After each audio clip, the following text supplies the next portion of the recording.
Chapter 927. The air froze.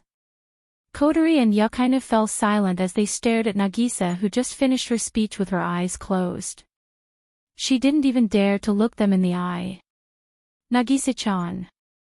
Yukaina carefully lifted her head and forced a smile. What you said just now, if I didn't hear wrongly, should be kissing the teacher, right? Ah. Yes. Nagisa didn't bother to hide her voice as if she had given up on herself. Tears rolled down her cheeks as she shouted. Her voice was loud enough to shake the entire hall. Didn't the school get attacked by beastmen a few days ago? Nagisa was scared and didn't escape with Yukina-chan in time. That's when we saw the two beastmen. Nagisa lowered her head and blushed as she recalled the events of the past. Nagisa, I was scared, very scared. To calm me down, Sensei kissed me. Nagisa raised her head and clasped her hands together. Kotori-chan, I'm sorry, I'm really sorry. Nagisa didn't do it on purpose. I. Yukaina didn't know what to do. She looked at Kotori and Nagisa, but she didn't know what to say. She sat down in a corner and panicked. Kiss. She kissed her sensei. This is a huge blow to the innocent Yukaina. Kotori, on the other hand. She looked at Nagisa blankly for a while before chuckling awkwardly. She whispered, so you're saying, Nagisa, you've been acting strangely these past few days because you kissed Oniai-chan. You feel sorry for me so. Emichim. Nagisa nodded anxiously. She sneaked a glance at Kotori, waiting for her to scold her. She was prepared to ruin her relationship with Kotori. However, Kotori's reaction stunned her. Kotori's face flushed red. Her shoulders trembled, and her petite body couldn't help but tremble. Seeing this scene, Kotori's eyes widened. Nagisa and Yukaina thought Kotori was angry. Nagisa closed her eyes again, but what they saw was... Unable to hold back, Kotori finally raised her head. He burst out laughing. You. Kotori held her stomach and laughed so hard that tears came out of her eyes. That's the reason. Nagisa and Yukaina were dumbfounded. They looked at each other and their eyes became blank. They had expected Kotori to be furious. He had expected Kotori to break off their friendship, but he never expected it. In the end, all he got was a burst of laughter. What was going on? Could it be that he was so angry that he lost his mind? Nagisa and Yukina's confusion turned into nervousness. Nagisa rushed to Kotori's side and grabbed her hand. Kotori-chan, it's all my fault. You can do whatever you want to me, but please don't be like this. What are you thinking? The smart Kotori naturally sensed their thoughts. She rolled her eyes at them, but the smile in her eyes lingered for a long time. Nagisa, you're so cute. Kotori gave a comment that confused Nagisa and Yukaina. Kotori-chan, aren't you angry? Nagisa shrunk her head and emphasized. I kissed Sensei, lips to lips, that doesn't count, right? Yukaina smiled awkwardly as if she was trying to smooth things over. Sensei only wanted Nagisa-chan to calm down, so he had no choice but to do it. All right, you two, don't look like you're afraid I'll get angry. Kotori's expression relaxed. She opened a treasure casually. Just because of a kiss, you've been acting so strangely lately. Nagisa, you're really cute, it's just a kiss. Nagisa blinked.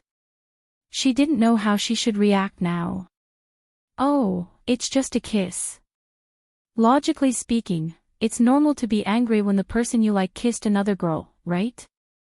Nagisa witnessed the relationship between Kotori and Wu Yen. They're not just normal siblings, they're lovers. Not only was Kotori not angry, she even said it was just a kiss. Nagisa had never been in a relationship before, so she wasn't sure what was going on with Kotori. Nagisa didn't know that Kotori's so-called lover had done it countless times, let alone kissing other girls. And it wasn't just one girl either. If Kotori would get angry just because he kissed another girl, she would have been pissed to death. Kotori's red eyes turned and she smiled devilishly. Then, Nagisa, do you like my brother? Ha! Nagisa was shocked. Yukaina was also shocked. The two looked at Kotori in disbelief. It took a while for Nagisa to react.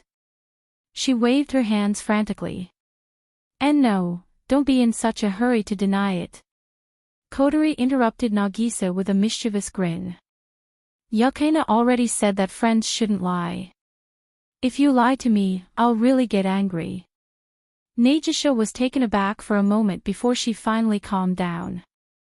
She rubbed her hands together and pondered for a moment before shaking her head and giving an answer. I don't know either. Nagisa didn't know how to feel about this. Originally, she had a phobia of demons. Although she didn't hate demons, it was impossible for her to get along with them peacefully. The first time she met Wu Yan, Nagisa showed her fear of demons. At that time, she was only afraid of Wu Yan. When Wu Yan became her teacher and showed a humorous and gentle personality, Nagisa became curious about him. Coupled with Wu Yan's heaven-defying cooking skills and the time they spent together, Nagisa gradually accepted Wu Yan. She finally let go of her fear and accepted him. But that's all. That day, when the Black Death Emperor faction attacked, Wu Yan used extreme methods to force Nagisa to calm down. Nagisa's pure curiosity and acceptance were messed up. Nagisa didn't know how she should face Wu Yan. She didn't know what kind of emotions she should be feeling. Kotori narrowed her eyes into crescents and spoke. Her words shocked Nagisa and Yukaina. So that's how it is.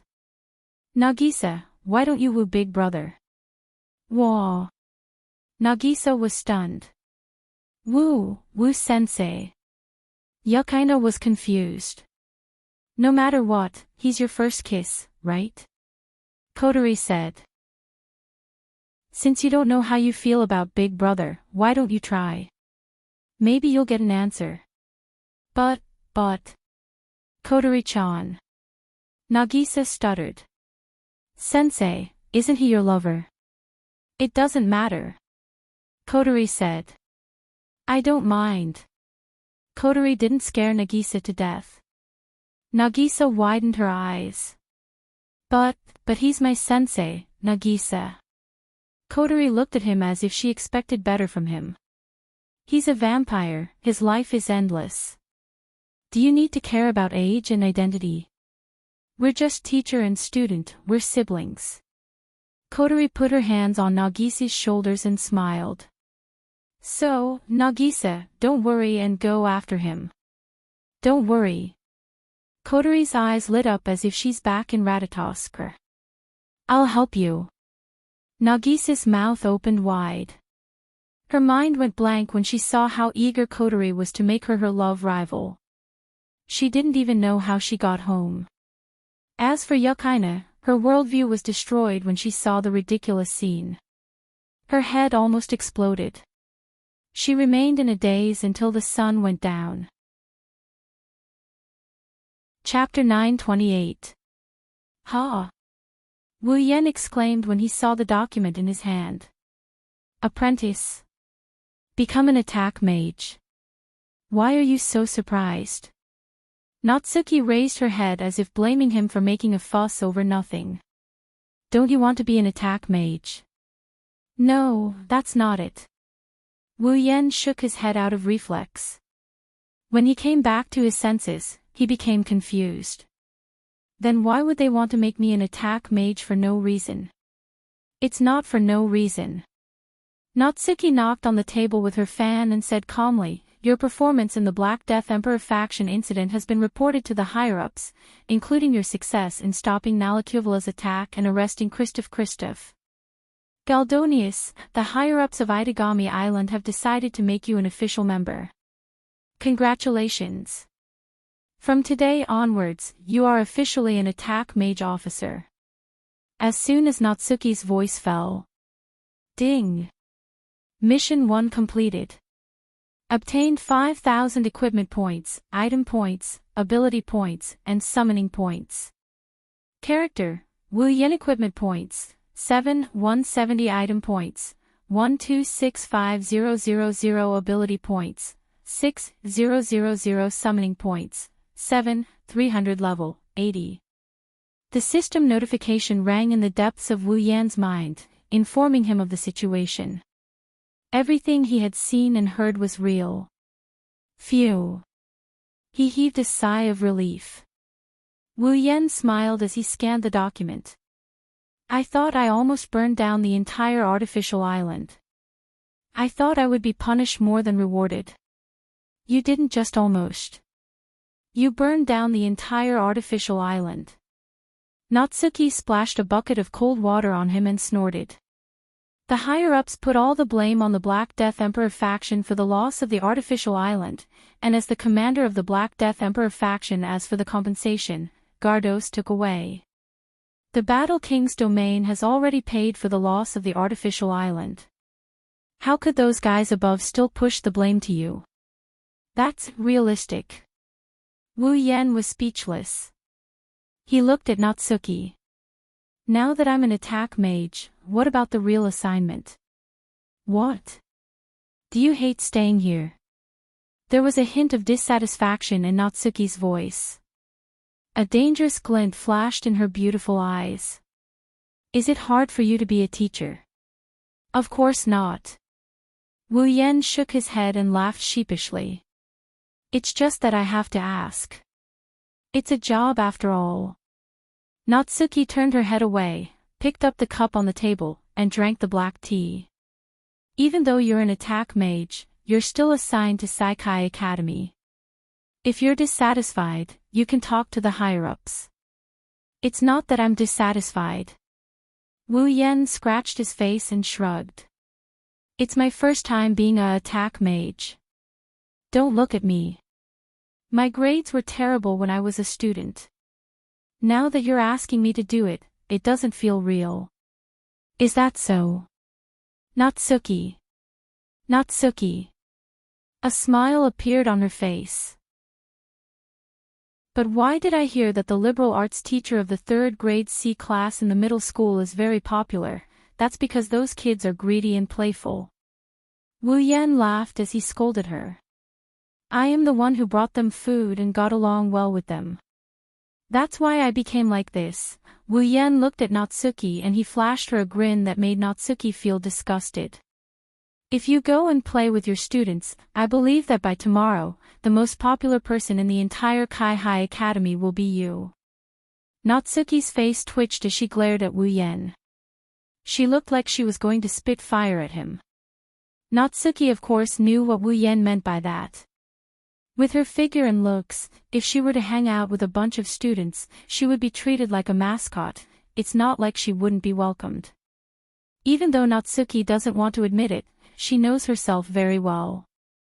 If she were to use one word to describe her image, it would be cute. Natsuki, who thinks of herself as a dignified person, can't be happy about it. Under Natsuki's oppressive gaze, Wu Yan couldn't help but take a step back. He laughed awkwardly. Fine, pretend I didn't say anything. Na Yu snorted coldly and continued to enjoy her black tea. She's surprisingly childish. Wu Yan couldn't bring himself to say it. He pursed his lips helplessly and sank his consciousness into the depths of his soul. Instance World, Bloodlust Rampage Instance World Mission, Redemption Mission 1, Become an Attack Magician in Itagami City, completed. Mission reward, 5,000 equipment points, item points, ability points, summoning points. Mission 2, stop the Ascension Ritual and save the fake angel, Kanace Natsuki. Mission reward, 10,000 equipment points, item points, ability points, summoning points. Mission 3, locked. A fake angel. Kanace Natsuki. Who's that? Wu Yan's consciousness went blank for a moment. He closed his eyes and tried to recall the last bits of information he had about the manga. But in the end, there was no result. Wu Yan didn't remember much about the manga. Wu Yan sighed and shook his head. He looked at Natsuki and hesitated for a moment. Natsuki, do you know the name Kanase Natsuki? Natsuki stopped drinking her tea and she looked at Wu Yan with a confused look. Why are you asking? Nothing.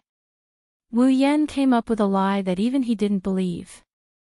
Seeing the look of disbelief on Natsuki's face, he had no choice but to explain. I just heard about it. Why? You don't know her.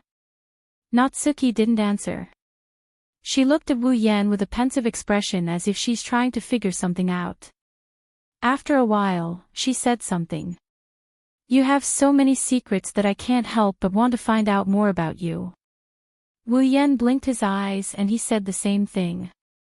You mean you want to know more about me? Who wants to know more about you? Natsuki's thoughtful expression instantly collapsed. She had a confused look on her face. Why would you come to such a conclusion? Well, isn't that normal? Wu Yan crossed his arms in front of his chest like it was a given. Aren't you already 26 years old? It's understandable that you would be interested in men. A cross appeared on Natsuki's forehead. It moved along with her eyebrows. Wu Yan didn't see it. He was still talking to himself. Most girls at 26 years old have at least one or two boyfriends, right? But Natsuki, I don't think it's possible for you to have a boyfriend.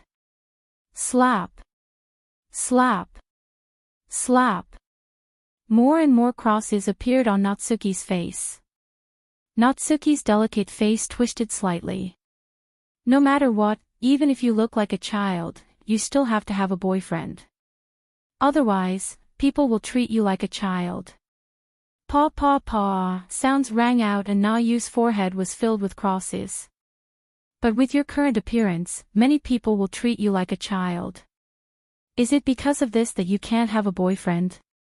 Hey, don't tell me you really can't get a boyfriend. Na Yu lowered her head and her bangs covered her face.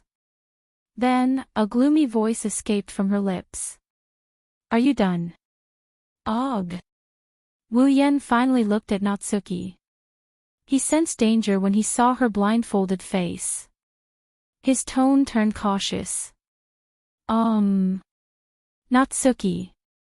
As if replying to Wu Yan, Natsuki raised her head. Her expression was gloomy. She swung her fan at Wu Yan's mouth. Is this the mouth that keeps saying you have a boyfriend? Wah!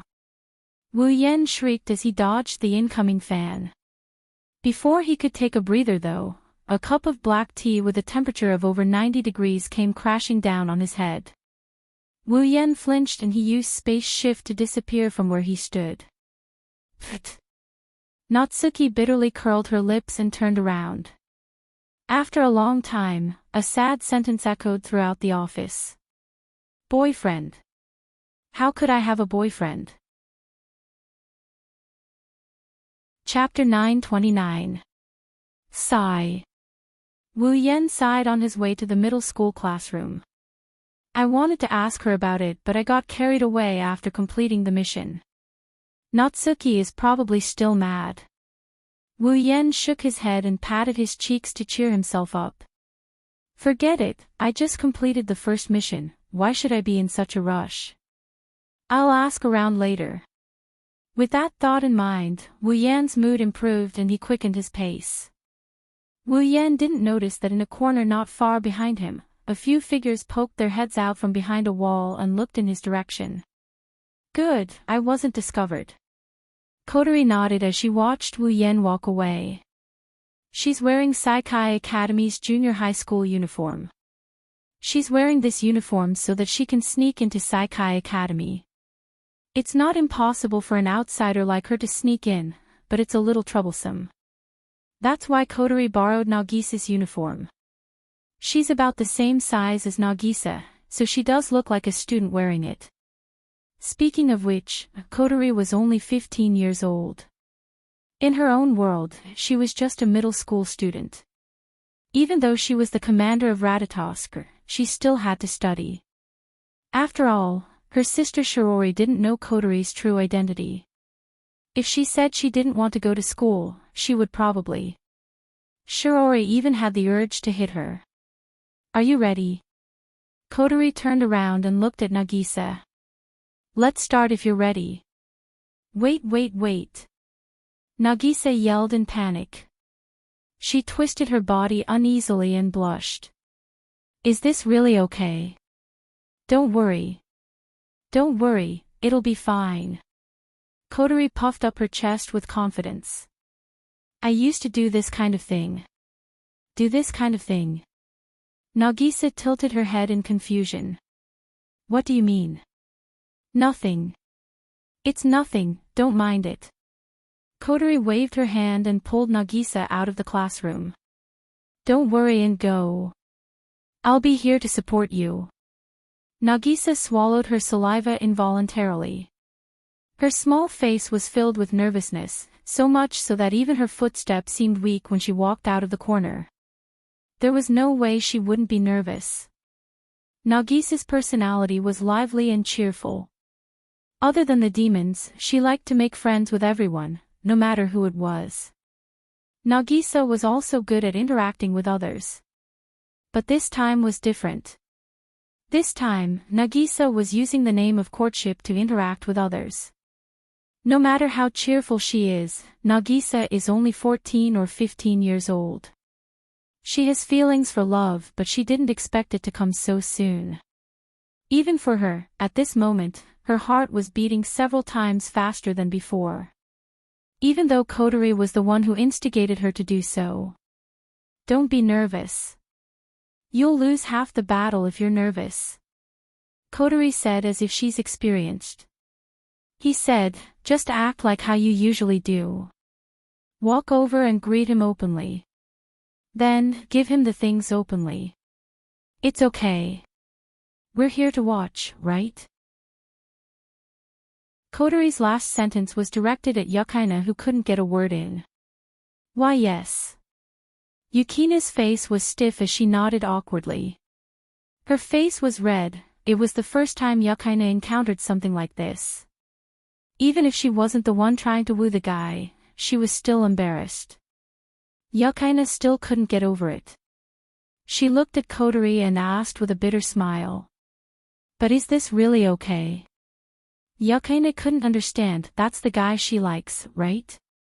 He's also her lover, right? But why would Kotori ask another girl to woo her lover? Yukina couldn't understand the meaning behind this action, and judging from Kotori's expression, it seemed like she understood it quite well. This made Yukina's heart feel like it was floating, and all kinds of surreal. Does Kotori often help others woo their other halves? Yukina's guess is half correct. As the commander of Ratatosk, Kotori has done a lot of things to help others get the opposite sex. Otherwise, Toka, Yoshino, and Kurumi wouldn't have ended up in Wu Yan's arms. What's the point of saying this now? Kotori glanced at Nagisa and Yukina with a decisive expression. Since we've come this far, we have to keep going. That's true. You're right. Nagisa and Yukina both had a conflicted expression. But why do I feel like something's wrong? Alright, let's not talk about it anymore. He's almost gone. Kotori impatiently waved the jewel in her hand and revealed a malicious expression in her commander mode. Then, she pushed Nagisa out of the corner without giving her any chance to protest. Let us begin, Caesar, our date of war. Ah! Nagisa was caught off guard and was pushed out of the room. Kotori grabbed Yukina and ran away without a trace. Seeing this, Nagisa opened her mouth wide and shouted in shock, "Didn't you say you were going to support me? Why did you run away? What support? What do you mean run away?" At this moment, a confused voice came from behind her, causing her to freeze. What's wrong? Nagisa. Wu Yan blinked when he saw Nagisa's frozen expression. Why are you screaming and yelling? Could it be that some perverted high school student who attacked middle school students is chasing you? This is the attack mage teacher who attacked his own sister as well as a middle school student. Nagisa dryly laughed. She shook her head like a rattle drum. She blushed when she saw Wu Yan's face. Her heartbeat sped up. Nagisa hasn't been alone with Wu Yan since the day she kissed Wu Yan. Nagisa had the urge to run away whenever she thought of that day. Now, the same urge appeared in her heart again. On the contrary, Wu Yan had a calm expression on his face as if he had already forgotten about the events of that day. He looked like one of those heartless bastards who had taken advantage of him and then left. He turned around. It's about time to go to class. Let's go. Nagisa panicked when she heard Wu Yan's words. She subconsciously called out to him. Wait. Wu Yan stopped and turned around. What? Is there a problem? Nagisa. Nagisa forced a smile. She looked around nervously and glanced at Wu Yan. In the end, she gave up. Let's do as Kotori-chan says. Sensei. Nagisa raised her head and mustered her last bit of courage. I have something to give you. Something to give me. Wu Yan paused for a second. What is it? Nagisa gritted her teeth and took a deep breath. Then, she raised her hand that had been hiding behind her back. There was a box in her hand. A lunchbox. Nagisa made this herself. Nagisa yelled with her eyes closed as if she was trying to hide her nervousness. Sensei. Try it. You made it yourself. Wu Yan looked at Nagisa in surprise. He chuckled. How rare, I didn't expect you to give me a lunchbox. Wu Yan took the lunchbox from Nagisa's hand and shook his head. I thought you only came here to freeload. What? Nagisa puffed up her cheeks and looked at Wu Yan angrily. When she saw Wu Yan smile, she panicked and looked away. This is a normal thank you gift. Oh. You're surprisingly polite. Wu Yan touched the still warm lunchbox and waved Nagisa over. Let's go back to the classroom, it's time for lunch. Those brats should be eating already, let's go join in the fun. Oh, okay. Nagisa nodded in a daze, but she quickly recalled Kotori's instructions. She didn't hesitate to repeat what Kotori taught her. Sensei, let me feed you later. Ha! Chapter 930. Nagisa's face was completely red as she picked up a piece of meat from the lunchbox.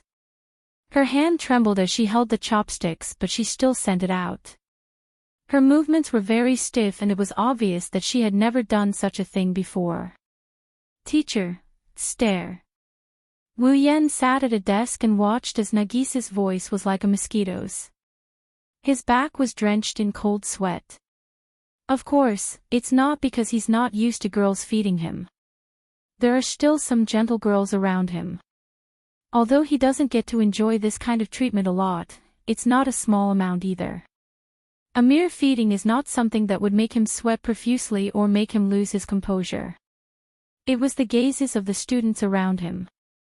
Gulp. He couldn't help but swallow his saliva. Feeling the strange gazes coming from all around him, he grumbled in his heart. Why did things turn out like this? What was this Nagisa thinking? Teacher. Nagisa was embarrassed and disappointed that Wu Yan hadn't done anything in a while. You don't like Nagisa's lunchbox? No.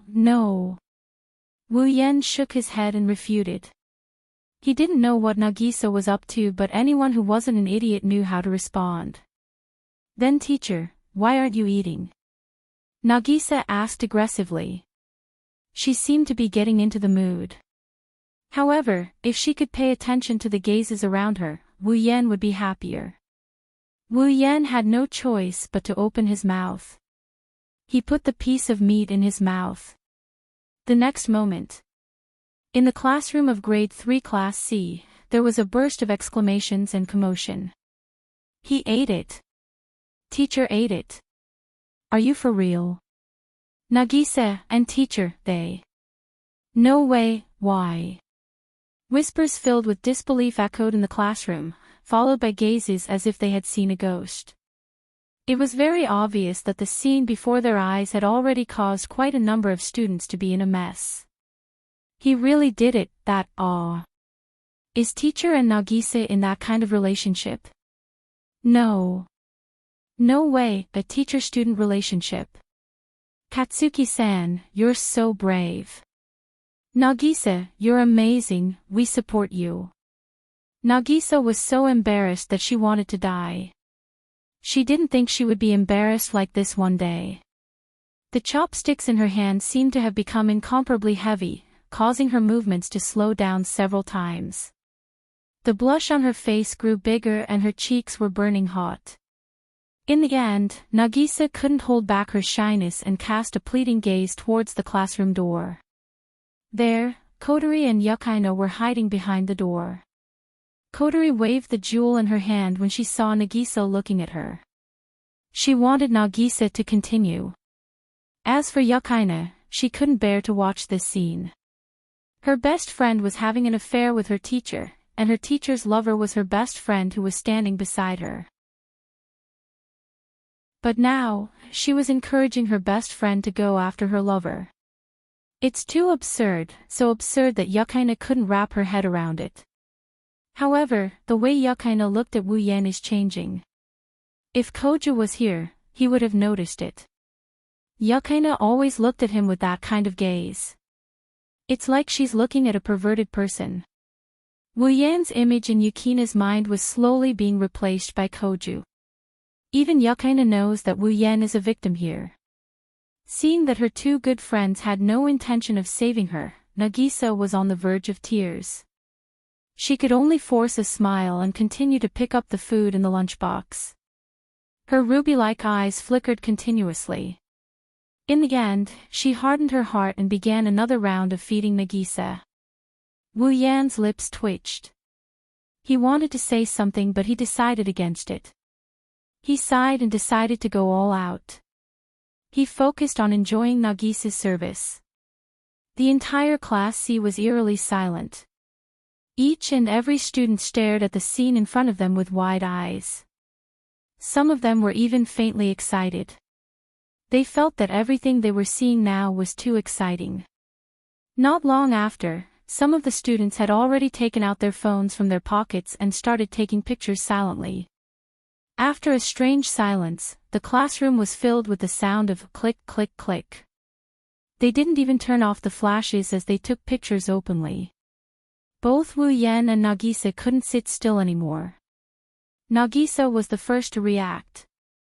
She screamed in exasperation and threw down the lunchbox in her hand. She grabbed Wu Yan's hand and ran out of the classroom without looking back. The students in the classroom were all stunned. After they came to their senses, a series of exclamations immediately rang out. They ran away. Quick! Go after them. Wait! In an instant, the entire classroom was in chaos. One by one, the students ran out of the classroom with faces full of excitement. The sound of panicked footsteps could be heard everywhere. They rushed out of the small classroom door like a school of fish. Kotori jumped out from behind the door and yelled at Yukaino. Quick! Let's go after them. Why? Yukaino seemed to be scared by her classmates' enthusiasm. She was stunned. Don't ask. Kotori grabbed Yukina's hand and ran out. Let's go after them. It's noon. The students who didn't go home and didn't go to the cafeteria were chatting while eating their lunchboxes. As they ate, it was unknown if the food in the cafeteria was not as good as the food at home, but many students stayed in the classroom and enjoyed the lunchboxes they brought. They shared tables with their friends and ate with each other. From time to time, they would tease each other, probably mocking the other party's food for not being as good as theirs. In short, this scene was very harmonious and gave people an unusual sense of tranquility. However, this tranquility was quickly and mercilessly broken by a wave of uproar, causing all of the students to jump in fright. Then, they saw, a cute young girl was pulling a boy along as they ran down the corridor of their classroom. Immediately, a group of wolf-like students crazily chased after them. The shouts from their mouths were something that they could not ignore. "Stop! Sensei! Akatsuki-san! Sensei! Don't run anymore. If you keep running, we'll spread the news of you attacking your own student. Nagisa! Tell me. Are you chasing after Sensei? Tell us. We won't tell anyone." The above speech was shouted in a loud voice that could be heard by the entire teaching building. Those students who were eating spat out all the food in their mouths when they heard the content of the conversation, spraying the faces of their friends sitting opposite them. Some even choked on the food they had just swallowed and pounded their chests in pain. However, this did not stop their hearts from bursting with gossip. Sensei attacking students. Students chasing after their own sensei. Oh my God. Who is it? Quick. Let's catch up and see. Okay. Chase.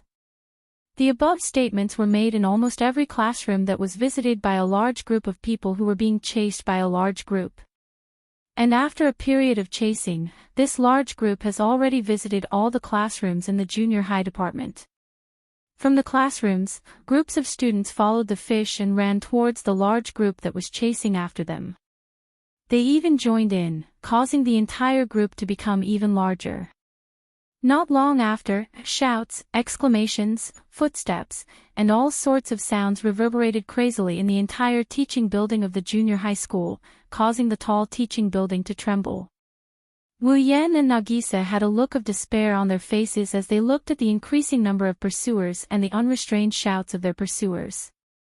Perhaps tomorrow, the rumors of the teacher who laid his hands on the student and the student who laid his hands on the teacher would spread throughout the entire Kai-Hai Academy, adding an unsightly stroke to their wonderful lives. The two of them are in despair. They can only run as fast as they can to vent their frustrations. Chapter 931. Saikai Academy, High School, Grade 1 Class B. Sitting in his seat, Gu Qing yawned listlessly, causing his originally tired face to look even more tired, making him look unexpectedly powerless. It couldn't be helped. As a vampire, even with the exaggerated title of World's Strongest, vampires were still nocturnal creatures. Gu Qing wasn't good at dealing with the day, and now, it was even more so.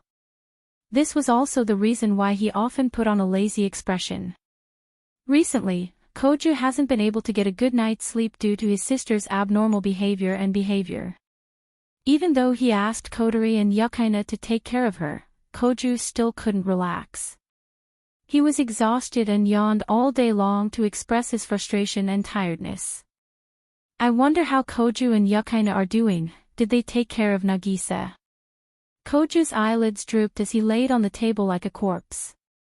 Forget it, it's useless for me to worry here. I'll just leave it all to Five River and the others. Gu Qing licked his dry lips and pulled up the hood of his jacket to cover his head. I should catch up on some sleep before class starts. If I doze off in class, Natsuki-chan won't let me off. Just like that, Gu Qing suppressed the restlessness in his heart and calmed them down. He closed his eyes and began to sleep. But because of this, Ancient City's hearing was completely open. The conversations of the classmates around him also entered his ears, making him extremely annoyed. Just as he was about to use the hoodie to cover his ears, a voice rang out, causing him to move. He paused fiercely. Hey, did you hear? The middle school department is in chaos. I heard, it's pretty big. What's wrong? You don't know. I went to the cafeteria, what happened? Then you'll miss a good show. You don't know. You don't know, something big happened in the middle school department. Yeah, I heard about it too. A middle school student is pursuing his own teacher. Huh? Is that so? Why did I hear that a teacher made a move on her student? No, it's a group of students who are pursuing that teacher. Huh? Didn't that teacher elope with a student in his class and then get hunted down by the students in his class? That's not it. It's the entire middle school department. They're all chasing that teacher. What's going on? Obviously, the truth has been distorted by the rumors spread by so many mouths. Koju, who was lying on the table, heard the discussion. He didn't know why, but he had a bad premonition. There was no reason for this premonition, and it had just popped up in his heart. Originally, Guqing had thought that it was just an illusion. However, that ominous premonition kept ringing in his heart like an alarm bell. Sensing this premonition, Guqing, who had never believed in his sixth sense, started to pay attention to it. The following conversation confirmed his premonition was confirmed his premonition. You guys talked so much, but you didn't say who the teacher is. I think it's a teacher from the 3rd grade of the middle school. Which class is he from? 3rd grade C class's liberal arts teacher. My little brother is in the class next door. He's called Wu Yen. That student. What's his name? Nagisa. Is it Koju's sister? Hearing this, Guqing lost his composure. Guqing stood up and ran towards the group of people who were chatting. He grabbed the person who had just spoken with a ferocious expression. Is what you just said true? I don't know. He was shocked by Koju's ferocious expression. He stammered, I heard it from my little brother. Seeing that the other party didn't seem to be faking it, Guqing let go of his collar and ran out as if his life depended on it. He ran madly towards the junior high department, cursing as he ran. Bastard! That vampiric teacher, did he really make a move on Nagisa? Doesn't he have a little sister? Is Nagisa acting strangely because of that vampiric teacher? Thinking up to this point, Guqing felt an inexplicable rage burning in his heart. His heart that was obsessed with his sister almost shattered into pieces. Just as Guqing ran out of the high school building and was about to enter the junior high school building, a silver spear flashing with a cold light suddenly attacked him, cutting through the space in front of him. Guqing was shocked and immediately stopped his running steps. Who is it? Guqing raised his head warily and looked at the person who wielded the silver spear. He was stunned by what he saw. Kimura. Someone. It was Yukaina. Yukaina pointed the silver spear in her hand at Koju with a tense expression. Senpai, from now on, you're not allowed to take a step forward. Huh? Koju was stunned. Why? Yukina's tense face collapsed, and she revealed a mischievous smile. I want to know why. What kind of answer is that? What's going on? Anyway. Yukaina regained her composure. Senpai, stay here. How is that possible? Koju shouted. Nagisa is facing the greatest danger in her life. I have to save her. Then senpai. Yukaina turned the silver spear in her hand with a dangerous expression. You have to get past me first. Why did it turn out like this? Koju roared at Snowy. He felt like he was going crazy. If that's the case, don't even think about stopping me, Kimura. Koju charged at Yukaina without hesitation. From now on, this is my battle. No. Senpai. Yukaina waved her spear and charged at Koju. This is our battle. Driven by his obsession with his sister, the fourth true ancestor, Koju, finally made a move against his watcher for the first time. Koju, on the other hand, seemed to be fighting the senpai who wanted to protect his sister's happiness. In the distance, Kotori nodded in satisfaction as she watched this scene. She was the one who ordered Yukaina to stop Koju. At the same time, on the roof of the middle school department. Huff, huff. Leaning against the only door, Wu Yan and Nagisa gasped for air, fear still lingering in their hearts. Being chased by all the students in the middle school department, that's a lot of pressure. Plus, she kept asking if they are dating. Even Wu Yan, the true ancestor of vampires, felt exhausted, let alone the sickly Nagisa. It's over, it's over. Nagisa hugged her head in pain. The whole school knows about it now, what should I do? Ha! Wu Yan laughed dryly. I should be the one saying that. Inexplicably, he was given a lunchbox, inexplicably fed, inexplicably pulled up to exercise, and inexplicably chased by all the students in the junior high school. Wu Yan felt wronged. It's all Kotori-chan's fault. Nagisa stomped her foot angrily. You said you were going to help me, but I don't even know where she went. Kotori.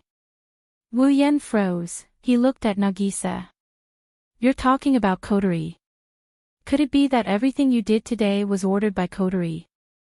Nagisa's expression froze, she realized she shouldn't have said that. Wu Yan understood something when he saw Nagisa's expression. He sighed speechlessly. Looks like it's true, really. Don't blame Kotori-chan. Nagisa defended herself, she did it to help me. Help you? Wu Yan blinked, he asked in confusion, help you with what? Help me. Help me, help me. Nagisa didn't know what to do, her face turned red. What did she do to help you? Wu Yan narrowed his eyes, he sensed something terrible happened, he moved his face closer to Nagisa. Tell me. Otherwise, I'll have to kiss you again. Kiss kiss kiss kiss kiss. Nagisa's face turned red when she saw Wu Yan's face, her eyes rolled back and she fell to the ground. And no way. Exclamations reverberated throughout Tiantai. Chapter 932. Saikai Academy, Infirmary. Seriously. Sighing, Wu Yan sat on the side of the bed and he rolled his eyes in exasperation. Since you know that your body isn't very good, why are you still running so happily? What can I do? Nagisa shrunk her head in embarrassment, she huffed. Someone was chasing me so I had to run, I didn't know I would faint from anemia. You still know how to run. Wu Yan puckered an eyebrow and he knocked Nagisa's head. Then why didn't you run when the orcs attacked? Sensei, you're so naughty. Nagisa blushed. Wu Yan's words reminded her of what happened that day. To be more precise, she recalled that kiss. She pretended to rub her aching head in a displeased manner. You know Nagisa has that illness. Fine, fine. Wu Yan pursed his lips and he looked to the side. His face started twitching. Kotori. Haim. Why are you here? Yes, in the infirmary, Kotori and Yukaina were standing beside the bed for a while. Wu Yan was sitting beside the bed and Nagisa was lying on the bed. I heard Nagisa-chan fainted so I came to check on her. Yukaina lowered her head. She explained in a slightly panicked tone. Wu Yan got a headache when he heard her explanation. Nagisa fainted 20 minutes ago and Wu Yan was the only one who saw her faint. Where did Yukaina hear about Nagisa's fainting? Wu Yan rubbed his brows, he knew he couldn't get anything out of Yukaina so he turned to Kotori. What about you? Could it be that he also heard that Nagisa had fainted and rushed over? I just came here for a visit. I met Yukaina. So we came over together. Kotori crossed her arms in front of her chest and asked boldly, is there a problem? No. Wu Yan's eyebrows twitched, as if all the strength in his body had been sucked out. He shrugged his shoulders. Then, he turned to face the person opposite him. Looking at the things that entered his eyes, he felt even more powerless. Then why are you here, ancient city? Or in this state? Nothing. Gu Qing replied. It was clear that he was being perfunctory. However, Wu Yan didn't care about this. In any case, he couldn't get anything out of the previous two. This was probably the same.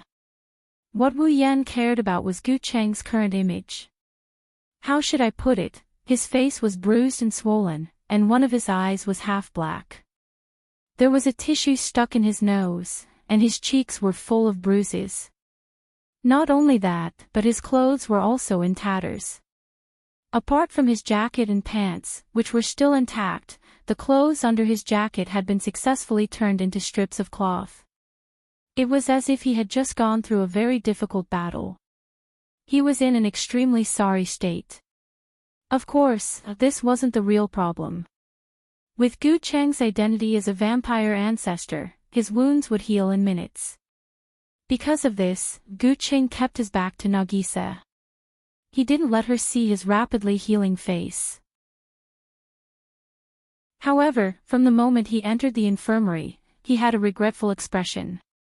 As for who this expression is directed at, you can see from Wu Yan's twitching face that it is directed at Akatsuki. I didn't offend you, right? Wu Yan was speechless. Koju stayed silent for a bit before continuing to stare at Wu Yan with a lingering spirit emoji. Wu Yan felt uncomfortable, so he shifted his gaze to Nagisa. He had no choice but to change the topic. By the way, Nagisa, is your body that weak? Wu Yan blinked. You don't look surprised that you fainted. Nagisa's smile faded. She smiled bitterly after a moment of silence. Yeah, Nagisa's body has always been weak, in the past. I often fainted, so I'm used to it. At the side, Gu Qing retracted his expression of regret and lowered his head in heartache as he spoke softly. We were once involved in a terrorist attack. Nagisa almost died because of that incident. The reason we came to Itagami Island is so that Nagisa can receive treatment here. But since then, Nagisa's body has always been weak. She fainted from time to time. Hearing Gu Cheng's words, everyone present fell silent, and the atmosphere in the air became slightly heavier. Realizing this, Gu Cheng pulled himself together and hurriedly added, but I'm much better now. It's been a long time since I fainted. Kotori and Yukina's expressions lightened up. Wu Yan looked at Nagisa and he sighed. Then, did Nagisa's phobia of demons start at that time as well? Gu Cheng hesitated for a moment before nodding his head in response. Seeing this, everyone immediately understood. The culprit of that terrorist attack should be the demon race. Don't be so listless.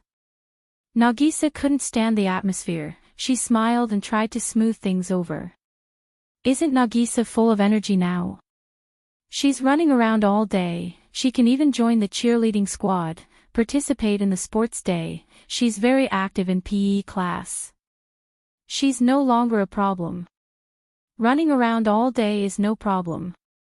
Wu Yan pulled a long face and looked at Nagisa with a half-smile. Then who was the one who fainted from anemia after running around for a while? That's different. Nagisa laughed awkwardly, but she quickly added with an unconvinced expression. Compared to Kanon-chan, I'm already doing very well. Kanon-chan.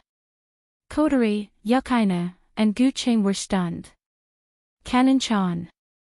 Wu Yan flinched and his expression changed. Nagisa. Wu Yan looked at Nagisa and frowned. The Kanon-chan you're talking about, is her full name Kanon Kanase? Oh. Do you know Kanon-chan sensei? Nagisa tilted her head to the side in confusion. That shouldn't be. Kanon-chan was already gone before you came. Gone. Wu Yan was shocked. What do you mean? Is that Kanon-chan from our school? She's in our class. Oh. No wonder sensei didn't know. Oh, Yukina-chan is the same. Nagisa smiled when she saw Yukina's confused expression. Kanon-chan is a student in our class. Is there such a person in our class? Yukaina was confused. I've never heard of her, of course. Nagisa nodded. Kanan-chan and Yukina-chan both took a long leave of absence before the teachers came to teach and before Yukina-chan transferred to our school. I see. Yukaina nodded. Took a long leave. Wu Yan rubbed his chin and asked Nagisa. Why did she take a long leave? Why? I heard he has a serious illness that requires treatment. He's been asking for leave since a while ago. Nagisa said with a bright smile. So compared to Kanan-chan, Nagisa is already doing very well. I rarely ask for leave. Nagisa exclaimed and clapped her hands as if she remembered something. By the way, I remember that Kanan-chan should be coming back to school in a few days. Nagisa turned around and shouted excitedly at Yukaina. Hey, Yukina-chan, let's go buy something tonight. We'll give it to Kanan-chan as a gift when she comes back. Also, introduce Kanan-chan to Yukina-chan, she's a nice person. I got it. Yukaina couldn't keep up with Nagisa's words. Wu Yan, who was in deep thought, raised his head. Nagisa, can you introduce me to Kane-san as well? Hello. Introduce her to sensei. Nagisa looked at Wu Yan in surprise. Then, she thought of something and she puffed up her cheeks. Her eyes turned ferocious. Sensei, are you going to do something to Kanan-chan? What the hell are you thinking? Wu Yan almost choked. I'm just curious. Nagisa looked at Wu Yan suspiciously, but she agreed. All right then, Wu Yan flashed a faint smile, but his eyes are wavering. Chapter 933. Sci-Hi Academy has been very lively recently, because of a hot topic, teacher-student romance. It must be said that in the complicated and boring academic life, this kind of gossip was one of the few pastimes that the students had in school. This was especially so when it was filled with explosive news. It was extremely popular among the students. As a result, the big commotion that occurred in the middle school department that day was now known by everyone. At least, that's how it is in Sci-Hi Academy. Originally, many students of Kai-Hi Academy didn't believe this rumor. After all, there was a lot of gossip every year. However, most of it was groundless and exaggerated. To be honest, in the hearts of the students, a relationship between a teacher and a student was something that wasn't likely to happen. For example, Natsuki was 26 years old today. Among all the teachers in Sci-Hi Academy, she was considered one of the younger ones. However, among her students, the oldest one was not even 18 years old yet. There was an age gap of more than 8 years between them. To date a woman who was 8 years older than oneself, excluding the long-lived demons, was there such an example in reality? Perhaps it was in some unknown corner, but it was definitely not widely known. After all, with such a gap, it was impossible for a man and a woman to get along with each other. How could there be love? Of course, this statement was not certain, but it could be confirmed for the most part. Even the age gap between the teachers and students of the high school was so big. Let alone the middle school teachers. Therefore, when they first heard this rumor, apart from those who witnessed it or participated in it, not many were willing to believe it. Until not long after. A few photos spread in Sci-Hi Academy and the students had no choice but to believe it. Those photos are of Nagisa feeding Wu Yan. As the saying goes, a photo proves the truth. In the current era of magic and technology, this saying isn't very convincing. However, it depends on the situation. It was more than enough to use photos to prove a hot gossip topic. This time, the students in Kai-Hi Academy were interested. Under the constant inquiry and dissemination, the matter of that day gradually spread, and the teacher-student relationship was gradually accepted. Then, Wu Yan is on fire, Nagisa is on fire, 3rd grade C class is on fire, even Koju's class is on fire. Many students would take advantage of their free time to see the protagonists of teacher-student relationships, including those from the high school. Naturally, the corridor of Grade 3 Class C's classroom was often the most lively when classes were over. Both the high school and middle school students crowded here to see the main characters in the teacher-student romance. Perhaps they could even see them being intimate. Many students came to the 3rd grade C class with such thoughts. Gu Qing was one of them who came every day. As for whether or not this matter would cause any trouble to the people involved, they didn't consider it carefully. One can only say that Wu Yan and Nagisa had a hard time in the past 2 days. Disregarding everything else, just Nagisa. She had been blocked by people many times, and similarly, she had been surrounded and watched many times. As Nagisa was an easygoing and cheerful person, she had a lot of friends in school. There were even more people who were familiar with her. After something like this happened, these people who were close to her naturally went to pester Nagisa. If they didn't start, Nagisa wouldn't be used to it. After all, she was still a girl. She couldn't help but feel shy when someone asked her about love. However, whether it was because she was pushed too hard or because she was used to it, Nagisa felt like a fish in water towards the end. The students only wanted to get information from Nagisa, but they forgot that Nagisa was a chatterbox.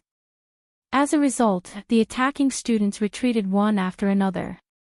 As for Wu Yen, "You can't do this, Wu Yen, sensei." Sasasaki Misaki put one hand on her waist and raised a finger. She looked down at Wu Yen, who is sitting in front of her like she's educating him. "How can you attack your own student? Nagisa is still so young. Why does everyone think I was the one who attacked Nagisa?" Wu Yen hugged his head. He couldn't accept the fact that this is happening to him. "Nagisa really wanted to feed me that day. I just accepted." Nagasaki Misaki tilted her head and waved her hand with a smile. "Era, you won't be able to deny it at a time like this. I say, are you here to condemn me or are you here to make fun of me?" Wu Yen flipped the table in his mind as he yelled like a madman. "I said you guys misunderstood." Instantly, the teachers who were watching the show gave him suspicious looks. Obviously, they didn't believe Wu Yan's words at all, including Sasasaki Misaki. Ha! Wu Yen saw everyone's reaction. He gave up and leaned on the table. He said weakly, "Forget it, do whatever you want." The teachers giggled in unison. For a moment, the whole office was filled with laughter. Wu Yan was annoyed by the laughter.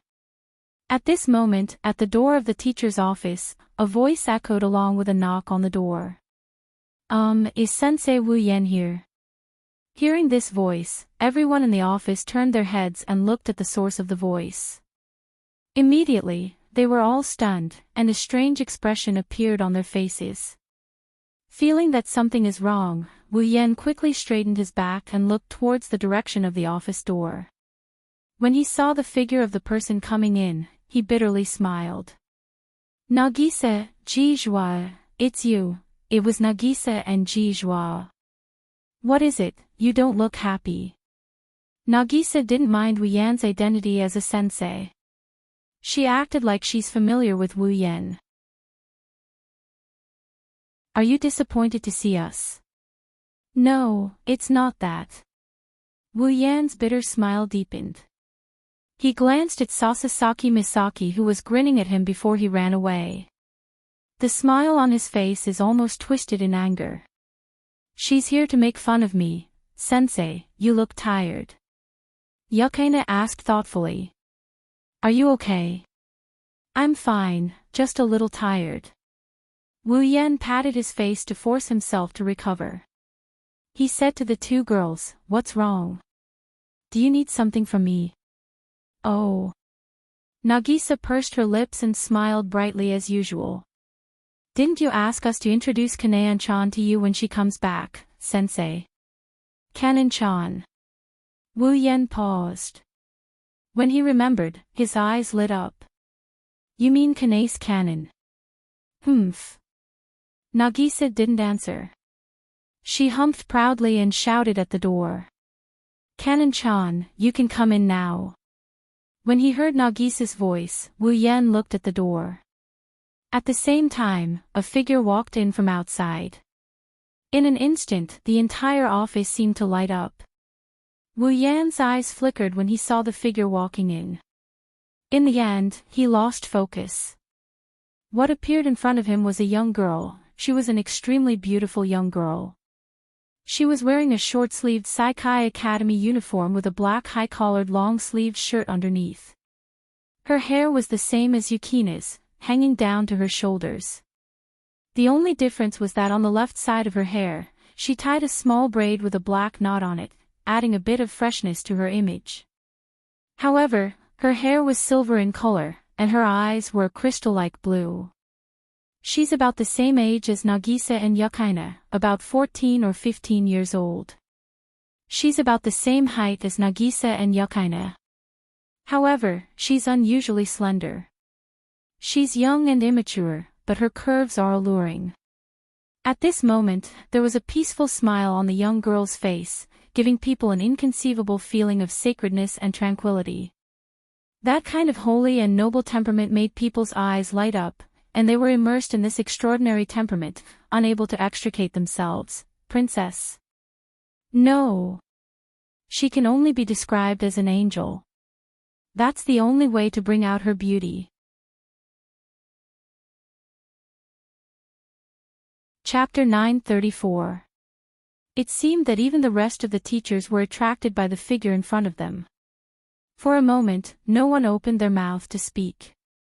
The air was filled with an atmosphere of silence, and the surroundings were silent.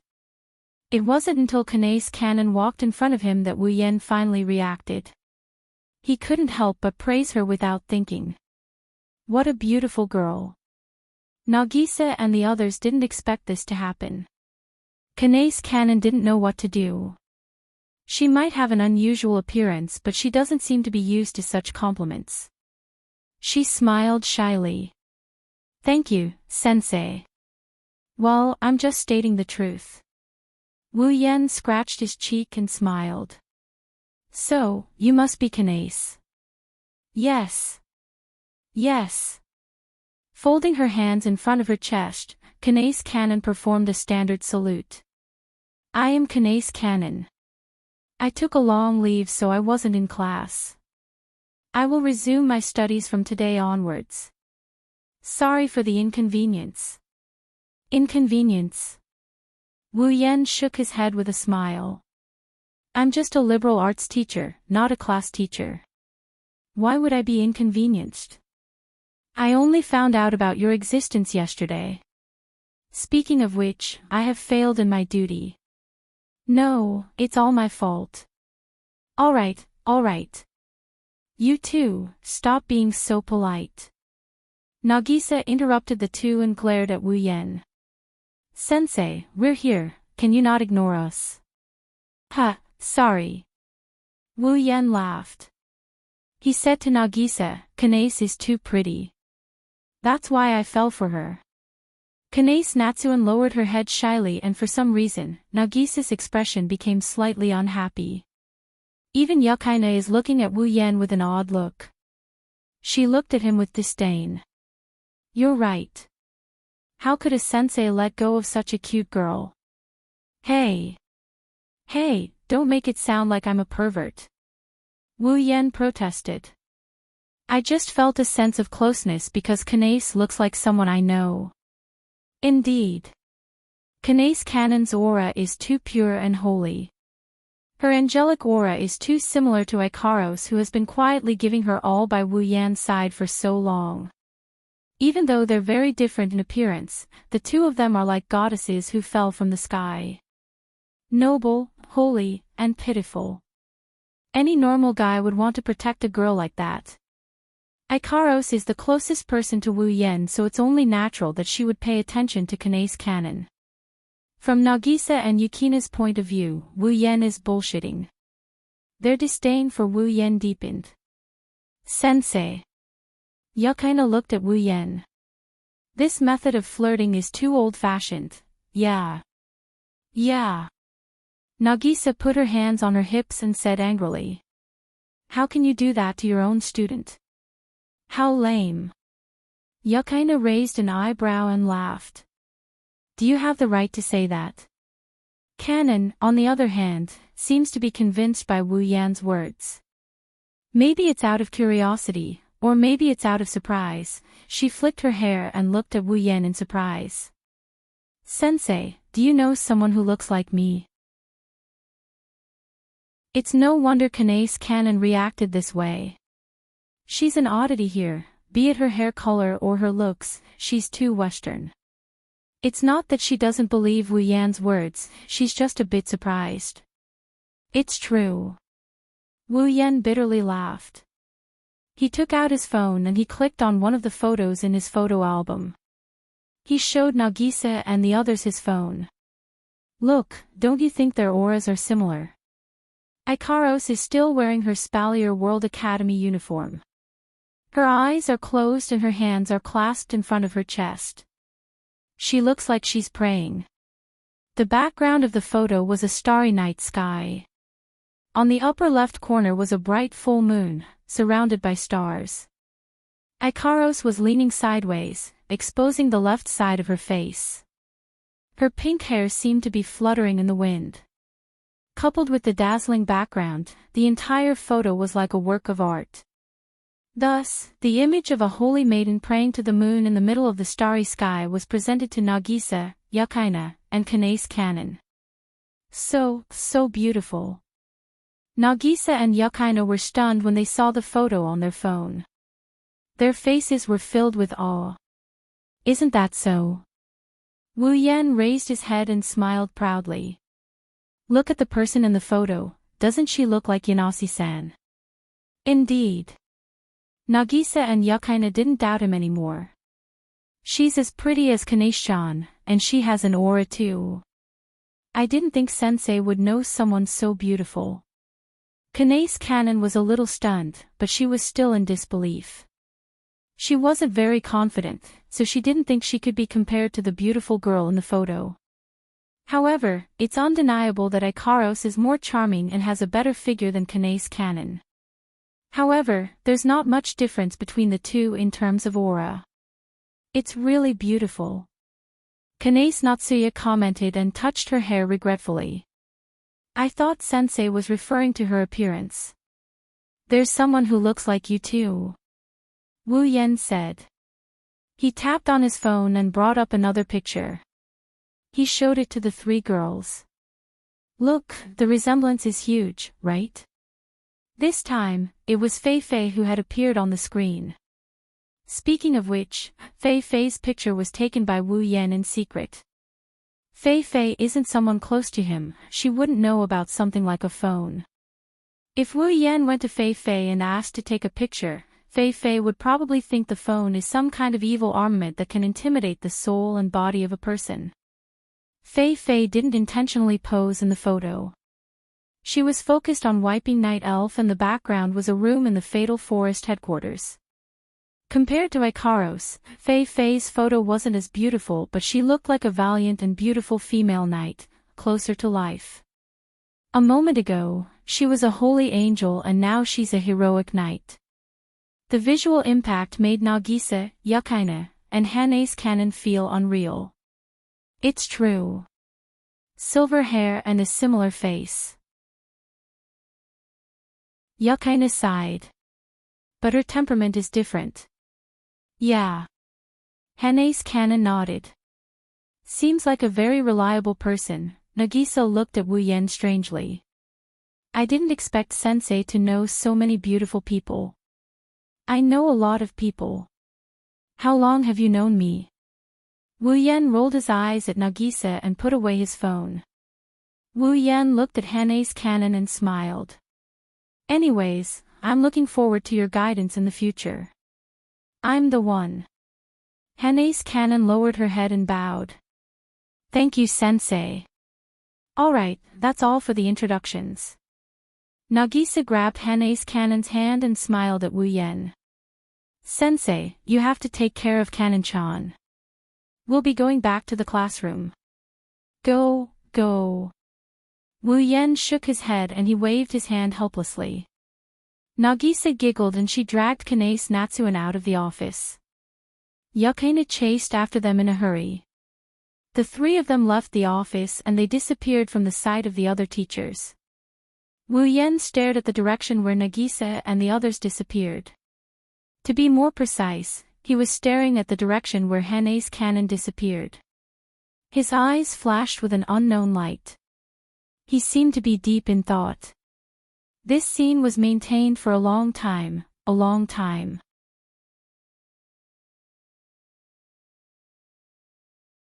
Chapter 935. Okay, it's all here. She tidied up the documents and handed them to Wu Yen. Sasasaki heaved a sigh of relief and stretched her back. It's not easy to find my old documents. Luckily, I have a habit of stacking everything on my desk. Is that a habit to be proud of? Wu Yen sighed as he looked at the messy desk. He waved his hand at Sasasaki Hajime. But I still have to thank you. You did me a big favor. Era, it's not a big deal, it's just finding out the student's information. Sasasaki giggled and her eyes turned flirtatious. Speaking of which, why are you looking for Kanase's information? Don't tell me she's your next target. Sasasaki was shocked by her own guess. That won't do, Wu Yen sensei. Don't you already have Nagisa? In your heart, am I the kind of person who only looks for cute female students to make a move on? Wu Yen laughed awkwardly. By the way, didn't you tell me not to lay a finger on Nagisa? Why are you saying you have Nagisa now? Ha, don't mind it. Is that so? I think I should. Just as Wu Yen was about to retort, a voice mercilessly cut him off. A faint ripple appeared in front of Wu Yen and Sasasaki Misaki. A parasol appeared in front of Wu Yen and Sasasaki Misaki. Natsuki walked out with a fan in her hand. Natsuki-sensei. Sasasaki was shocked. Natsuki-sensei. Wu Yen looked at Natsuki in shock before teasing her. Why are you here in our shabby office? Sasasaki laughed out loud when she heard Wu Yen. That's right. Compared to Natsuki's luxurious personal office, their public office was indeed shabby. I just happened to have something to do. Nayu raised her delicate and expressionless face and made a sound similar to a hum from her throat. I heard someone was hunting a new target. I was a bit surprised. I can't tell you're surprised at all. Wu Yen retorted without holding back. Also, I didn't target my own student. Oh. Natsuki showed a subtle smile. She said to Wu Yen, I only said someone was hunting a new target, I didn't say it was a student. Wu Yen choked on his own words. Ahaha. Sasasaki giggled when she saw Wu Yan's deflated look. You two seem to have a good relationship. Wu Yen-sensei, why don't you stop targeting your own student? Go chase after Natsuki-sensei. If you want, I can tell you what Natsuki-sensei likes. Shut up. Natsuki glanced at Sasasaki and said viciously. You stupid dog. Era. Sasasaki smiled nonchalantly. Natsuki-sensei, you're not being honest again. TSK, I shouldn't have come here. Seeing a stupid dog like you makes me unhappy. He. He looked at the two girls, one big and one small, cursing at each other. No, one is cursing while the other is giggling. Wu Yen felt a headache coming on and quickly stopped them. Natsuki-sensei, why are you here? Wu Yen paused for a moment and glanced at Natsuki. You're still dressed like this. Today, Natsuki had changed from her usual black appearance to a white dress. Although the style was similar to her black dress, Natsuki was wearing a white dress. However, it made the eyes of those who saw it light up. In addition, with a head of long straight black hair hanging on top of her head, the perfect combination of black and white added a lot of visual impact. Natsuki raised her eyebrows and a hint of a smile appeared in her eyes. So, you're the type who pays attention to how girls dress. That's why I said. Wu Yan's mouth twitched. In your heart. What do you think of me? Wu Yan-sensei, you don't know about this, right? Sasasaki moved closer to Wu Yan and smiled. Natsuki-sensei is happy. Didn't I tell you to shut up? Stupid dog. The smile in Natsuki's eyes disappeared. She said viciously, but she couldn't hide the helplessness in her eyes. It seems like she doesn't know what to do with Sasasaki either. Let's not waste any more time. Natsuki looked at Wu Yan. She wanted to end this quickly and leave. You. Come with me. Ha. Natsuki sounded like she was arresting a criminal. Wu Yan was taken aback. Where are we going? Natsuki pursed her lips and turned around. A troublesome place. Itagami Island, central area. There is a tall building that looks like a pyramid. It's the tallest building on Itagami Island and also the most important place on the island. This building was connected to the 4 floating structures that made up Itagami Island. It played an important role in the construction of the island. Itagami Island is a man-made island that floats on the ocean. As a man-made island, Itagami Island is heavily affected by the ocean currents and waves. Due to the lack of a foundation, the island will distort and vibrate when it is affected by the ocean currents and waves. Part of the distortions and vibrations are absorbed by this building that is connected to the 4 floating structures that make up Itagami Island. Without this building, the 4 regions of Itagami Island would have collided with each other under the influence of the ocean currents and winds, or even be destroyed in an instant. One could only imagine how important this building was. That's why this building is called the Cornerstone Gate. Inside the Cornerstone Gate, there are many high-level organizations, state-owned hotels, and commercial establishments. The Cornerstone Gate is an important part of Itagami Island's operations. It even extends through the island to the bottom of Itagami Island. There are more than 40 floors of artificial island management facilities. This was the troublesome place that Natsuya was talking about. Taking the elevator with Natsuki, they descended to the underground facility. The elevator stopped when it reached the 10th floor. When the elevator doors opened, Natsuki walked into the dark tunnel ahead without saying a word. She walked deeper into the tunnel without saying a word. It was indeed very dark here. It was so dark that if Na-Yu's clothes were still black, her figure would have been assimilated by the darkness. Perhaps it was because of this that Na-Yu had changed into clothes of the opposite color. After walking for some time, they finally saw light. At the same time. Yo, Natsuki-chan. A seemingly intimate voice sounded from the front. It was calling Na-Yu's name in a very affectionate manner. However, when Na-Yu heard this voice, she clicked her tongue unhappily. Don't add "chan" behind the class teacher's name. As she spoke, Natsuki stared at the figure standing in the light in front of her. It was a young man with short, spiky hair. He was wearing a simple shirt and trousers, and he had a pair of headphones around his neck. He had a confident smile on his face, and he was standing in the only light in the dark tunnel. For a moment, there seemed to be a very special temperament coming from him. Wu Yan narrowed his eyes when he saw this person while walking alongside Natsuki. It's not that Wu Yan knows him, it's because he's wearing a simple outfit, but it's the uniform of Saikai Academy. This person was from Kai-Hai Academy. Wu Yan sighed when this thought flashed through his mind. As expected, Saikai Academy is a place full of crouching tigers and hidden dragons. Oh. The short-haired young man only noticed Wu Yan now. He raised his eyebrows and smiled. Is this the male lead of our school's recent scandal? His partner is Gu Cheng's little sister. You have good taste, although the age difference is a bit lacking.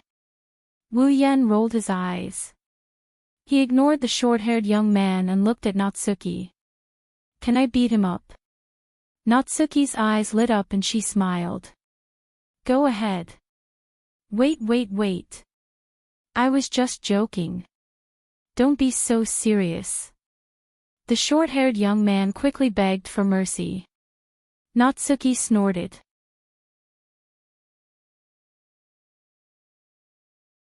Chapter 936. Isn't it time to get down to business? Motoki yes. Natsuki spoke with an expressionless face and a hint of displeasure in her voice. If it wasn't for you, I wouldn't have been humiliated in front of that stupid dog. Wu Yan's mouth twitched when he heard Natsuki's words. He recovered, but he was still complaining in his mind. Natsuki, aren't you the one who kept humiliating me? Sorry, I can't do anything about it. The short-haired boy, the one Natsuki called Yase Motoki, didn't look apologetic at all. He looked at the light in front of him and he gestured with his chin. Wu Yan and Natsuki turned around to look at the light in front of them. Wu Yan, Natsuki, and Motoki Yase are standing in a dark tunnel. There is a large glass window in front of them. The light is coming from inside the window. Through the glass window, there was a room that was not much different from a hospital's operating room. The room was surrounded by expensive and sophisticated machines. They looked like they were used for medical treatment or research, or perhaps both. There were lights flashing on them and the sound of them running indicated that they were working. In the center of the machines, there was a bed, a sick bed, and a young girl was lying on top of the sick bed. She was about 10 years old, and one could tell at a glance that she was very young. However, the young girl was currently in a deep sleep, and she had suffered quite serious injuries. Her entire body was wrapped in bandages, and there was a large red patch on the side of her abdomen. It is obvious that it was stained by blood. Seeing this scene, it was believed that many people would think that this place was giving the girl very strict treatment in an attempt to heal her injuries, and this was indeed the case. However, he was only half right. That was because, for some unknown reason, the hands and feet of the girl who was covered in wounds were firmly locked down by heavy metal tools. A strange atmosphere permeated between the three of them. Wu Yan couldn't help but notice the inexplicable scene in front of him. He frowned and looked at Natsuki. Aren't you going to explain? 2 nights ago, something happened in the western district of Itagami Island. Natsuki explained without beating around the bush. The specific content is that 2 unregistered demons with very powerful fighting strength were engaged in an attack and defense battle for a long time in the sky above the city block, which affected the surrounding area, and the surrounding buildings of the battleground. They suffered heavy losses, and some of them were even injured. Natsuki tapped the fan in her hand and pointed at the young girl. This person is one of the 2 demons who have yet to register. A battle between 2 unregistered demons. It affected the surrounding buildings. Wu Yan rubbed his chin and he looked into the room. I didn't expect that this young woman would have such a strong fighting strength. Yi Zichin thought to himself. She is more than strong. Motoki Ye shrugged. They fought in the sky above the city without any disguise. If it weren't for the fact that the one in front of us was seriously injured, we wouldn't even have been able to capture one of them. Even the guards couldn't do anything about it. Wu Yan paused for a bit before he asked. If that's the case, why didn't they send out the attack demon commander? Yes. They're on the move. Motoki Ye smiled and put his hands in his pockets, but his face was full of helplessness. But they couldn't do anything about it. That's why they asked Natsuki-chan for help. Don't use the word chan behind your teacher's name. Natsuki reflexively retorted, but her gaze was fixed on the young girl inside the room. Her eyes flashed with a thoughtful light. She's an unregistered demon. I can't tell what race she is. Oh, that. She's a little weak. Motoki Ye scratched his head. According to the judgment of the management community, this person is not a demon. Not a demon. Wu Yan and Natsuki were shocked. Natsuki frowned. You mean she's an overachiever? Or an attack demon commander? No. No. Yace Motoki shook his head and said, she is an ordinary person. An ordinary person. Natsuki smiled sarcastically. You mean to say that there are two ordinary people who can fly to the city and fight in the sky, and they even destroyed a lot of the surrounding buildings? Yes. I don't want to admit it. Motoki shrugged and said helplessly, but that's the truth. Natsuki finally turned her head and looked at Moki Yace. When she was sure that he wasn't joking, her expression changed slightly. So, did you find anything? A little. Just a little bit. Yace Motoki said seriously. That girl's body has traces of using a technique. I think she must have been modified to have that kind of combat power. Wu Yan, who had been quietly looking inside, suddenly raised his head, his wine-red eyes rippled. When he heard the word modification, he had a flash of inspiration. It's like there's something he needs to pay attention to. Once he grasps the inspiration, it will be beneficial to him. However, that flash of inspiration only lasted for a split second. By the time Wu Yan reacted to it, he was already clueless and couldn't think of anything else. It was also at this moment that a voice that sounded very innocent, very pleasant to the ears, and also abnormally annoying, entered the ears of everyone present. Hey, isn't this interesting? At the end of the dark passage, there was a series of footsteps. A figure walked out and stopped in front of everyone. Motoki Yace was shocked when he saw the figure. He took a step back. Wu Yan and Natsuki frowned. Their eyes were filled with disgust. As for the newcomer, his expression was the opposite of Wu Yan and Natsuki's. His eyes were filled with joy. He looked at Wu Yan. Yo, long time no see.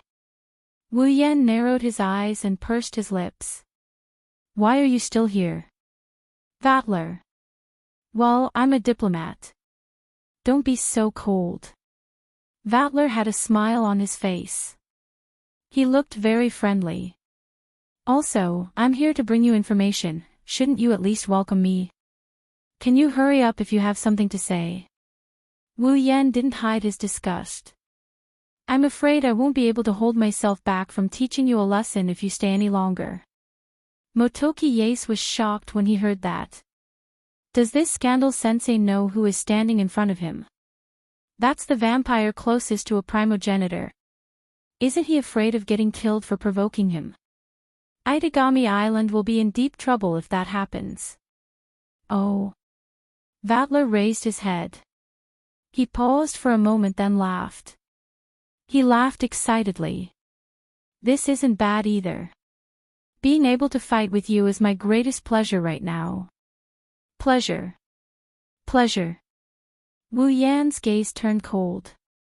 I can take that as you don't think you've been taught enough. Do you want to die again? It doesn't matter. Vatler had a cruel smile on his face, but his words made Moki and Natsuki unable to ignore them. I've already lost to you twice, one more time won't matter. Lost twice. Motoki Yace's expression changed. Natsuki Yace's gaze landed on Wu Yan. She was surprised. She knows that Wu Yan isn't as simple as he looks. The last time he went looking for Vatler, he probably fought him and defeated him. He even boasted that he could beat Vatler without using his familiars. But knowing was one thing, hearing it with her own ears was another. Natsuki was only a little surprised, but that was already good enough. If it had been someone who knew Vatler well, they would have been so shocked that their legs would have turned to jelly. Wu Yan's gaze turned colder and colder as he stared at Vatler. In the end, a surge of mana began to emanate from his body. Wu Yan's patience with Vatler is at its limit. Not bad. This is amazing. Vatler's face contorted into a sinister smile as he sensed the oppressive mana. At the same time, an equally terrifying mana slowly rose from his body. 2. They clashed.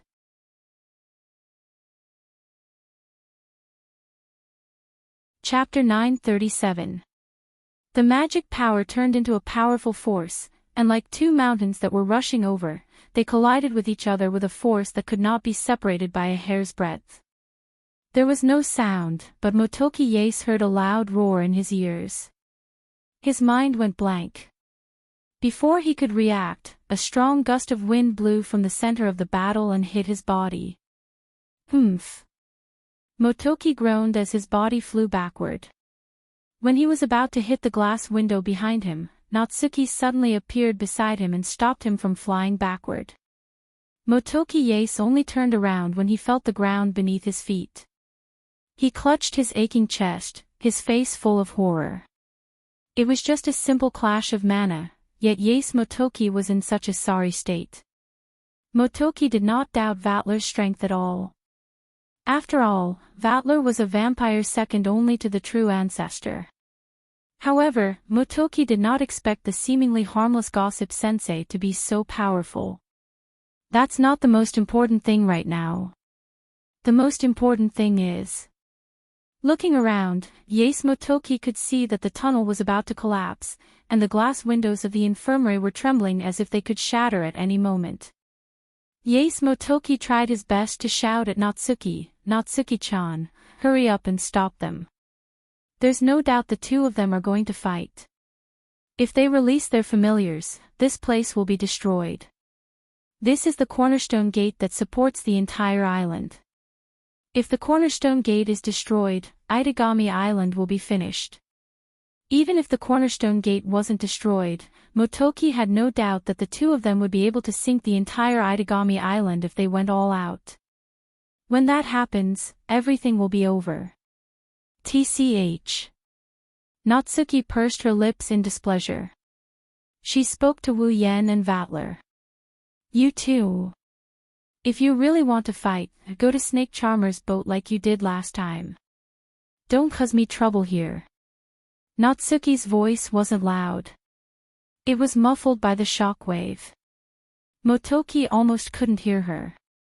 However, Wu Yen and Vatler, who were duking it out with their magic power, heard him. Immediately. The two of them hesitated for a moment before retracting their mana at the same time. Wu Yen and Vatler listened to Natsuki's words. After all, if they angered Natsuyu, it wouldn't be good for anyone. As the two of them retracted their mana, the violent storm gradually stopped. The scene once again returned to silence. "I'm sure now, Vatler." Wu Yen pursed his lips and turned around. "What the eye doesn't see, the heart doesn't grieve over. You rascal, you're so annoying." "Is that so?" Vatler closed his eyes nonchalantly and smiled. "I like you a lot." Wu Yen trembled. He took a few deep breaths to suppress his urge to explode. He smiled bitterly at Natsuki. "Sorry, Natsuki, I was a little impulsive. Don't mind it." Natsuki glanced at the smiling Vatler. "I feel the same way as you." Vatler maintained his smile despite the disgust of the two men. This guy was really annoying. "Don't say that. I'm really here to deliver information." Natsuki stared at Vatler for a moment before looking away.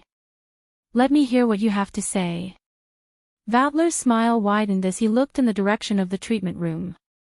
"The Nordic Kingdom, Erytigia's Knights of the Holy Ring, has lost contact with them since yesterday." Motoki flinched when he heard Vatler's report.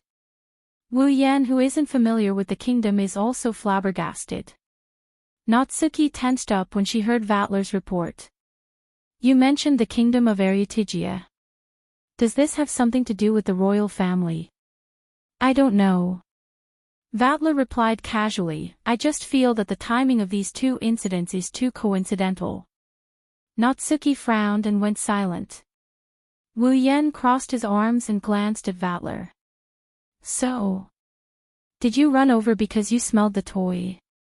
Are you planning to interfere?" How could that be? Vatler shrugged with a smile. I'm just going to watch from the sidelines. I have no intention of interfering. You're not going to do anything. Wu Yan aside, even Natsuki and Yace Motoki looked at Vatler suspiciously. None of them believed him. This guy was different from his handsome appearance. Inside, he was a battle maniac. To the immortal Vatler, fighting powerful enemies was the best way to pass the time. At first, Wu Yan thought he was interested in the combat prowess of the two modified humans. Just like Nalakuvara, he came here to kill some time. Who knew that he would get such an answer? If you're not here for fun, then what are you here for? Wu Yan looked at Vatler's face and sneered. You're not going to say you're just here to deliver information, are you? Vatler raised the corners of his mouth and smiled gracefully. I just feel that doing this will make things more interesting. Oh. Wu Yan's lips twitched. So you're saying you're more interested in watching from the sidelines? Well. Vatler turned around and waved at Wu Yan. Let's just say that for now. I've delivered the information, it's up to you to decide what to do. At this point, Vatler turned his head and spoke with a profound tone. Oh right, let me give you a piece of advice. The enemy this time isn't as easy to deal with as the Black Death Emperor faction. Even Koju will die if he jumps in. With that, Vatler turned into a cloud of golden mist and disappeared from where he stood. That bastard! Wu Yan cursed. Don't be too calculative. Natsuki shook her head. Even if you're a vampire, you'll be pissed to death if you really get into a fight with that snake charmer. He has such a bad taste. Motoki walked over and he snuck a peek at Wu Yan. He asked Natsuki. Natsuki-chan, can we trust his words? Nayu's gaze shifted slightly as her eyes flashed. Although that snake charmer has a bad taste, since he has said so much, his credibility should be very high. What do we do now? Natsuki pondered for a bit, then looked at Wu Yan. Wu Yan, I'll leave this matter to you. Ha! Wu Yan was stunned and he cried out in surprise. You want me to take care of it? Is there a problem? Natsuki said. You're an attack mage now, no longer an apprentice. Do you need me to take care of this matter? No, that's not it. Wu Yan scratched his face. Why don't you do it yourself? Didn't that snake charmer say that? Natsuki looked in the direction Vatler disappeared. Koju will die even if he jumps in. Rather than having me as a burden, it's better for you to take care of it yourself. Burden? Wu Yan was shocked. How are you a burden? Natsuki was silent. She lowered her head, her eyes flashed with bitterness. Her voice was as soft as a mosquito's buzz. I can't use my full strength in my current state. What did you say? Wu Yan frowned, he moved closer to Natsuki. I didn't hear you clearly. Anyway. Natsuki met Wu Yan's gaze and said in an unquestionable tone. I'll leave this matter to you. I'll deal with the missing airship. Answer me if you have any questions. Wu Yan bitterly smiled at Natsuki's emotionless face. All right, I understand. Leave the matters here to me. Only then did Nayu relax and nod her head.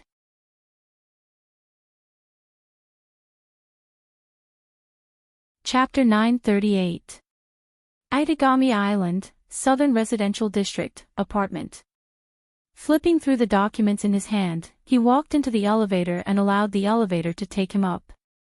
His wine-red eyes scanned the pages filled with runes. His brain spun rapidly as he memorized everything he saw. His eyes flashed with a pensive light. This was the information about the masked parasite that Moki Yace had just given him. Because there was no way to determine what kind of transformation the two unknown ordinary people had undergone to become like that and what kind of surgical method they had undergone to make them possess such powerful fighting strength, the people in charge of the artificial island management community had no way to determine their existence. However, no matter what kind of existences those two ordinary people had turned into, their forms were very similar. They wore revealing clothes made of fur that barely covered their breasts and lower body.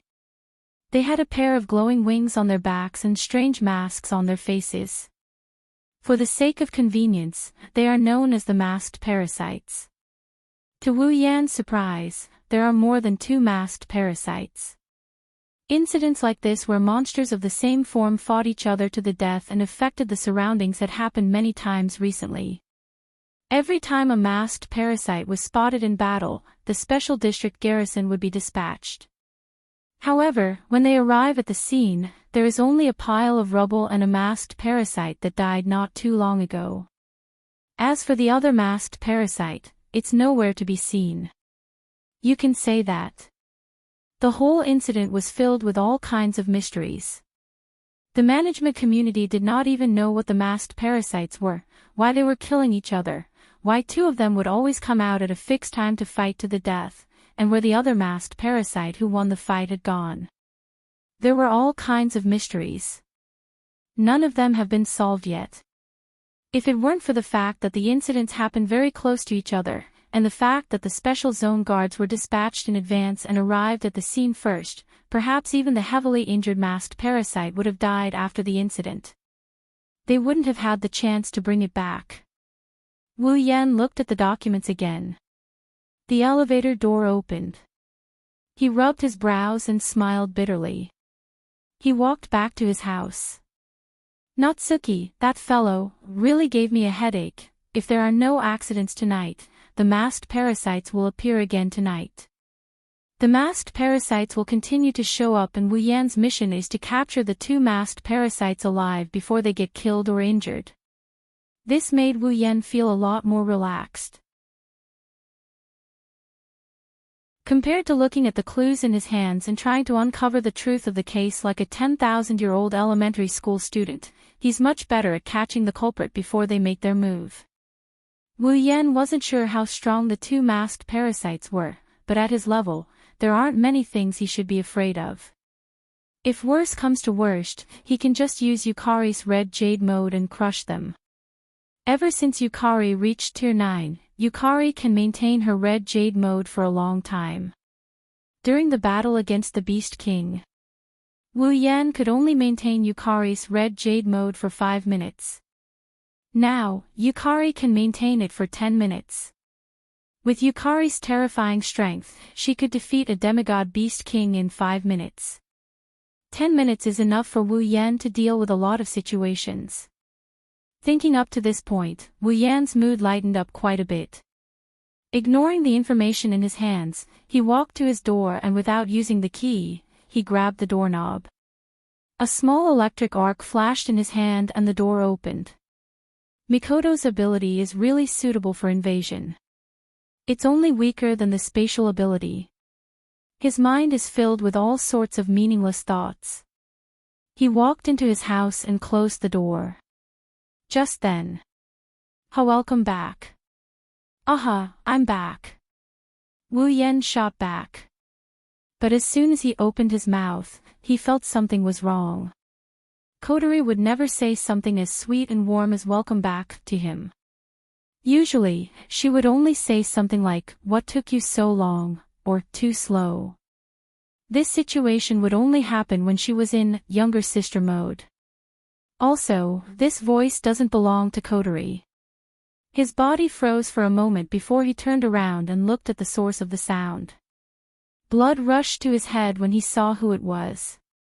Up ahead, on the edge of the door sill, a petite girl stood there. She's wearing a red apron, her slender shoulders and snow-white thighs are exposed, you can even see her smooth back. At this moment, she's standing there with her face so red that it's dripping blood. Her body is taut and her head is lowered. She doesn't even dare to look at Wu Yan with her big round eyes, she's full of shyness. That's because other than the red apron, she's not wearing anything else. Yes, she's not wearing anything. Wu Yan stared blankly at the beautiful scenery in front of him. The documents in his hand fell to the ground with a thud. He didn't notice it. His eyes widened and his mouth turned into an O shape. The shock on his face is so vivid that he froze on the spot. TSK, TSK, TSK, TSK. Wu Yan's mouth opened and closed, he almost couldn't say a word. After 10 seconds of stuttering, a name came out of his mouth in disbelief. Nagisa, Sensei. Nagisa pursed her lips at the sight of Wu Yan's dumbstruck expression. She pressed down on the apron with both hands and curled into a ball. Her face was red and she couldn't hold it in anymore. She closed her eyes and yelled. Don't keep staring over here. What are you doing? Wu Yan ignored her and yelled back. Why are you dressed like that? Wu Yan's yell made Nagisa feel even more humiliated. She resisted the urge to run away. She wanted to cry but no tears came out. I didn't want this to happen. 20 minutes ago. Nagisa sat up straight and stared at Kotori, who was standing in front of her and emitting a shocking aura. She felt uneasy. Kotori-chan. Nagisa called out to Kotori tentatively. She swallowed a mouthful of saliva. Nagisa, did I do something wrong? Kotori narrowed her eyes and looked at Nagisa condescendingly.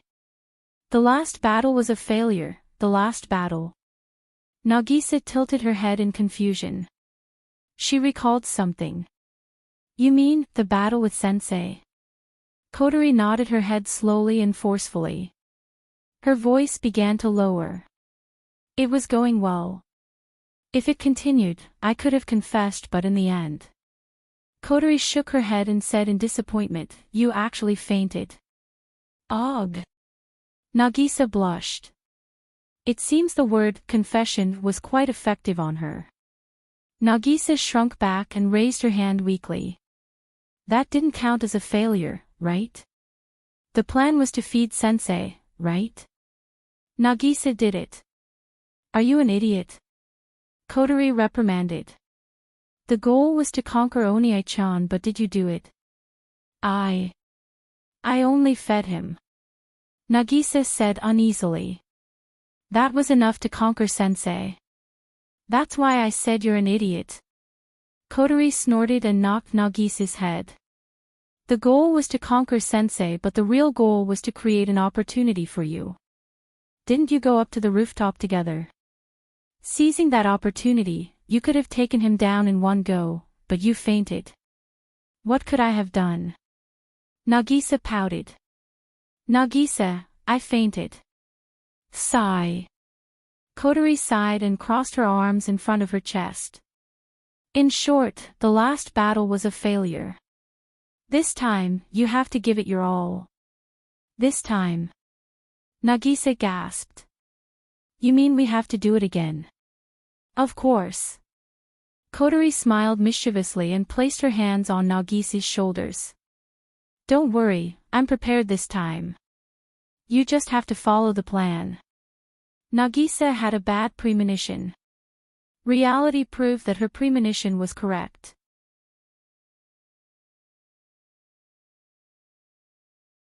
Chapter 939. Nagisa's heart bled as she recalled how Kotori had ignored her protests and stripped her of her clothes before walking away.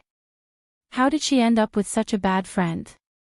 Nagisa looked like she wanted to bang her head against the wall and die. Wu Yan slowly came back to his senses.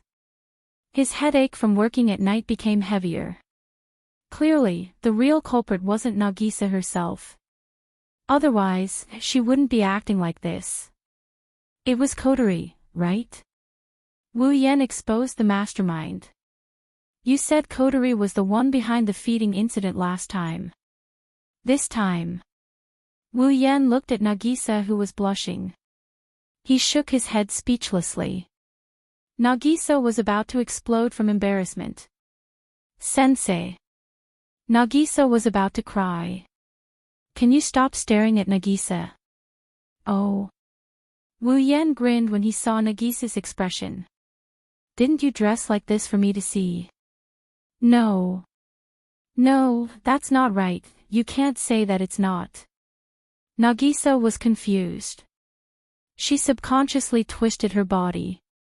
The thin apron fluttered with her movements. The beauty hidden behind the apron was on full display. Wu Yan couldn't help but be attracted to it.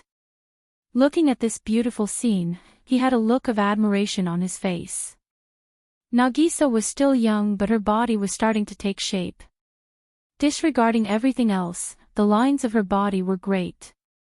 One look at her body and one can't wait to see how it will develop in the future. Her skin was alluring too. Her skin was white with a hint of red. It made one want to take a bite out of it. Her petite body couldn't hide her charm. Her youthful appearance was enough to attract the attention of countless people. Not to mention, Nagisa had a beautiful face. Sooner or later, she would be a beauty on par with Shokuho Misaki and Kurumi. On top of that, she had a cheerful and lively personality. Wu Yan noticed Nagisa was also a charmer. The only regrettable thing was that the size of her breasts was still small and not fully grown, but that was not a problem. Chuju and Mikoto were even smaller than Nagisa. Lost in his own thoughts, Wu Yan didn't notice that his unfocused eyes were fixated on Nagisa. From Nagisa's point of view, she was mesmerized by the beautiful scenery and couldn't extricate herself. Tears welled up in the corners of her eyes. Nagisa tightened her apron and tried her best to hide behind it. Her heart was numb as she lowered her head. Her face was red as she endured Wu Yan's admiration. One was lost in her imagination while the other was lost in her shyness. For a moment, the entire room was silent. At the same time, an ambiguous atmosphere spread in the air. After some time, Wu Yan finally came back to his senses. His head was buried in his chest and he looked like he was about to collapse. Nagisa looked like she was about to faint. He smiled bitterly. Wu Yan started walking towards Nagisa. Nagisa's heart started pounding when she heard his footsteps. What kind of feelings did she have for Wu Yan? Nagisa was new to this, so she didn't really understand. She could only follow Kotori's instructions. However, it was undeniable that Nagisa's emotions were influenced by Wu Yan's actions. Nagisa timidly took a step back when Wu Yan approached her. Wu Yan arrived in front of her, and when he saw how timid she was, he felt a burning sensation in his heart. Driven by the heat, Wu Yan reached out and placed his hand on Nagisa's smooth shoulder. Ah! Nagisa's body shook and she cried out. Her neck, ears, and skin all turned red when she felt Wu Yan's touch. Nagisa wanted to run, but Wu Yan was holding her shoulder. If she ran, her back would be exposed to Wu Yan. The apron can't cover the back. With this run, her entire back was exposed to the eyes of the enemy. Nagisa could only stand there, not knowing what to do. Her panicked appearance made Wu Yan's mouth dry up. He slid his hand from Nagisa's back to her waist and pulled her into his embrace. Ah! Before Nagisa could react, she heard Wu Yan's voice. Congratulations, you've successfully angered me. Wu Yan lifted Nagisa's chin and gave her a light peck on her lips. Ugh! Nagisa was stunned. Her mind went blank when she felt the warmth leaving her body. Wu Yan lowered his head and he pecked Nagisa's lips like a chick pecking at rice. He looked very gentle. Ugh! Nagisa passively accepted Wu Yan's kisses. She whimpered and closed her eyes. Every time she felt the warmth on her lips, she would moan softly. She looked like a kitten begging for food, cute to the extreme. He tried kissing her a few more times. Nagisa showed no signs of resistance. She didn't look like she was unwilling either, so Wu Yan relaxed. He thought it was all Kotori's prank and that Nagisa was the one who instigated it. Now that he relaxed, Wu Yan's actions became more relaxed. He pulled Nagisa's soft body into his embrace, and instead of kissing her bit by bit, he sucked on her pink lips and stuck his tongue into her mouth. He captured the escaping lilac and slowly and firmly entangled with her. The sudden increase in intensity made Nagisa uncomfortable. She had never experienced something like this before. Last time in the classroom, she only kissed him on the lips. Her tongue didn't enter his mouth. Now, this unfamiliar sensation was running rampant in her blank mind. Nagisa didn't know what was going on, and she had no choice but to escape from Wu Yan's entanglement. In the end, a chase ensued in Nagisa's small mouth. Wu Yan's hands on Nagisa's waist started moving around. One went down, the other went up, circling to the front. Phew! After an unknown amount of time, their lips finally parted. The two of them exhaled heavily. Their faces were slightly panting. From this, it could be seen how intense the kiss just now was. Phew. Nagisa breathed heavily in front of Wu Yan's chest. She recovered her senses and her mind started to process the memories from earlier. Her face was extremely red and she buried her head in Wu Yan's chest, unwilling to come out. Wu Yan shook his head in amusement and patted her little head. What? You're already dressed like this, are you still shy from a kiss? It's not like we haven't kissed before. Nagisa didn't move at all. After a long while, a mosquito-like voice came from under her face. This time, it's different. Different? Wu Yan was taken aback and became annoyed. That's right, it was an emergency last time. This time, you were instigated by Kotori. Kotori-chan only told me to dress like this to wait for you to come back. Nagisa defended her friend instinctively and blushed again. She didn't tell me to. Is that so? Looking at the petite murmuring voice in his arms, Wu Yan caressed her smooth back. Then what did Kotori tell you to do? Nagisa blinked and answered subconsciously. She invited Sensei to the festival. Ceremony. Wu Yan flinched when he heard Nagisa. That ceremony, don't tell me it's tonight's ceremony. Yes. Nagisa nodded. Wu Yan was troubled. He knew that the ceremony at night was only held to prevent the masked parasites from causing too much commotion when they fought, which was why it was held. Plus, he had work to do. What? Nagisa was a bit disappointed when she saw Wu Yan's expression. I can't do that. Wu Yan felt guilty.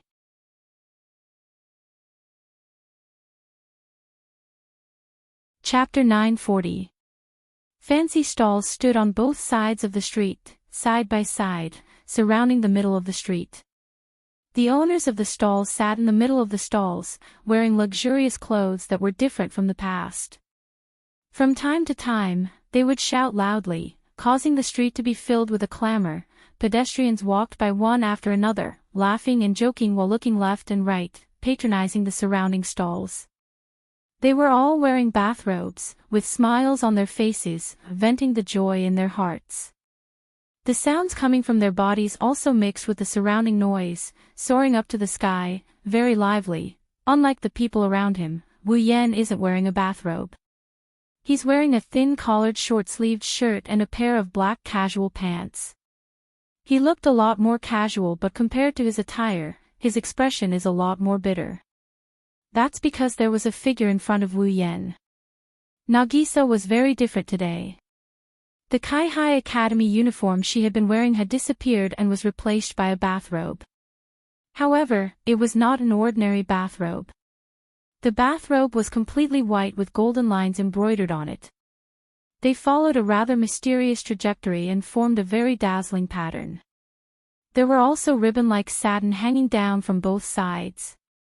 Coupled with the pure white color of the bathrobe, it looked like a little princess wearing new clothes.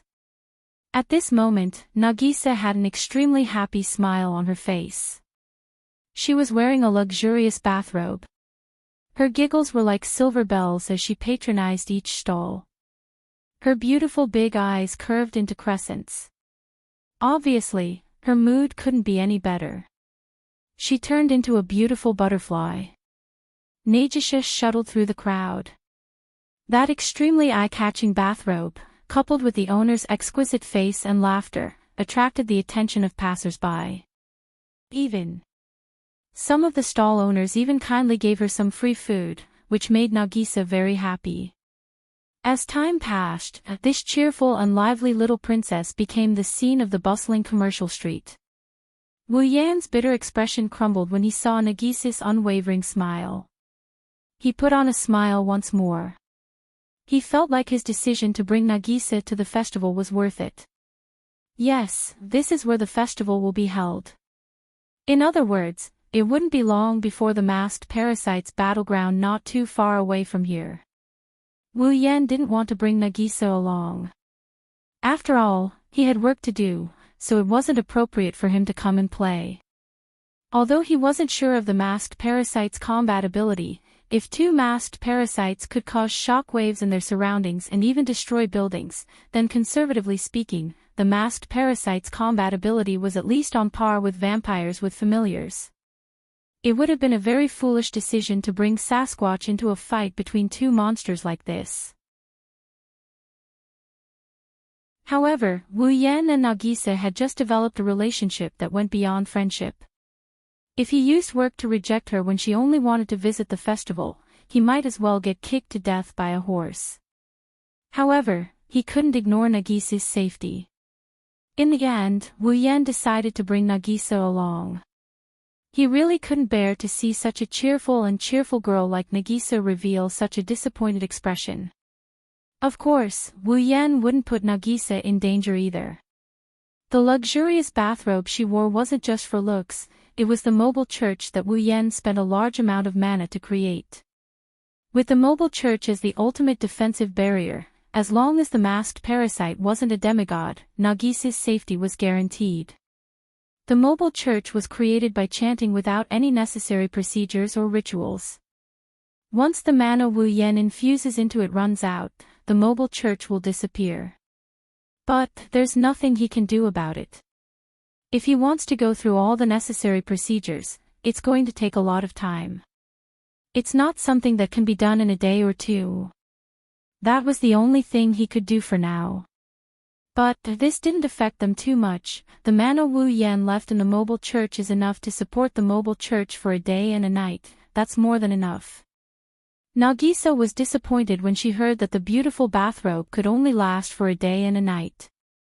She really liked the bathrobe. Everything was ready. All that was left was to wait for the masked parasite to appear. "Teacher. Come here." Wu Yan looked up and he saw Nagisa waving at him. He ran over to her. "What's wrong? Tired from playing?" "Of course not." Nagisa made a funny face at Wu Yan and grumbled. "It's rare for us to come out for a festival. Why do you look so tired?" "It's not that I'm tired, I'm just thinking about something." Wu Yan scratched his face and shrugged. "Didn't I tell you? Even if we come out, I won't be able to play to my heart's content. I still have work to do." "But they're not here yet, right?" Nagisa tilted her head and tried to recall. "The masked parasite or something." Wu Yan nodded and knocked on Nagisa's head. "But you really came with me, okay? Aren't you afraid of demons?" Teacher, didn't you say they weren't demons? They were transformed normal humans." Nagisa smiled mischievously. "Since they're not demons, Nagisa isn't afraid. But it's still dangerous. Don't you have this dress?" Nagisa twirled in a circle and smiled happily. She seemed to really like her dress. "Didn't you say I'll be fine with it protecting me?" "That's true. You are right." Wu Yan opened his mouth but he sighed in the end. "Anyway, you can play to your heart's content, but once I leave, you have to hide somewhere safe." "That's what we agreed on, got it?" "Got it." Got it. Nagisa giggled and grabbed Wu Yan's hand. They ran forward. Before that, teacher, you have to play with me. That's what we agreed on. Yes, yes, yes. Wu Yan replied helplessly. After that, the two of them put all their attention on the ceremony. Under Nagisa's lead, the commercial street was filled with the two of them. They fished for goldfish, bought food, played games, and handed out gifts. They visited almost every stall. It didn't take long for them to fill their stomachs with gifts. Some of these gifts were requested by Nagisa, some were prizes he won in the game, some were for fun, and some were for Kotori, Yukaina, Koju, and the others. He spent quite a bit of money on them. Fortunately, the salary of an attack mage is quite high. Wu Yan is also a teacher. His two salaries are enough to cover the income of some of the higher classes. Even if he doesn't, Wu Yan still has a bunch of gold coins he brought from Spalier World. The ring of gold has an uncountable amount of wealth. It's more than enough to buy the entire Itagami Island. The only problem is whether they'll sell it or not. It was also because of this that Nagisa decided to be extravagant for once. Normally, she liked to shop, but she had never been so careless as she was today. It was a great way to vent her womanly heart. Until a certain moment. Boom, boom, boom, boom, boom. Along with a burst of colorful flashes of light, in the sky, one after another dazzling fireworks brought out a series of muffled sounds, in the night sky, blossoming. The smile on Wu Yan's face slowly faded. He looked up at the sky. There's no festival to be held at this time of the year. The reason there's a festival is to hide it from the public. No one would be naive enough to think that the battle against the masked parasite wouldn't cause a phenomenon. The fireworks during the festival will cover up part of the phenomenon. The fireworks are a secret signal set by the management of the artificial island. Once the masked parasite appears, it will be the signal. His gaze swept across the horizon. Then, two meteor-like tails of light entered Wu Yan's sight.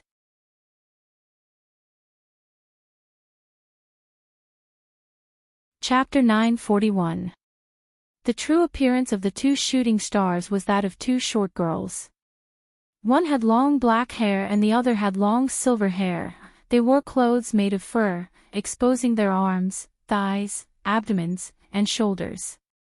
Their slender hands and feet flashed with white skin, but one could faintly see strange patterns formed by cold lines. They wore masks on their faces, but only their eyes were not covered. On their backs, there were strange glowing wings. If one didn't look at the masks, they would look like two fallen angels dancing in the night sky. However, under the influence of the masks, these two young girls looked more like monsters than angels. Furthermore, they weren't just dancing around each other.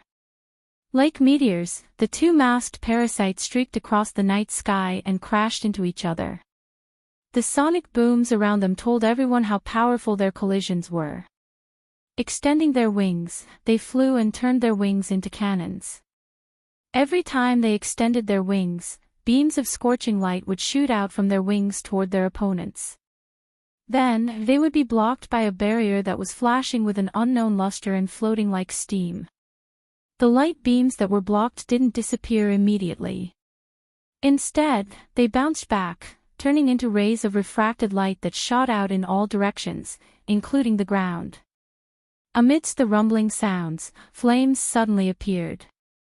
The roads and buildings on the ground were sunk and burned down one after another. Not long after, an originally intact street was blasted into ruins by the impact. Fortunately, the residents on the street were evacuated. Otherwise, there would be casualties. As the battle between the two masked parasites got fiercer, the area of destruction was getting bigger and bigger. It wouldn't be long before the battle was over. Soon, the festival will be affected as well. Teacher. Only Wu Yan and Nagisa saw this amidst the fireworks. When she saw the intense battle between the two masked parasites, Nagisa leaned towards Wu Yan uneasily. Wu Yan retracted his gaze and hugged Nagisa's shoulder. "Nagisa, you stay here, I'll go out for a bit." "Are you okay?" Nagisa ignored her embarrassment and grabbed Wu Yan's arm, her face full of worry. "Those two masked parasites seem to be very powerful." "That's nothing." Wu Yan chuckled. He comforted her. "I'm very good, too. Those two masked parasites are nothing in front of me." Nagisa's worry dissipated when she heard Wu Yan's arrogant words. Her red eyes turned to Wu Yan and stared straight at him. "Be careful. Don't worry." He patted her head. Wu Yan flashed her a wide smile before disappearing from the spot. Nagisa turned her gaze towards the two masked parasites, clasping her hands together as if praying. In the sky, the two masked parasites were engaged in a chase.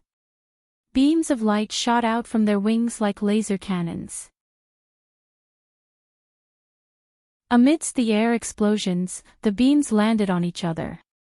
However, the two masked parasites seemed to have some sort of defense on them. Like a protective shield, it protected them from all the incoming light beams, deflecting them one by one. It was without a doubt that if this continued, the battle would never end. However, the two masked parasites didn't consider that at all. They were still pacing back and forth while shooting at each other. Only at certain times would they shoot at each other. Every time that happened, the masked parasites' defenses would reveal a flaw. Their meteor-like silhouettes crossed each other. The two masked parasites seemed to be on par with each other, but upon closer inspection, one would notice that the silver-haired masked parasite was stronger. Her attacks were effective far more often than the black-haired parasite. Just as the two masked parasites were about to clash once more, a figure suddenly appeared beside them. Crimson spatial ripples rippled out, and waves of black iron sand swarmed out from the ripples. Like collars, the iron sand waves gathered and shot into the air. They vibrated violently before crashing down on the two masked parasites. Bang! Bang! Following two muffled thuds, the iron sand waves split into two and crashed down like a waterfall, smashing into the two masked parasites and pushing them to the ground. Thud! The iron sand waterfall came crashing down from the sky like a mountain falling from the sky. After a loud crash, a 10-meter deep crater was formed on the ground. The two masked parasites were lying in the crater. Before they could get up, the iron sand tide that blotted out the sky rushed down again and landed on them. At once, the two masked parasites struggled as though they were in a high-pressure water current. They waved their limbs crazily and roared wildly, letting out strange roars one after another. Looking at the two masked parasites who couldn't get up from the ground due to the impact of the iron sand, Wu Yan narrowed his eyes and turned on the system to look at the ground. Masked parasite, level 70. They were just ordinary people who were modified by some unknown tactic. How did they have the strength of a Tier 8 fighter? What kind of tactic was used to modify them? Wu Yan is a bit surprised. This is to be expected. If he can get his hands on a technique that can turn a normal person into a Tier 8, he would be able to create an endless supply of Tier 8 individuals. Unfortunately, Wu Yan cut off this thought as soon as it flashed through his mind. If he could really create an endless stream of Tier 8 fighters, why would these two masked parasites kill each other? And why would there only be two masked parasites every time they killed each other? There was no doubt that this tactic that could create masked parasites must have some major flaw or limitation. Moreover, Wu Yan, who had 103,000 books of knowledge, could not see the truth of this world's tactics. However, with the vast amount of knowledge in his mind, it was only a matter of minutes for him to deduce the general composition of a tactic. Therefore, he knew that a tactic that could mass-produce powerhouses either did not exist, or there must be some necessary conditions to be met. This condition is usually not easy to achieve. In fact, one might not be able to achieve it even after spending a lifetime of effort. Perhaps that was the real reason why the masked parasites were killing each other. Who knows? If the strength of the masked parasite only surprised Wu Yan a little and allowed him to understand a little bit of the structure of the modification tactic, then the other silver-haired masked parasites shocked Wu Yan to the point of being horrified. It's not because she's strong, it's because he expected to see the same prefix, masked parasite, in the system's information. Instead, he saw a term he didn't expect no matter how hard he tried. Kinase Cannon, level 75. Kinase Cannon. Wu Yan looked at the silver-haired masked parasite who was struggling under the onslaught of the iron sand. His face was full of shock. Kinase is a masked parasite. In an instant, Wu Yan felt his mind go blank. He suddenly remembered his second dungeon mission. Save the artificial angel, Kinase Cannon. Could it be that this so-called masked parasite was actually the artificial angel mentioned in the second quest? Artificial angel. Wu Yan's expression turned ugly. No wonder these masked parasites had the strength of a tier 8 fighter. If they were related to angels, it would be strange if they didn't have the strength.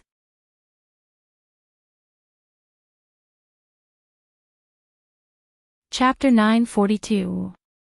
Roar! Suddenly, a strange roar erupted from the bottom of the abyss. The two masked parasites were completely covered by the black iron sand. The roar jolted Wu Yan out of his daze. Then, Wu Yan felt the iron sand under his control suddenly become lighter. Down below in the crater, a dazzling barrier resembling an aurora appeared around the two masked parasites. Like dispersing steam, it could be clearly seen flashing rapidly amidst the black iron sand. Then, the two masked parasites actually stood up from the iron sand waterfall, flapping the wings on their backs as they swiftly flew up. The iron sand that struck them seemed to have struck two afterimages. The sand passed through their bodies and hit the ground. The two masked parasites turned illusory as they shuttled through the iron sand and arrived in front of Wu Yan. Arg! Following two deep roars, the two masked parasites attacked at the same time. Dazzling lightsabers flashed in their hands. Like a dance, the lightsabers drew two distorted ribbons of light in the air as they viciously pierced towards Wu Yan. Including Kinase Natsuan. His pupils constricted as he stared at the two masked parasites who were wielding the lightsabers without showing any mercy. To be more precise, it was Kinase Natsuan. Wu Yan clenched his teeth and his body suddenly trembled. Bang! An enormous magic torrent so thick that even the air trembled violently erupted from Wu Yan's body. The sudden eruption of magic torrent transformed into an explosive cyclone. Before the two masked parasites could react, the cyclone slammed into their bodies. Bang! A muffled sound rang out. The black-haired masked parasite howled as if she had been struck by a hammer and was sent flying. As for Kinase Natsuan, before she was sent flying, Wu Yan grabbed her arm. He pulled her back. Stop! Yees! Looking at the heavy mask, Wu Yan couldn't help but increase the strength of his hand. Thinking back to when they first met a few days ago, Kinase Cannon was pure, and as beautiful as an angel. But now, her angel-like appearance contained a strong ominous aura. The mask on her face made her look like a living dead with the shell of an angel. Wu Yan couldn't believe that Canon Kinase would look like this. To think that it would turn out like this. Perhaps she heard Wu Yan's call. Canon paused for a moment. Her blue eyes, the only exposed part of her face, seemed to be struggling, but it quickly returned to its normal state. Canon stretched out her other hand, and a ball of light appeared in her palm. Immediately, Kinase Natsuya grabbed the ball of light and pressed her hand against Wu Yan's chest. However, she missed. Wu Yan appeared from the void not far away. He raised his head, his expression turning ugly. Of course, he didn't believe that the holy Kinase Cannon would turn into a monster that only knows how to attack people. He was familiar with all kinds of spells, so he could see her current state. Has she lost her self-awareness? He inhaled a mouthful of cold air, suppressing his restless emotions and calming himself down. He stared at Kanae's cannon for a moment, then glanced at the other masked parasite. Wu Yan narrowed his eyes. Let's capture her first. With that in mind, Wu Yan ignored Kanae's cannon and used a teleportation spell. In a flash, he reappeared behind the black-haired masked parasite. Pack!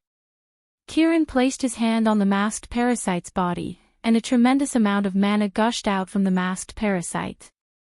The mana surged up to the sky and twisted slightly, forming 3 black halos. Descend! With a cold shout, the black halo in the air trembled and flashed down. It shrouded the masked parasite and shrunk like thick ropes, binding the masked parasite tightly. The black-haired masked parasite seemed to have sensed danger. She immediately tried to struggle, but an inexplicable force surged out of the halo that bound her firmly. It made her body stiffen, and all the strength in her body seemed to have been sucked out in an instant. She did not even have the strength to roar. All she could do was let out a muffled groan and weakly pull her body down. Whoosh! A sonic boom came from behind Wu Yan. Wu Yan's expression changed as he turned around. He grabbed the masked parasite with his free hand and he grabbed the hand of the assailant. Roar! Kanae's Natsuan struggled like a madwoman as she tried to break free from Wu Yan's grasp. However, if you look closely, you can see that her blue eyes are wavering. Occasionally, she would look like she's in pain. The ominous aura surrounding her was tainted with a sorrowful aura. Kanae, stop. Wu Yan wanted to knock Kanae's cannon out with a single blow, but he saw the wavering and pain in her eyes. His heart softened and he showed pity. I don't want to fight you. After being transformed into a masked parasite, or rather, a false angel, Kanae's cannon has lost all rationality and is under someone's control. When he thought of the pitiful saintess being reduced to such a state, Wu Yan couldn't bring himself to kill her. Hearing Wu Yan's words, the wavering in Kanon's eyes became more intense. At the same time, the pain in her eyes became more intense. Wu Yan was delighted to see this. It seems that Kanae's cannon hasn't completely lost her mind yet. Perhaps, I can summon her consciousness back. Kanae. Just as Wu Yan was about to summon Kanon's consciousness back, the mask on Kanon's face let out an ear-piercing screech. The screech sounded like a high-pitched metal song. It also sounded like metal scraping against metal. Amidst the screech, the wavering and pain in Kanon's eyes were extinguished at an unimaginable speed. Before Wu Yan could react, her eyes were filled with malice. TSK. The sound of tearing leather was heard. The joy on Wu Yan's face froze. A trace of blood flowed out from the corner of his mouth. He didn't know when, but Kanae's cannon's other hand grew sharp nails. They looked like cat claws.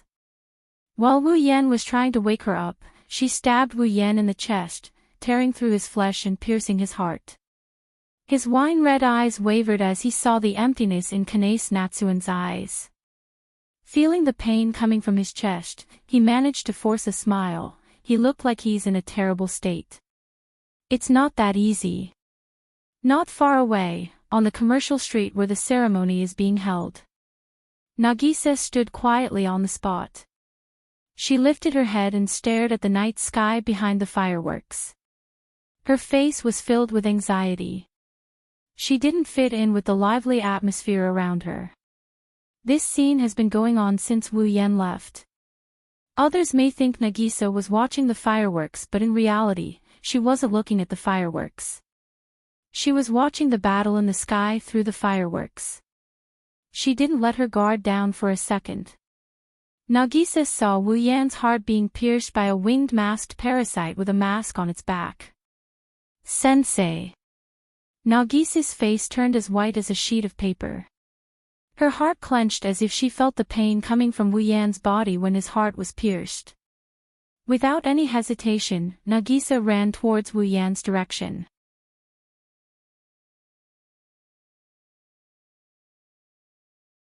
Chapter 943. Tisk. Another tearing sound was heard. Cannon pulled out the claw that pierced through Wu Yan's heart.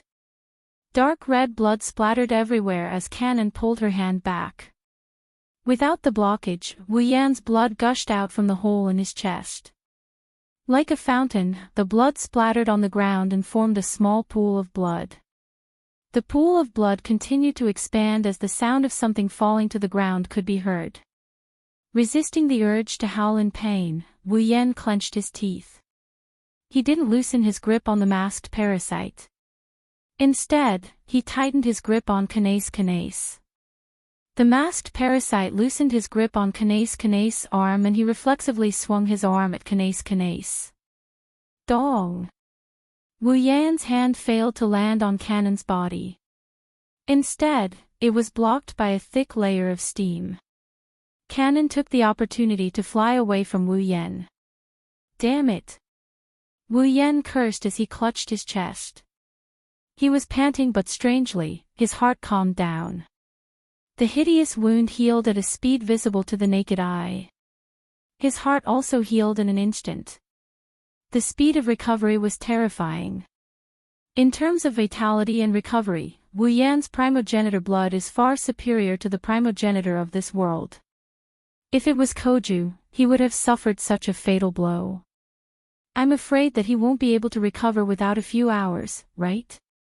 After all, the primogenitor of this world was cursed by God. Unlike Wu Yan, who is similar to the elves, they are not close to nature. Even if they do not age or die, they are still cursed creatures. Their recovery speed is not as good as Wu Yan's. That mask. Wu Yan allowed his wounds to heal as he stared at the mask on Cannon's face. His eyes flickered. Is the mask controlling Cannon? If I destroy it, will Cannon recover? This thought flashed through his mind. Wu Yan had a new plan. However, a voice sounded. Wu Yan, who had already calmed himself down, suddenly became agitated again. Sensei. His calm expression was instantly shattered. Wu Yan turned pale with fright. He turned to the source of the voice. On the ground, Nagisa was wearing a luxurious bathrobe. She was wearing a pair of wooden clogs. She's coming. Nagisa. Wu Yan's expression changed as he shouted at Nagisa. Don't come over. Nagisa was completely overwhelmed by her panic. She had forgotten that Wu Yan was an immortal vampire. She sped up when Wu Yan shouted at her. She even threw off her wooden clogs. Idiot! Wu Yan only had time to say this before a deep roar echoed in front of him. Roar! Cannon flapped her wings and a brilliant light flowed from them, gathering at the tip of her wings. Immediately after, beams of light containing a destructive aura shot out, aimlessly shooting at Yishiwen. One of them was headed straight for Nagisa. Sensing an explosion and a sliver of light above her head, Nagisa reflexively looked up. Then, her vision was covered by the flickering light of the light beam. The light beam was rapidly expanding in Nagisa's eyes. Damn it! Wu Yan's expression twisted when he saw the beam about to hit Nagisa. Nagisa still had the mobile church, but that was not the reason he could watch her get attacked. Wu Yan wanted to teleport to Nagisa's side, but something unexpected happened. Kaboom! Like a bolt of lightning on a sunny day, there was a loud explosion. Whoosh! An extremely powerful mana fluctuation surged out from the ground below, bringing with it a dense sound wave and surging airflow. It spread out like a shockwave, and everywhere it passed, a thick layer of ice formed on the ground in the blink of an eye. That beam of light trembled for a moment and its speed dropped sharply. Starting from the front, it started to freeze bit by bit. Then, like a popsicle, it fell to the ground. In just a second, the ground within a radius of a few hundred meters was covered by a layer of ice. At the same time, a cold air so cold that it caused the temperature of the human body to drop to the freezing point enveloped the world. Looking at the formation of the land of ice, Wu Yan is completely stunned. His eyes are filled with disbelief, even his consciousness is in a state of chaos, showing how shocked the owner of this place is. On the ground, Nagisa stopped running and stood at the center of the ice. Her head was lowered so no one could see her expression. The ponytail on her head had disappeared without a trace. Her black hair drooped down in accordance with the pull of gravity, draping over her shoulders. A faint blue light surrounded her body, and an icy aura lingered around her. No, it wasn't just an icy aura. There was also a huge amount of mana comparable to Wu Yan's. The main culprit behind the land of ice was Nagisa herself. The source of the mana comparable to a true ancestor was Nagisa herself. She raised her head. On her face that was wrapped in a faint blue light, her eyes had lost their usual liveliness, as though she had lost her consciousness. Her irises were wide open, and there was no longer any emotion in them. Before anyone could react, Nagisa's mana swelled and a huge figure appeared behind her. It was a beautiful figure that was more than 5 meters tall and close to 10 meters tall. Her entire body was a faint blue like an icy river. Her figure was shaped like a mermaid but also like a demon bird with a remnant of its symbol. Its upper body was similar to that of a human female, with some heavy armor covering its chest and ribs. Its face was also covered with a metal mask that covered its nose, or rather, it was a metal crown with a red gem embedded at the top. Its lower body was an ice blue fish tail with illusory scales on it. In addition, there was a pair of wings on the back of the figure. There were 2 metal armbands on the arms. The hands were humanoid, but the nails were sharp claws. They were slightly curved like a bird's claws. It looked very frightening. A flower-shaped ice crown extended from the edge of her metal mask. It was like hair, moving back and forth. Her long hair, black or dark blue, fluttered in the wind, accompanied by an icy cold air. Her eyes, which were exposed outside the mask, flickered with a dark red light. It was both fascinating and chilling. Mixed with the icy blue aura, the huge figure stood behind Nagisa like an icy river. That's... Wu Yan was shocked. Nagisa's magic power isn't any weaker than his own. He was shocked. That's a vassal beast. That's right. A huge figure. A vassal beast. A vassal beast that only vampires can command. Why? Why does Nagisa have a vassal beast? Vampires weren't the only ones who could summon vassal beasts. In fact, anyone could do so. However, vassal beasts had the side effect of draining the host's life force. Unless the host was an immortal vampire, the host's lifespan would be greatly reduced, or even completely depleted. In other words, Nagisa, who isn't a vampire, has a vassal beast in her body. Her life is coming to an end. However, Nagisa didn't seem to be affected by it.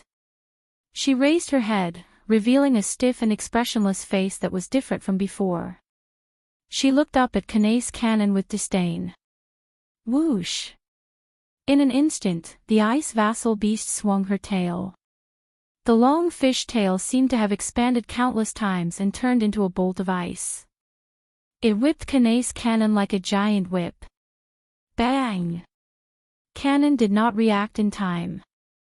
Before she could activate her protective barrier, the ice fish tail slammed into her body and sent her flying. Following a trail of blood, Kanae's cannon's body was sent flying like a kite with a broken string. She was sent flying into the night sky with a sonic boom. She disappeared.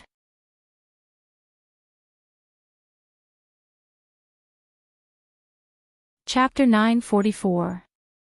Everything happened too quickly. Before Wu Yan could react, Kanae's cannon was sent flying. She disappeared into the night sky, her aura completely gone.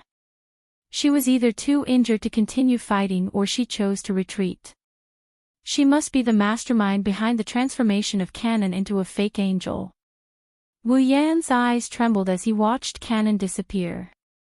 He hesitated for a moment before deciding to give up on pursuing her. Compared to Kanae's Canon, there are more important things waiting for him to do. Wu Yan teleported back to the ground. He landed on the ground and faced forward. In front of him, Nagisa was surrounded by a faint blue light. The ice familiars guarding Nagisa were facing him from afar. Wu Yan narrowed his eyes and he tossed the masked parasite to the ground like a piece of trash. Then, he ignored the masked parasite. The halo that restrained the masked parasite was no ordinary tactic. It was fine if it didn't hit, but once it was restrained by the tactic, it was almost impossible to break free as long as the opponent's strength didn't exceed the caster's by too much. That's because the binding spell is effective. It has the ability to neutralize the target's power. Even if a real angel got hit, they wouldn't be able to break free unless they have some sort of mystical ability, let alone a fake angel created from an ordinary human. Wu Yan can now focus on the task at hand. Wu Yan glanced at the ice familiars. His gaze turned cold as he looked at the expressionless Nagisa. Wu Yan's mana isn't any weaker than Nagisa's. You're not Nagisa, are you? Wu Yan's demonic aura reverberated in the air along with his chilling voice, clashing with the cold air around him. It blew them away. Who are you? Nagisa asked. Nagisa slowly raised her head. Her half-closed eyes stared at Wu Yan. When she saw Wu Yan's mana isn't any weaker than hers, her eyes widened. She seemed surprised. She also seemed amused. Her lips curled into a stiff smile. The expression on his face did not change at all. He had such a strange expression, as if he was harboring evil intentions.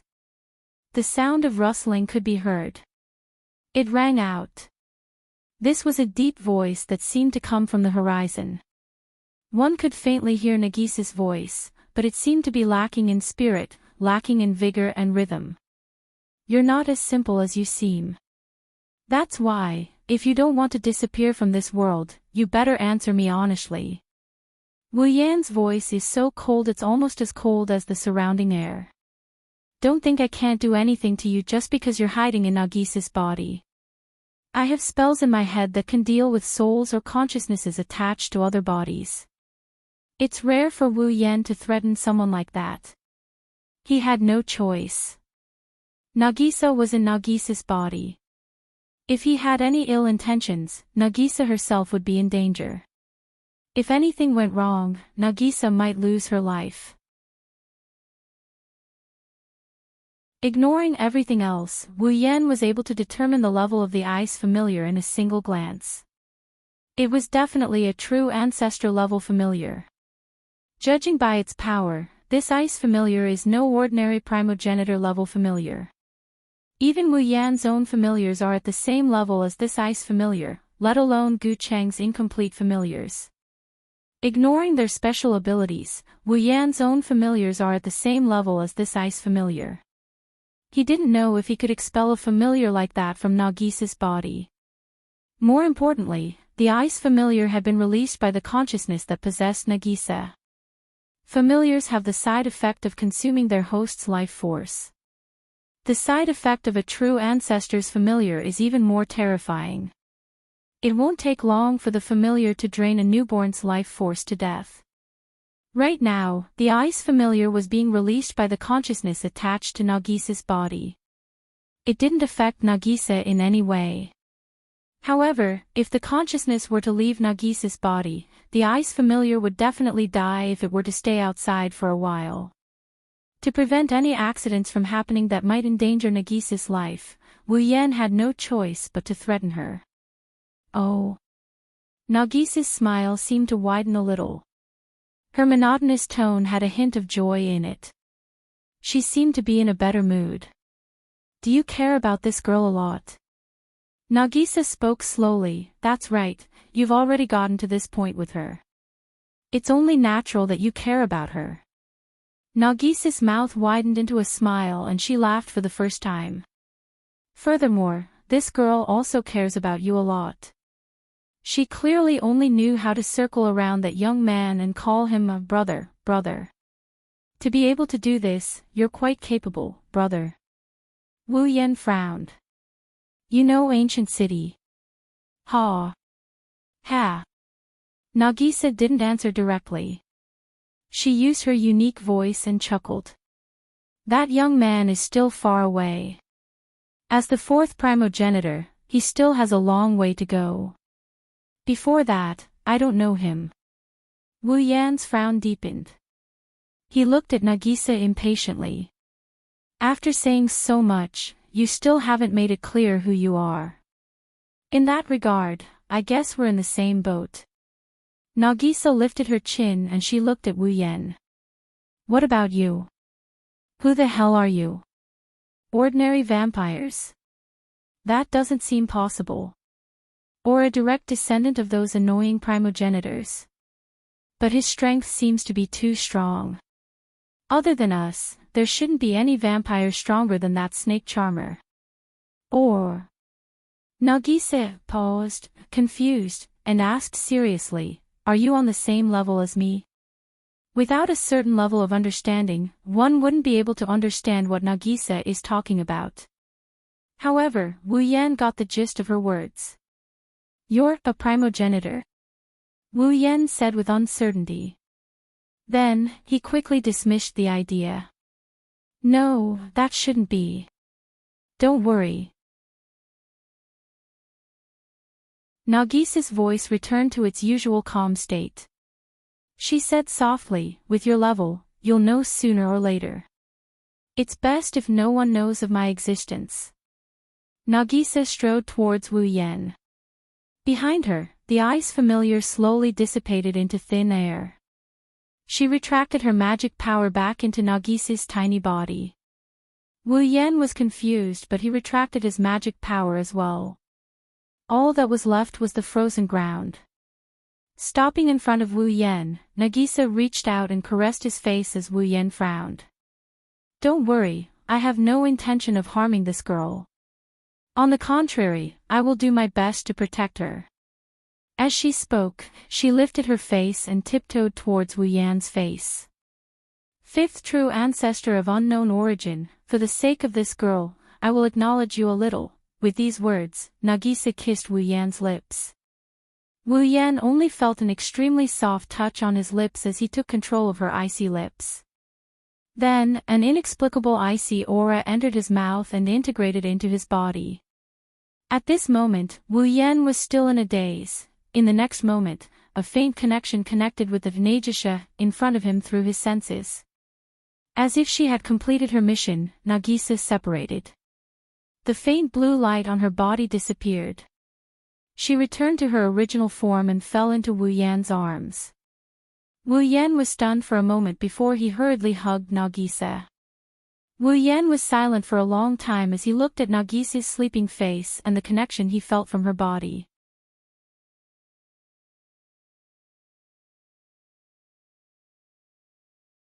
Chapter 945. Itagami Island, Shore. A luxurious yacht. Oceanus Grave, as always, shone with extravagant lights. The waves gently lapped against the shore, illuminating a corner of Itagami Island at night. Wearing a white suit that seemed to never change, Vatler stood at the top deck of the Ocean's Grave with one hand in his pocket and the other holding a wine glass. The glass was filled with the finest red wine, but Vatler didn't seem to want to taste it at all. He swirled the wine in his hand, the red wine swirled in his hand. It gave off an intoxicating aroma. His blue eyes stared at a certain direction in Itagami Island. Two meteors collided in that direction. Vatler's lips curled into a smirk. It's like raising venomous insects. Let them fight and devour each other after being modified by the tactics, thereby obtaining the center of the spiritual body and storing it in their own body. In this way, even with the capacity of an ordinary human body, they can accept the divine energy flowing in from a higher dimension without overloading, so that their spirituality can sublimate, evolve, and finally turn into a real angel. Vatler was so happy that he closed his eyes and laughed as if he had thought of that scene. Indeed, if that's the case, things will get more interesting. The smile on Vatler's face gradually turned sinister as he spoke. It was obvious that Vatler wasn't afraid of the angel he spoke of. Instead, he seemed to be looking forward to it. He was looking forward to a fight with the angel. Ha! Vatler laughed for a while as he held his forehead. Then, he quickly suppressed the intense feeling in his heart and calmed himself down. Well, I can't get too excited. He took a deep breath. Vatler said as if he was intoxicated. The current angel isn't complete. The core of the spirit body isn't complete. She can't be considered a true angel. Furthermore, it's not appropriate to attack an angel. After all, she was created for that purpose. Vatler abruptly paused and lifted his head to look at the night sky in front of him. A trace of surprise appeared in his eyes. This mana, is it Wu Yen? Or Koku? Vatler narrowed his eyes as he quickly denied his own guess. No. Wu Yen and Koku's mana don't feel like this. But if it's not Wu Yen and Koku, who else on Itagami Island could have this level of mana? Vatler's expression turned gloomy.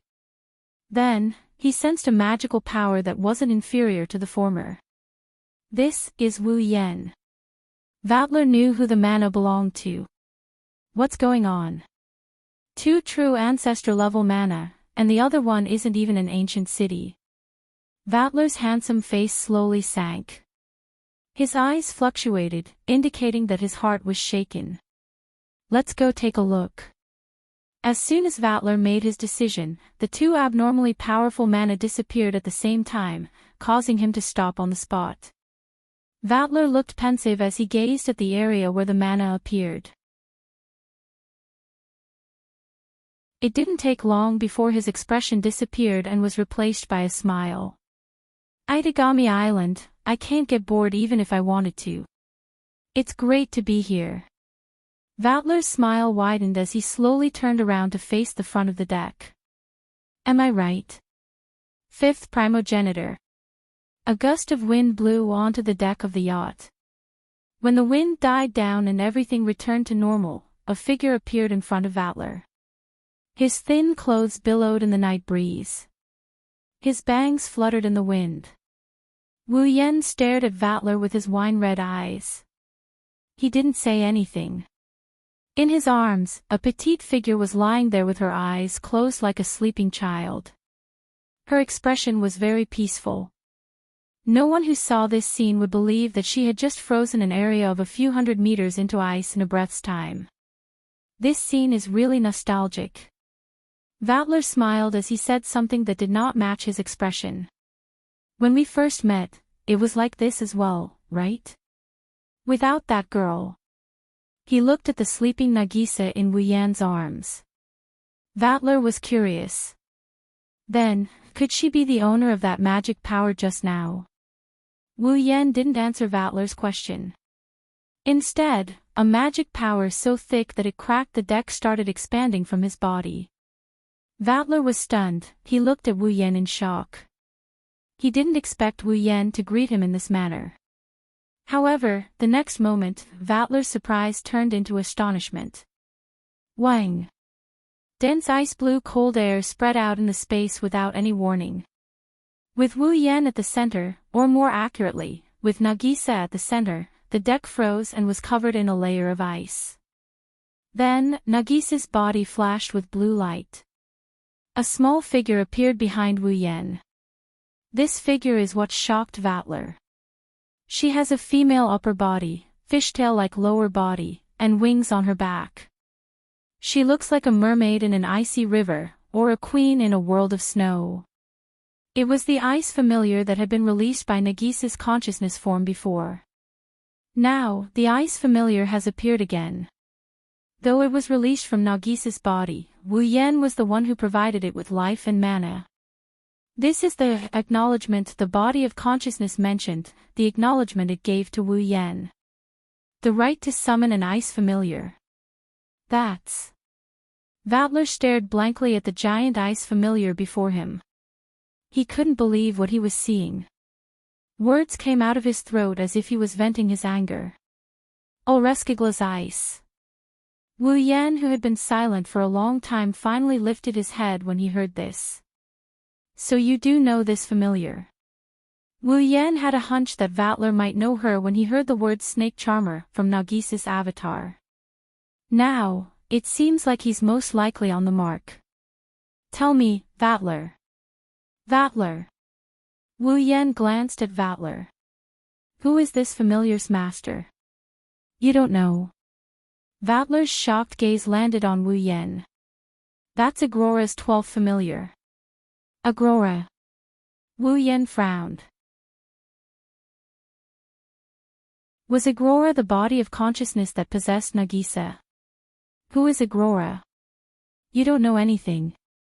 This time, LoveLore's shock was directed at Wu Yan. When he saw Wu Yan's frown, he laughed happily. To think that you don't even know about Agrora and her Ulreskigla ice, but you have the blood of a true ancestor in your body. As the fifth true ancestor, you're really not qualified to be the fifth true ancestor. Wu Yan raised an eyebrow and his gaze turned cold. LoveLore didn't notice the change in his expression, he just kept on laughing. But this is interesting. A fifth primogenitor who doesn't know anything. Interesting. Bang! Before he could finish his sentence, a cold fish tail swung out and smashed into LoveLore's body. Yuwa! LoveLore screamed and flew into the air. His body was riddled with wounds, and he fell into the sea far away. The water there was dyed red. TCH. Wu Yan scowled. He didn't even look at the area. Even though he was mentally prepared for LoveLore's sarcastic remarks, he was still in a terrible mood at this moment. Wu Yan cut off the supply of mana to Ulreskigla Chigs and he disappeared from the deck with Nagisa in his arms after she recalled her familiar.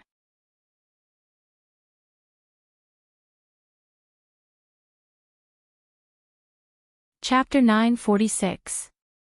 She didn't know when the moon and stars appeared in the night sky as well. The moon and stars shone faintly above Itagami Island. Even though their presence was weak, they still tried their best to bring some light to the dark night, selflessly contributing to the darkness. The waves slowly approached Itagami Island at night. They were like soldiers trying to invade Itagami Island, trying to take over the island. Alas, every attempt failed. Despite being surrounded, Itagami Island remained unscathed. In the silence of the night, it was trying to convey something. In a daze, her consciousness gradually returned to her mind. A soft groan from her subconscious mind broke the silence. Nagisa woke up in a daze. After some strenuous effort, she opened her eyes and took in the surrounding light into her pupils. I'm awake. When Nagisa opened her eyes, she heard a familiar voice calling out to her. She saw Wu Yan, Kotori, Yukaina, and Koju standing in a circle. They looked at her from top to bottom. When they saw her waking up, the four of them looked happy. Sensei. Kotori-chan. Yukina-chan. Kojo-kun. Nagisa looked around in confusion. When she woke up, she realized she was lying on her bed. She sat up and bumped into Yukaina, who was closest to her. Ah! Ouch! Nagisa and Yukaina both groaned in pain. They clutched their heads in pain. Her eyes were brimming with tears, which made the people around her laugh out loud. You're so energetic, I guess you're fine.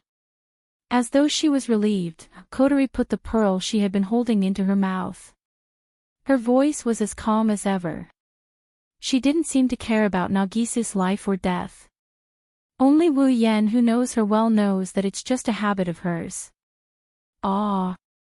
Nagisa rubbed her forehead and tilted her head. Why is everyone here? Did you forget? Nagisa. Koju stuffed his hands into the pockets of his jacket. He glanced at Wu Yen and he continued with a tone of indescribable emotion. She said something to Sasa. You went to the festival with that vampire teacher over there, and we didn't know. Wu Yen rolled his eyes speechlessly. Nagisa was stunned for a moment before she recalled what happened. She panicked. Sensei. Are you alright? Abruptly, he leaned in front of Wu Yen. Nagisa rubbed Wu Yan's chest and she started yelling at the same time. I saw Sensei's heart get pierced by that masked parasite. How are you? Are you alright? Did you see a doctor? Do you need N4 drip? Can N4 drip heal the wound? Nagisa, I remember you need an electric shock when your heart is injured, but we don't have anything that can heal it. What should I do? Looking at Nagisa panicking and shooting out words like a machine gun, no one could understand her. Wu Yen, Kotori, Yukaina, and Koju were stunned. They didn't know how to react. After a while, Wu Yen smiled bitterly. Okay, I'm fine. Don't worry. Wu Yen shook his head and covered Nagisa's hand with his own. Did you forget? I'm an immortal vampire. I can recover from that kind of injury in a matter of minutes. Nagisa said. Before Nagisa could react, Yukaina smiled bitterly. Vampires were indeed immortal, but that was on the basis of a normal life. If the brain that controlled the magic and the heart that controlled the most important blood of a vampire were damaged, then, other than a primogenitor, no vampire could survive that kind of injury. In other words, if Wu Yan's heart was pierced and he survived, he wouldn't be able to survive unless he was a primogenitor vampire. At least, that was the case for vampires in the bloodlust frenzy world. But now, the other party was saying that his heart was damaged and that it would only take a few minutes for him to recover. Yukaina didn't know what to say. Nagisa, who wasn't familiar with vampires, believed him. She paused for a moment before sighing in relief. There was still a trace of worry on her face. It's good that you're fine. Wu Yen nodded with a smile. Nagisa also smiled brightly. She was unusually cute, but Koju wasn't happy. Koju had an ugly grin on his face when he saw Wu Yen covering Nagisa's hand with his own and pressing it against his chest. How long do you want to hold hands like that? Nagisa exclaimed when she heard Koju's annoyance. She blushed and pulled her hand back. She smiled embarrassedly. Although she and Wu Yen have already developed a relationship that goes beyond friendship, it's not a relationship that can be casually mentioned. After all, Wu Yen is a sensei and she's a student. More importantly, this sensei has a sister who is his lover. Now, she's added to the mix. If anyone else knew about their complicated relationship, they'd probably collapse on the spot. Koju was the one who collapsed the most. On the other side, Wu Yen, Kotori, and Yukaina looked at Koju strangely. Their gazes were filled with disdain. What an irredeemable siscon. Speechless, well, liking a younger sister isn't something to be ashamed of. Don't worry, I won't tell anyone. Kotori said. Senpai, you're still as perverted as ever. Yukaina said. It's not like that. Koju shouted himself hoarse. I just don't want Nagisa to be molested by that vampire teacher. Unfortunately, his explanation was ignored by everyone except Nagisa. Nagisa. Wu Yen hesitated. He stared at Nagisa's face until she blushed. Then, he opened his mouth. Did you forget? Nagisa flinched, she asked in confusion. What did I forget? Looking at Nagisa's confused expression, Wu Yen chuckled after a moment of silence.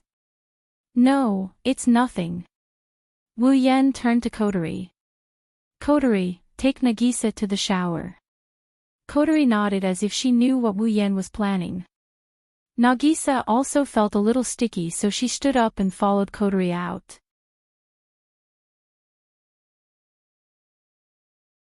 When Kotori and Nagisa disappeared from sight, Yukaina sensed that something was wrong and asked, "What's wrong?" "Sensei." Wu Yan looked at Koju and Yukaina. "Koju, Yukaina, do you know the name Agrora?" "Agrora. Agrora." Koju and Yukaina looked at each other and nodded at the same time. "Sensei, you don't know Agrora." Yukaina looked at Wu Yan in confusion. "She's the fourth primogenitor of the previous generation." "What?" Wu Yan was shocked. "You're saying Agrora is the fourth primogenitor of the previous generation?" "Yes."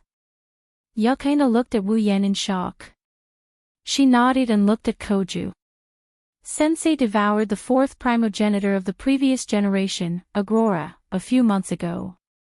That's how you became the fourth primogenitor." Wu Yan fell silent. LoveLore had once said that the enchantress Azure Eyes was Agrora's 12th familiar. Agrora was the fourth primogenitor of the previous generation. Did that mean Ashnice of the enchantress was the city's familiar? Then why is it in Nagisa's body? Is the consciousness in Nagisa's body the fourth primogenitor of the previous generation, Agrora? Wu Yan had a feeling that Koju, an ordinary human, had the ability to devour the fourth primogenitor and become the fourth primogenitor of the previous generation. After all, it was impossible for low-level vampires to devour high-level vampires without any special abilities, let alone an ordinary human like Gu Qing who had devoured a true ancestor. Ignoring Koju and Yukaina, Wu Yan walked to the window and looked outside. He sighed. For the time being, let's deal with Kanaise Natsuya first.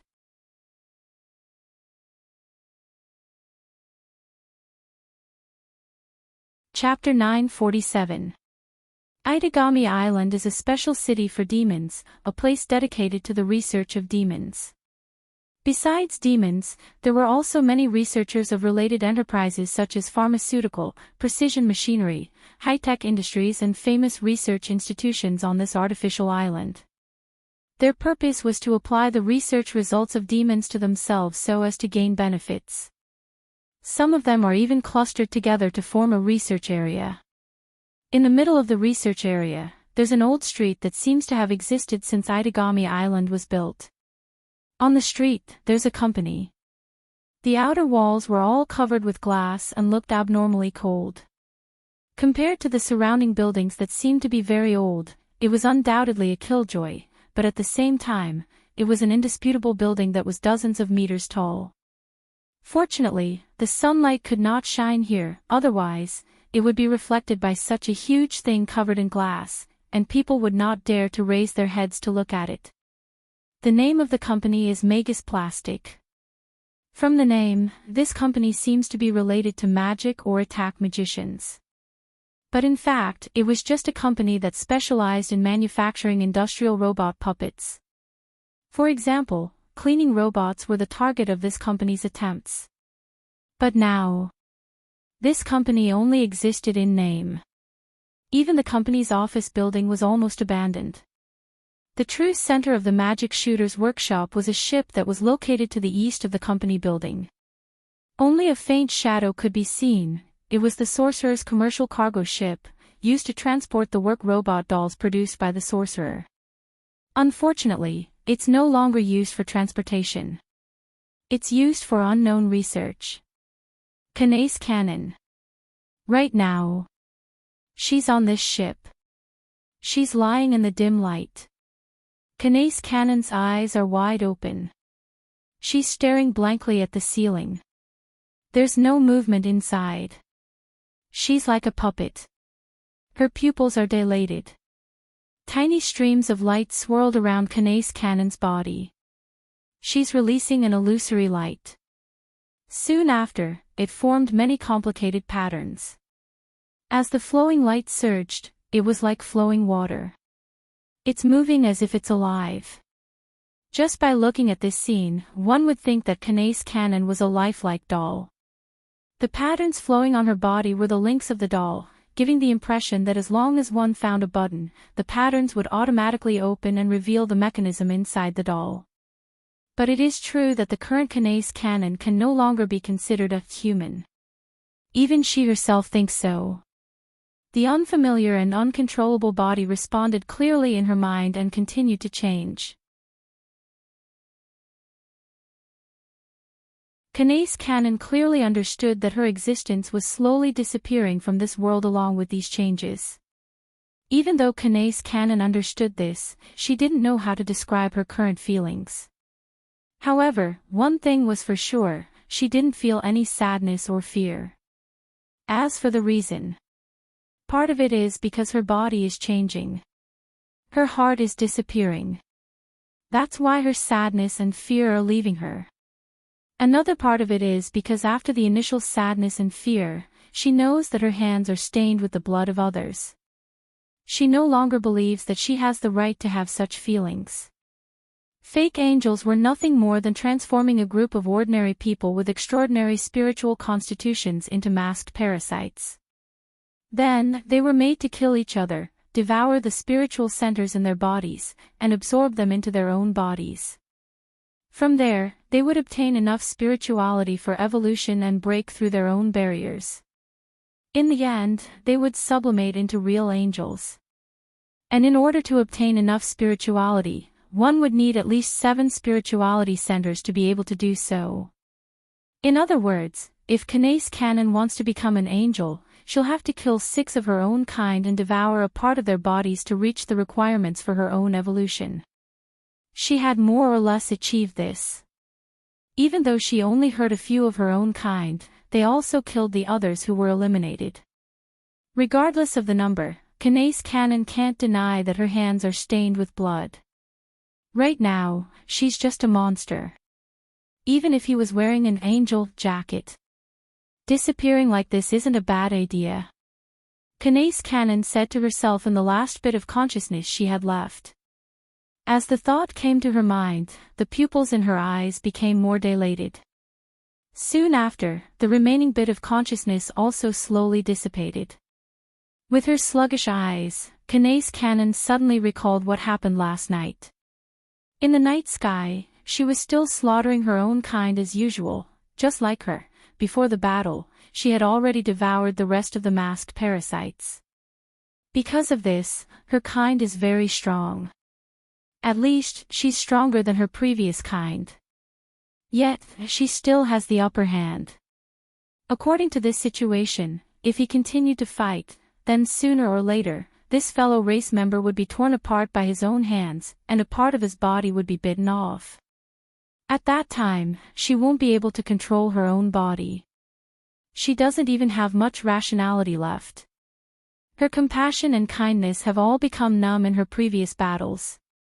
It was also at that time that a figure that he wasn't very familiar with, but was strangely close to, appeared.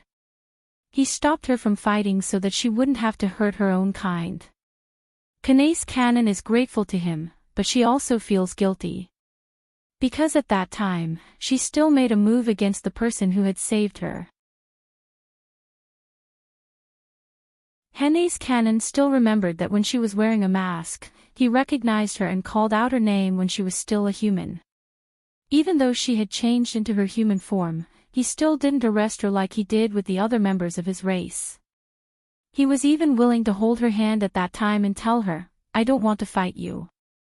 In the void, he held her hand and looked at her with pity, heartache, gentleness, and understanding. He looked at her, who had turned into a monster, whose hands and mouth were covered in blood, and said those words that almost made her cry. But at that time, she couldn't shed any more tears. It was also at that time that Kanae's canon, who thought there was no turning back, wavered. Ever since she became a monster, for the first time in her life, she had a strong desire to return to the past. She wanted to go back to the time when she was still Kanae's canon. However, this wish only lasted for less than 10 seconds before vanishing into thin air once again.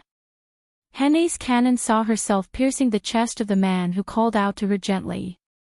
She broke his flesh, pierced his body and crushed his heart. Her heart died with him at that moment. When she looked at him again, the pity, heartache, gentleness, and understanding on his face were all gone. All that was left was a sad and pitiful smile. Kanace Cannon felt the warmth of his blood on her hand. She couldn't shed any tears. This time, it's not because she can't control her tears, it's because her heart is broken. Tears have become a luxury. Then, there's no more then. His heart had already died along with the other party's heart being crushed by his own hands. Kanace Cannon doesn't have any memories of what happened after that. The tattoo on her body glowed faintly. At that moment, there was only one image left in her mind. The image of the person with blood flowing out of his chest and a pitiful smile. Finally, Kanace Cannon couldn't hold it in any longer and a tear rolled down her cheek.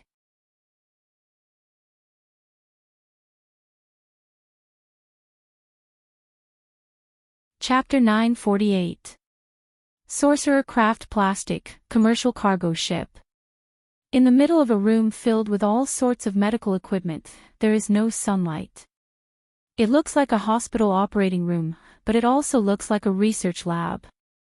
There is a bed in the middle of the room. On the bed, Cannon was lying in a vegetative state. Her eyes were unfocused, and she looked like she was in a vegetative state. She lay under the light of an unknown source of light.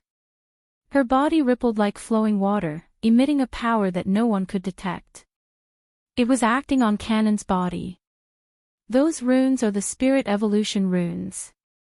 They are the runes used to create artificial angels.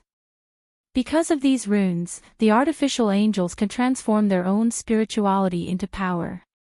They can accept the divine aura from the higher dimension and transform into the shape of an angel to fight. Only by engraving the spirit evolution runes on their bodies can the artificial angels have the qualifications to evolve. This way, they can obtain the spirit core of others and increase their own spirituality. Unfortunately, not everyone can engrave the spirit evolution runes on their bodies. The first condition to transform oneself into an artificial angel is to have a certain level of spirituality. In other words, the artificial angel must have the talent to become a powerful attack mage. For example, Yukaina has a strong spirituality. Otherwise, she would not have become the Lion King organization's sword shaman. Only with a powerful spirit body would the spirit evolution tactic be effective, and the artificial angel could be born. Of course. Possessing a spiritual body was only the first condition to become a fake angel. If one wanted to become a real angel, not only would they need to gather the 7 spiritual cores, but they would also need to gather the 7 spiritual cores. Moreover, these 7 spiritual centers had to be added together to reach the level of a true angel.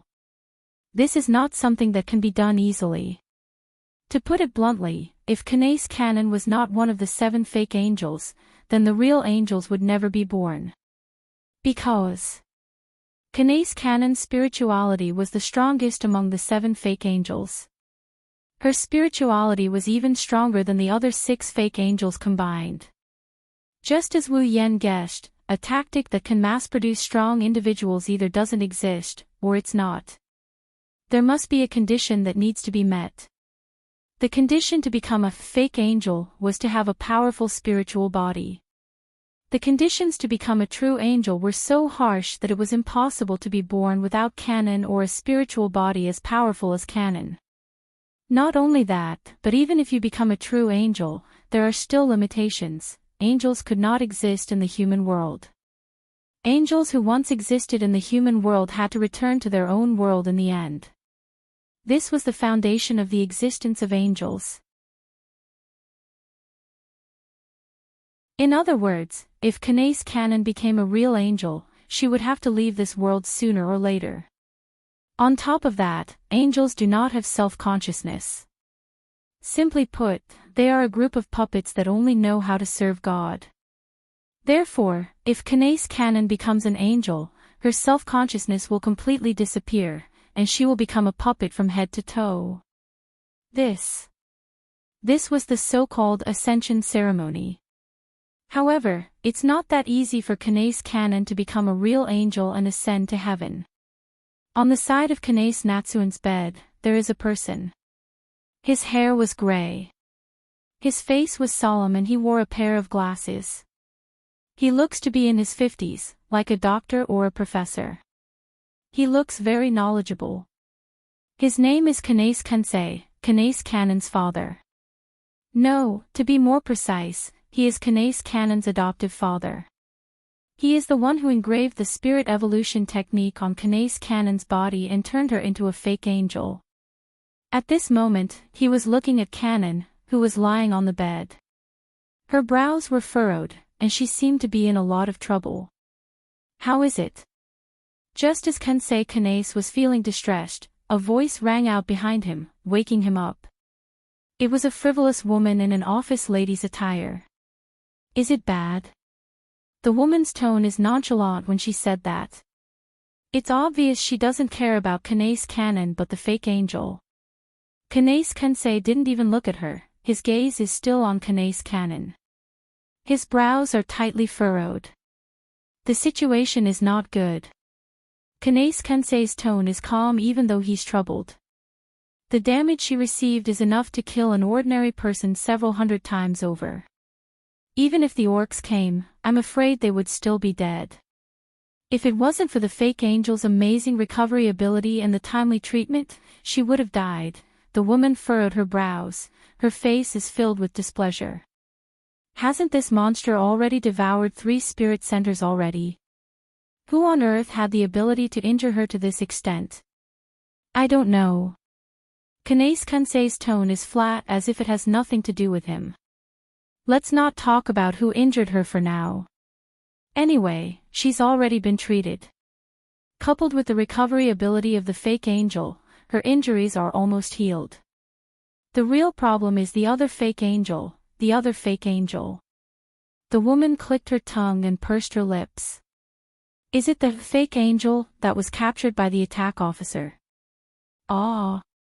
Kensei Yase nodded and said seriously, that fake angel also devoured a spiritual hub. Now, if XDA-7 wants to obtain enough spirituality to evolve, it needs 2 more hubs. At this point, Kensei's face sank.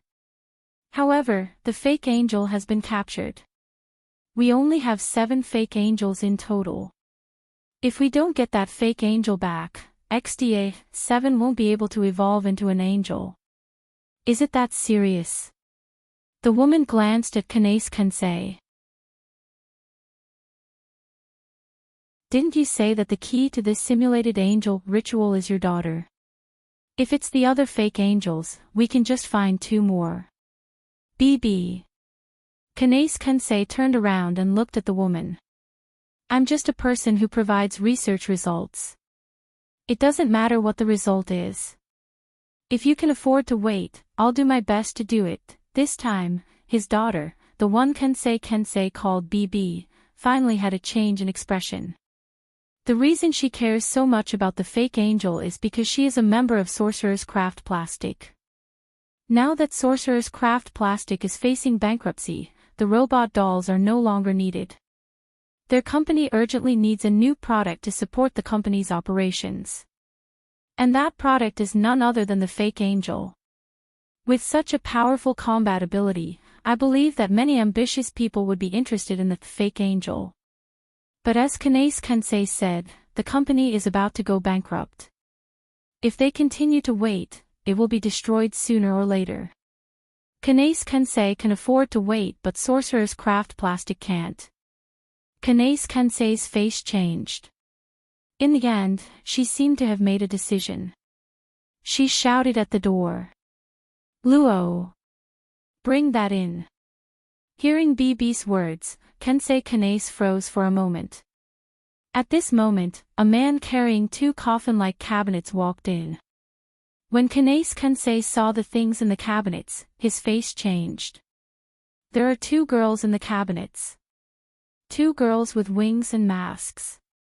Fake angel. Impossible. Kanase Kensei was shocked. I only made 7 of them. Ha! BB laughed sinisterly.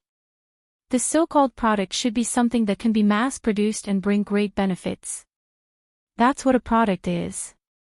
How can 7 be enough? I see. Kanace Kensei lowered his head and said in a low voice. Clones. Although their performance is not as good as that monster over there. BB smiled evilly and said, but if it's the spiritual center, they also have it. Is it okay to use theirs? Kanace Kensei stared at BB and did not answer. He picked up a remote control. Swallow them. XDA 7. On the bed, Kanace Kensei's blank eyes suddenly turned sinister. Not long after, the sound of flesh tearing and disgusting chewing echoed.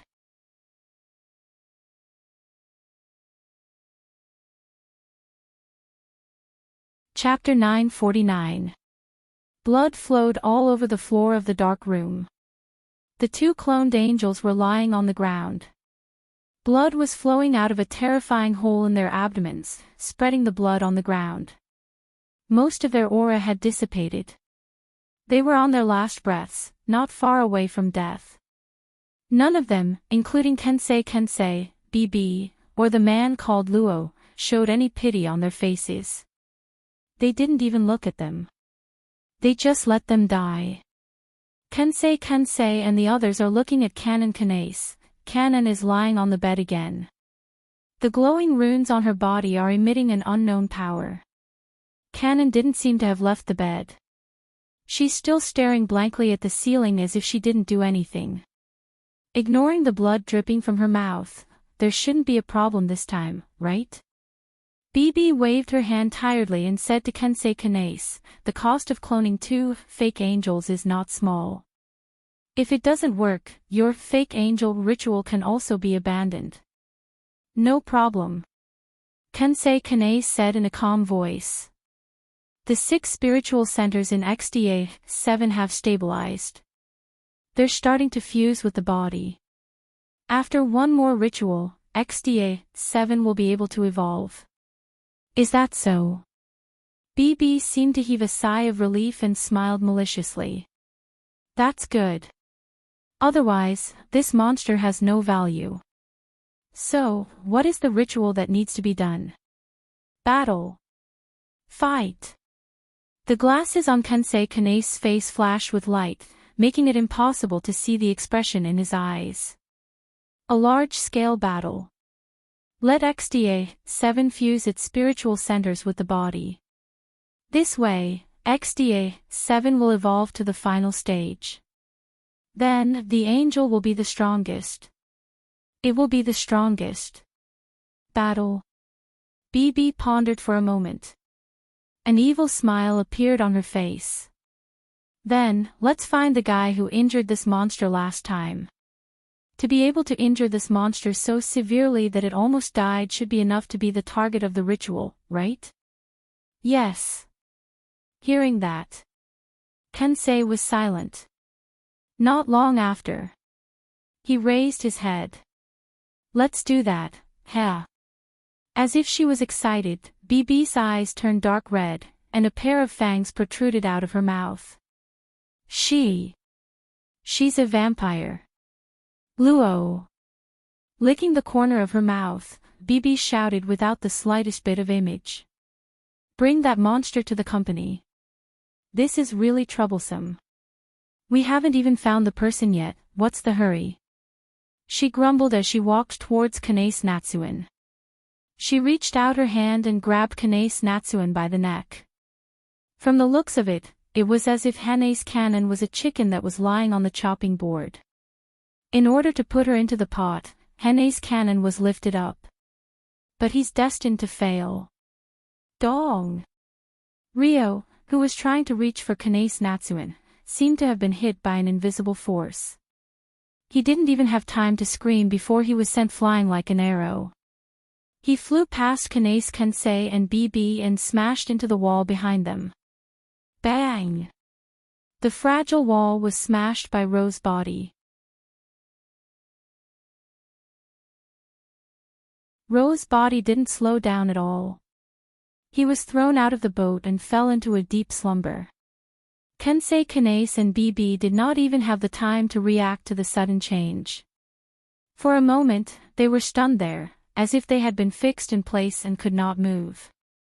On their foreheads, a drop of sweat slid down without explanation, and their pupils constricted in hindsight. Phew, it sounded like the wind, but also like the sound of something breaking through the air. A soft sound reverberated in the air and entered their ears. In front of them, beside Kanae's Cannon's bed, a silhouette slowly appeared. Kensei and BB's expressions changed. Even Cannon's blank eyes lit up when she saw the figure. Raising his head, a pair of wine-red eyes swept across Kensei and BB. Then, he looked at the ground that was covered in blood and the two fake angel clones. Finally, he threw himself onto the bed and looked at Kanae's Cannon. When he saw the emptiness in her eyes and the blood at the corner of her mouth, his wine-red eyes trembled slightly. Then, they suddenly turned cold. Slowly turning around, Wu Yan's wine-red eyes turned indifferent. He looked at Kensei Yanase and said in a deep voice, "Are you Kensei Kanae?" Kensei Yase's expression froze and his voice sank. "Who are you?" "Me." Wu Yan pondered for a moment before shaking his head. "Just an incompetent teacher who can't even save a student, teacher." Kensei Yase flinched. BB took advantage of this moment to react. "How did you find this place?" Compared to Wu Yan's identity, BB was more concerned about how her secret location was discovered. There was no other way. Everything they did on this ship was illegal. How could they not care when they were invaded by someone else? "I found out about Kensei Yase's existence from Kanae's personal information and found out where he worked. I followed the clues and found my way here." Wu Yan glanced at BB with a disdainful smile. "Impossible!" BB shouted angrily. "This is the ocean, it's not that easy to find. Don't tell me you think you won't be discovered by parking your ship on the ocean." Wu Yan laughed. "The fake angels only appeared on Itagami Island last night. Your company is located on Itagami Island. Even if you drove the ship out, how far can you drive it? Just look around." Wu Yan glanced at BB from the corner of his eye. "Next time, if you want to do something secretive, sail the ship further away from Itagami Island. You might be able to fool a normal person, but you won't be able to fool a magician who specializes in spatial manipulation. It's just a matter of a few seconds, damn it." BB cursed. Her crimson eyes turned darker due to her anger. "If that's the case, don't even think about leaving this place." Wu Yan ignored BB's words. He turned to Kensei Yase with a strange glint in his eyes. "Let me ask you something." Wu Yan spoke with a strange tone. "You're the one who created the fake angels, right?" Kensei pushed up his glasses and nodded. Just as he opened his mouth to say something, bang! In a flash, Wu Yan appeared in front of Kensei Yase and punched him in the face. Kensei Yase's glasses shattered and he fell to the ground. Blood flowed down his face as he howled in pain. "What?" BB turned pale with fright. Before she could come back to her senses, a wave of magic power landed on her body and blew her away. Looking at Kensei, who was lying on the ground with his hands covering his face, Wu Yan ignored him and walked over to Kanae's Cannon. Looking at her unfocused eyes, Wu Yan took a deep breath and a smile appeared on his face. Wu Yan extended his hand towards Cannon. He stared into her eyes and asked gently, "Do you want to come with me?" Cannon stared blankly at the smiling Wu Yan. She didn't know if it's her subconscious or if it's just her subconscious. She reached out and placed her hand on Wu Yan's palm. After that, Cannon lost consciousness. She closed her eyes and a small teardrop fell from the corner of her eye. But this time, the teardrop didn't seem sad. Wu Yan sighed as he held Kanae's Cannon's hand. He picked her up with a big hug. His gaze swept to the back again. There were only 2 dead masked parasites left. Kensei and BB were nowhere to be seen. Wu Yan frowned and smiled bitterly. I forgot that woman is a vampire. Wu Yan caressed Kanae Natsuya's hair before disappearing in a flash.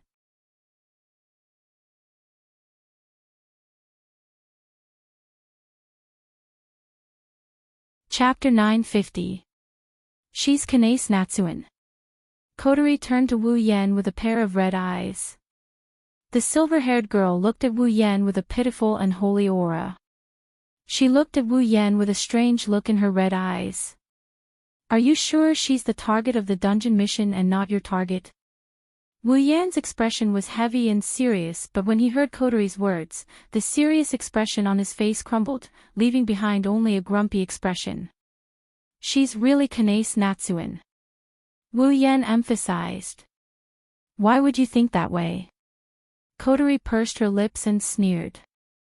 Who told you to choose such a beautiful girl for the dungeon mission? It's the system's choice. Wu Yan tried to prove his innocence. Then why are the targets of the dungeon missions always beautiful girls? Kotori seemed to be really puzzled by this. I remember you said you had a dungeon mission in our world where you wanted me, Toka, Yoshino, and Kurumi to equip the sealing bracelet, right? This time, it's to save Kanae Natsuyan. Kotori paused and looked at Wu Yan suspiciously. Could it be that in every instance Dungeon World's quest, there will be something related to beautiful girls? Wu Yan's lips twitched and his heart started beating like a drum. That seems to be the case. In the Whirlwind Butler world, he had a dungeon mission to enroll in the White Emperor College. In order to enroll in the White Emperor College, he had to meet with the student council president of the White Emperor College. In other words, he had to meet with Chuju. If that's the case, he did meet the president through that dungeon mission. In the Forbidden Book of Magic World, his first dungeon mission was to save his sisters. His third dungeon mission was to defeat 3 or more characters. That's why Shokuho Misaki, Kinohara Sayai, Frenda, and Takitsubo Riku became his targets. As for the Date Battle World, there's no need to mention it. Kotori already mentioned it once. Not including the world of the Saber and Sword Dominion. In every dungeon world, there would be at least 1 or 2 quests related to cute and beautiful girls. The only dungeon world that did not have any quests related to girls was the Celestial Dominion of Swords and Sabers. Furthermore, it was a dungeon world where the quests were mandatory. In other words, every time he entered a dungeon world, the system would give him a mission. At least one of them was related to a cute girl. When he thought of this, he blushed with shame, but at the same time, he felt immense gratitude towards the system who fused with his soul. It's a good system. Wu Yan gave the system a good system card without hesitation. However, he didn't say anything to Kotori. It's just a coincidence, it's a system mission. It has nothing to do with me. Is that so? Kotori looked at Wu Yan meaningfully before turning her head away. Isn't there a saying that goes like master, like system? Where did you hear that from? Wu Yan couldn't help but retort. She's been modified, right? Humph. Kotori snorted and looked at Kanae Natsuyan. So, what do you plan to do with her? Wu Yan's expression turned serious once more. He stared at Kanae Natsuyan for a while before saying, the second dungeon mission requires me to stop the ascension ritual. Save Kanae, who has been turned into a fake angel. If I can get rid of the modification spell on her, the mission should be complete. I see. Kotori muttered to herself before turning around. She looked at Wu Yan and said, if that's the case, it shouldn't be hard for you, right? Kotori knows that Wu Yan has all the spell knowledge from the 103,000 grimoires in his head. His understanding of spells is the best in this world. Even if the tactics in the 103,000 grimoires are from the Forbidden Tome of Magic, Wu Yan should be able to break Kanae's canon spirit evolution tactics with his vast knowledge of tactics. Even if he doesn't know Kanae's canon spirit evolution tactics, it shouldn't be a problem for him. However, Wu Yan shook his head. Perhaps it was simple in the past. But now, Yi's body has gathered all the conditions to evolve into an angel. She's on the path of ascension. Strictly speaking, she's no longer a character of this world. She's an existence in a higher dimension. Wu Yan pointed at the flowing spell patterns on Kanace Natsuen's body. She's no longer the Kanace from this dimension. Since her evolution isn't complete, I can touch her. But if I attack her, my attack won't work. Getting rid of the spell patterns on Kanace's body is already within the range of my attack. Wu Yan shook his head with a bitter smile. Of course, it's not that I don't have a technique to deal with angels of a higher dimension. There are techniques in the 103,000 books of witchcraft specifically used against heaven, and even techniques used by angels themselves, the so-called angel techniques. If I spend some time, I'll definitely be able to get rid of the patterns, but I'm a little hesitant. Hesitating? Kotori furrowed her brows. What are you hesitating for? I'm hesitating if I should get rid of the spell patterns on Kanace's body. Wu Yan didn't mince his words. Kanace already has all the requirements to evolve into an angel. If she succeeds, she'll be as strong as you and me. It wasn't easy to get these conditions. It would be a pity to get rid of them just like that. Ha! Are you kidding me? Kotori looked at Wu Yan in shock. Let's not talk about whether or not you can complete the second mission. If you let Kanace Natsuen evolve into an angel, not only will her consciousness disappear, she won't be able to exist for long. She'll eventually leave this world. Are you trying to kill her by not getting rid of the spell patterns? Do I look like that kind of person? Wu Yan rolled his eyes and sighed.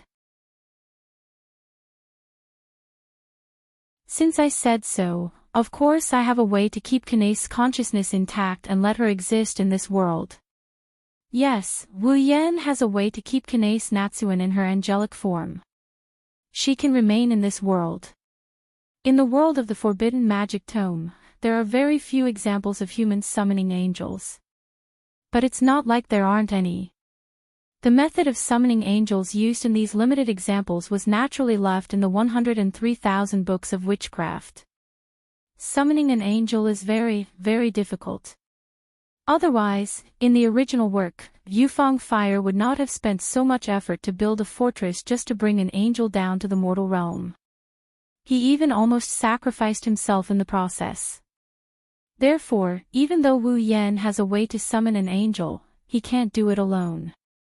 However, it was much simpler to just leave the original angels in this world. After all, Kanace Canon's spiritual evolution had been completed and all the necessary conditions were in place.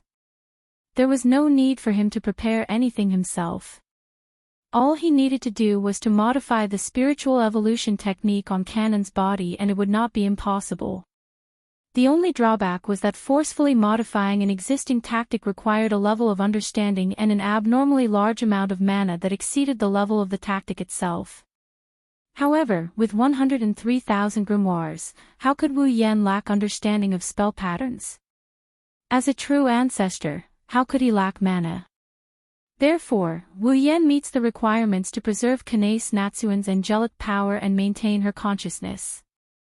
However, if he does that, he will have to continuously transfer mana to the spell patterns on Kanace Natsuen's body to maintain them.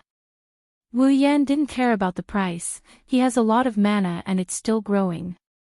If he didn't, all he would have to do is use Fantasy Killer on Kanace and poke her a little bit. I wonder what Kanace Natsuen thinks. Wu Yan rubbed his forehead. If she only wants to live a peaceful life, I don't think it's appropriate for me to do this. Why are you so troubled? Kotori hit the nail on the head. Let's do it first. If Kanace Natsuen doesn't want to have angelic power, you can just remove the spell patterns on her body. If that's the case, my efforts will be in vain. Wu Yan didn't know whether to laugh or cry. That's your business. Kotori waved at Wu Yan and left. Work hard. Wu Yan was speechless.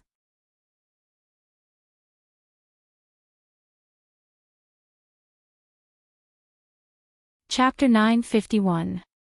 Coteries' departure silenced the small room. Wu Yan stared at Canon, who was lying on the bed with her eyes closed. He didn't say a word. In the air, an extremely subtle sound was quietly reverberating. It was like the sound of a sophisticated computer calculating something. The source of the sound was none other than Canon's spiritual evolution rune patterns that were constantly flowing on her body. His eyes scanned the runes on Kanae's body like a machine. The simple and smooth runes looked like complex alphabets in his eyes. Each of them had their own purpose, and each of them was related to the other alphabets. Wu Yan's job is to find out the unimportant and unnecessary parts of these connections and remove them. Then, he will use his knowledge of tactics to fill in the new lines to create a new effect for the spiritual evolution tactic. Perhaps it would be more appropriate to describe it as an improvement. This wasn't a simple task. This was because the composition of a tactic was like an orderly formula. If you removed a part of it, then the entire formula would no longer be valid. It was the same for a tactic. It had its own composition rules. Removing a part of it was the same as destroying the entire tactic. The difficulty of modifying a perfectly good formula and making it work is comparable to the time when Wu Yan modified the structure of the mobile church. The difficulty of changing a single target defense to an area of effect defense is obvious. Even if he could do it, he would be as tired as a dead dog. Compared to the mobile church, the spiritual evolution tactic was not inferior at all. One was a tactic that could artificially create angels. The other is an ultimate defensive pattern. They are on par in terms of levels. Or rather, if it wasn't for the harsh conditions required for the spiritual evolution technique to create angels, and if it could be as effective as the moving church, without any side effects or sacrifices, then this technique would be much more effective. It wouldn't be an exaggeration to call it the highest level of all tactics. No side effects or sacrifices. A pattern that can create real angels at any time. Just the thought of it is terrifying. Fortunately, no matter which world it was, tactics with heaven-defying effects like the spiritual evolution tactic had their limitations and conditions. Otherwise, Wu Yan wouldn't have dared to make a name for himself in this dungeon world. His mind flashed with the techniques from the 103,000 grimoires, including magic techniques, alchemy techniques, yin-yang techniques, and even angelic techniques. Wu Yan found the parts he needed from this vast collection of techniques and stored them in his mind. Phew. He took a deep breath. Wu Yan focused his mind and began to remove Canon's clothes. The spirit evolution tactic was still flowing on Canon's body as if it was engraved on her clothes. However, the spirit evolution tactic was actually engraved on her body. To modify the spirit evolution tactic, one had to touch the spirit evolution tactic directly. Wu Yan said he couldn't do it. He didn't have any evil intentions. Right now, his heart was also stirring with eagerness. Wu Yan's hands didn't even tremble during the whole process as he removed Canon's skin-tight clothes that looked like a Night Ranger's outfit. One can only imagine. When it comes to taking off clothes, just how high is his mastery of the art. When Kanae's Natsuan appeared in front of Wu Yan, even Wu Yan couldn't help but be stunned by her beauty. Canon's body. How should he describe it? Very good. She might not be able to compare to Ikaros, Astria, Shokuhu Misaki, Toka, and to Kitsuba Riku, but her body is well proportioned. Her body is large where it should be and small where it should be. Also, her breasts are bigger than a 14-year-old girl's. With Canon's age, it's already impressive that she has such a body. It won't be hard for her to reach Shokuhu Misaki's level in the future. Wu Yan stared at her for a bit. He couldn't help but look forward to what Canon will look like in the future. She must be very tempting. After all, her appearance was no different from an angel. Wu Yan didn't know that this wish of his is about to come true. Taking another deep breath, he suppressed the restlessness in his heart. Wu Yan finally got serious and his lips curled into a mocking smile. If Koju saw this beautiful scene, he would probably have a nosebleed. Wu Yan held his breath and he pointed a finger at her. At the tip of his finger, traces of magic power appeared and entwined. Wu Yan's fingertip seemed to be on fire. A small flame appeared on his fingertip. However, it wasn't a real flame. It was pure mana. It didn't take long for the wisp of mana flames to distort slightly. Vaguely, an extremely small and profound mana array rippled out from within. As it undulated, an indescribable force seemed to surge out, causing the surrounding space to ripple a little. His wine-red eyes glimmered as he scanned the runes on Kanae Natsuen's body.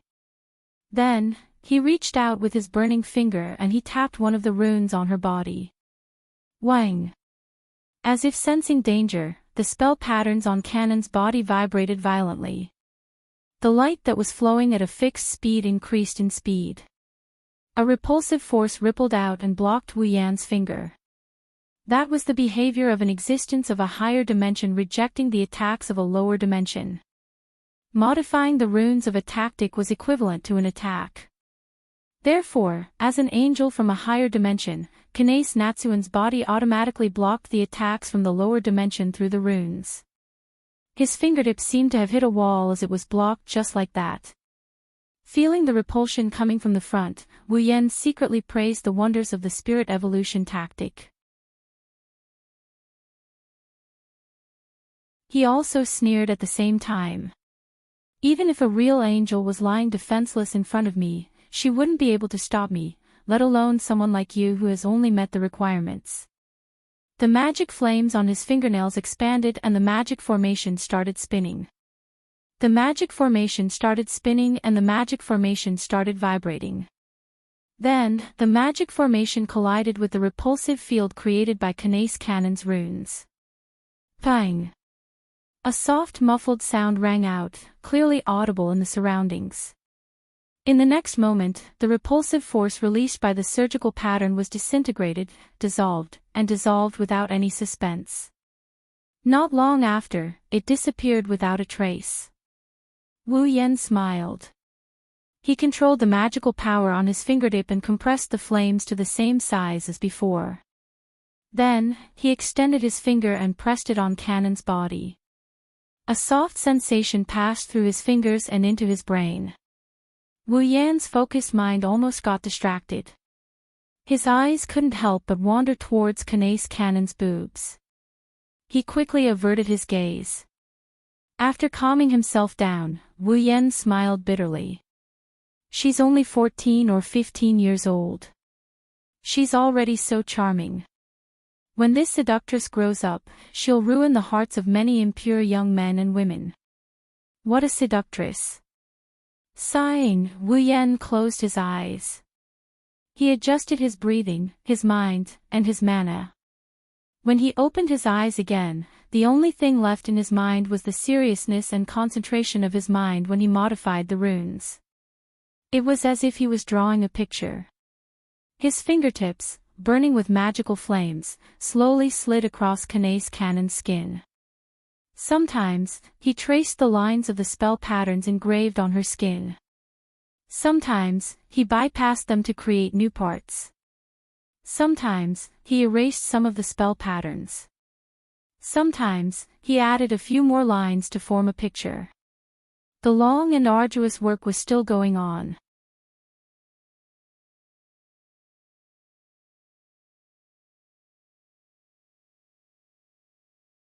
Chapter 952. Chi, chi, chi. Sizzling sounds reverberated in the air, as if a burning flame was being extinguished by water, rising and falling rhythmically. In the entire room, strange ripples were moving back and forth in the air. Along with the chi-chi sound, the ripples formed a melody, playing. This scene had been going on for more than 5 hours. Outside the window, the sky was already filled with white light. The night was quietly retreating, waiting for the opportunity to descend again. The azure color replaced the black curtain of the night, spreading across the horizon. Not long after, it would cover the entire sky, bringing dawn to people.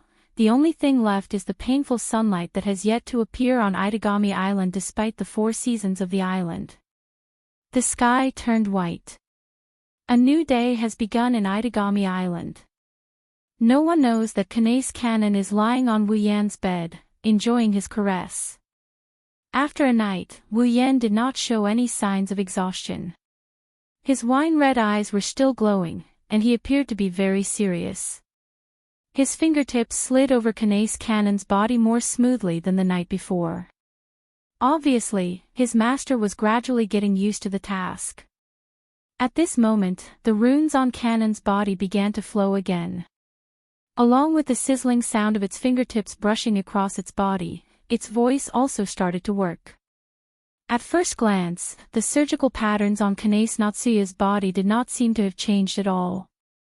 However, upon closer inspection, one would notice that some of the surgical patterns had changed their original positions.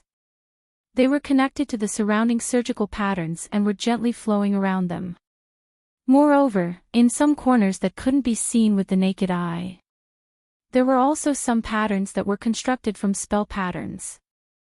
They hid in a secret corner of this extremely attractive body and played their role without anyone knowing. Their role was to make their master happy. He had the qualifications to exist in this world. In his hands. On his fingertips. The mana flame was already a bit bigger than before, which was proof of the amount of mana output of its owner. This was the amount of mana output every second. The amount of mana consumed is comparable to the amount of mana a powerful attack mage needs to cast a magic spell. In addition to the 5 hours of non-stop work, the amount of mana consumed during this period was enough for an old-generation pure-blooded vampire to summon his strongest familiar. However, Wu Yan's face was still glowing, he didn't look tired at all. Aside from battle and injury, this is the moment when Wu Yan looks the most like a true ancestor. After all, a true ancestor is synonymous with mana. As time passed, the mana output from his fingertips increased. Wu Yan's expression became more and more serious. This was because the final step had already arrived. His fingers skimmed over Kanon's soft skin.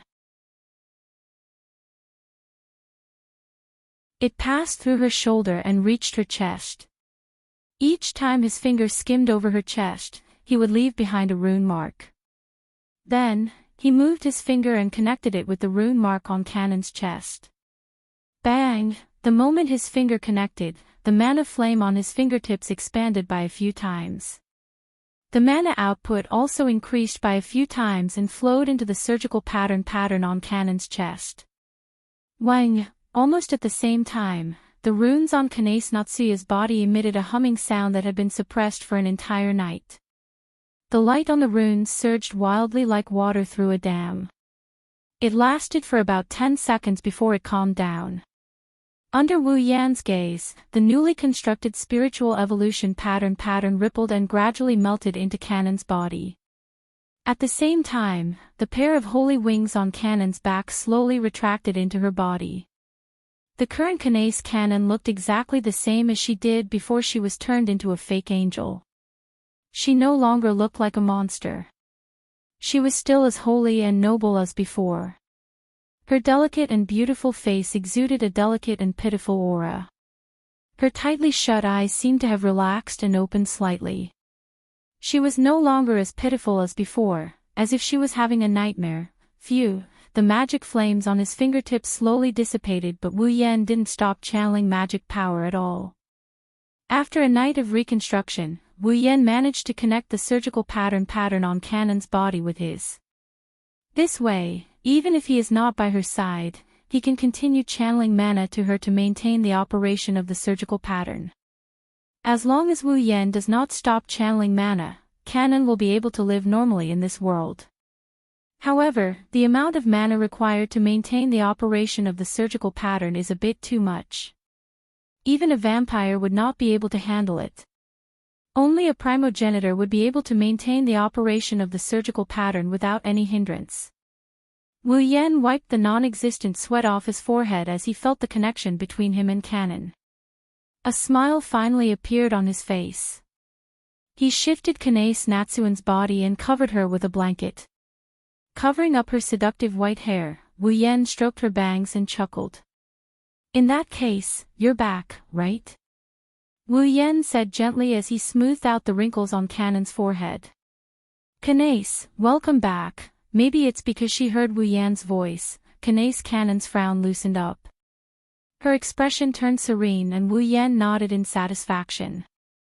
Just then, beep. Mysterious crystal awakening condition triggered. Mysterious crystal awakening. Beep. Mysterious crystal awakening. The sudden system notification caught Wu Yan off guard. Before he could react, the gate of Babylon opened up behind him. An incubator that looked like a human brain, a black crystal, 10 crystal balls that looked like small black holes, and a glowing crystal flew out from the gate of Babylon and floated in front of Wu Yan. Wu Yan was stunned, but he quickly took a step back and observed the 4 items floating in the air.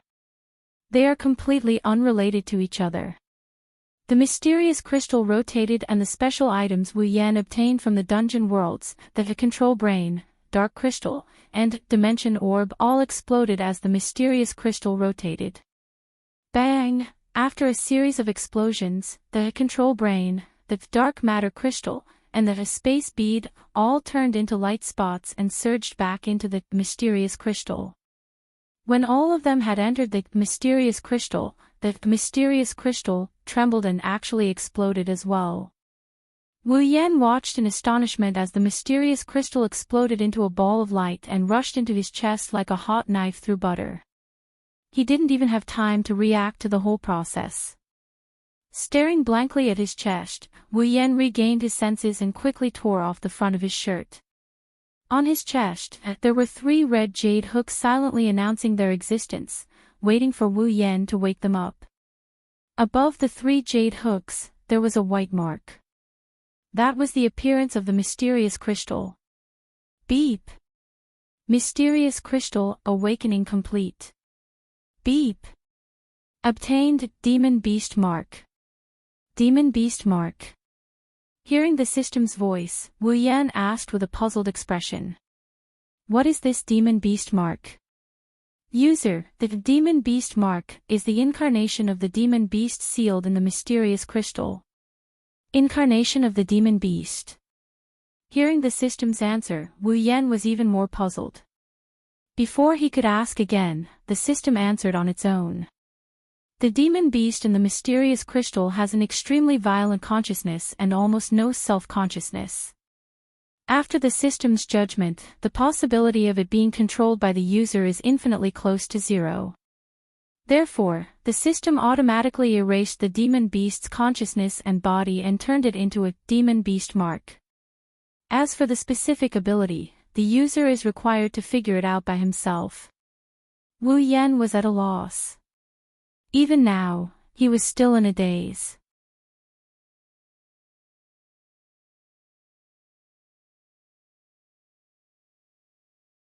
Chapter 953.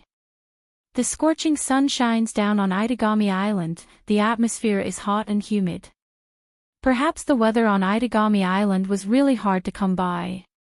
The temperature was unbearable for most of the people living on Itagami Island, but for those who had lived here for a long time, they were already used to it.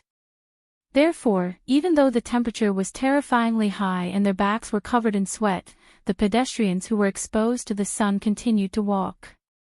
Although their faces were almost covered in sweat, their expressions were abnormally calm. Only a few young people were complaining as they walked. In such weather, a gust of wind blew past the pedestrians who were hurrying on their way. At this moment, almost every pedestrian on the road revealed a satisfied expression. Some of them even stopped in their tracks to enjoy the refreshing wind. The wind blew through the streets, blew through the buildings, blew through the air, blew through the pedestrians, blew into the high-rise residences with wide-open windows, blew into the doors that they patronized. Kanae Natsuen was lying on the bed. She was lucky enough to be chosen by the wind that blew in through the window. Her bangs fluttered in the wind.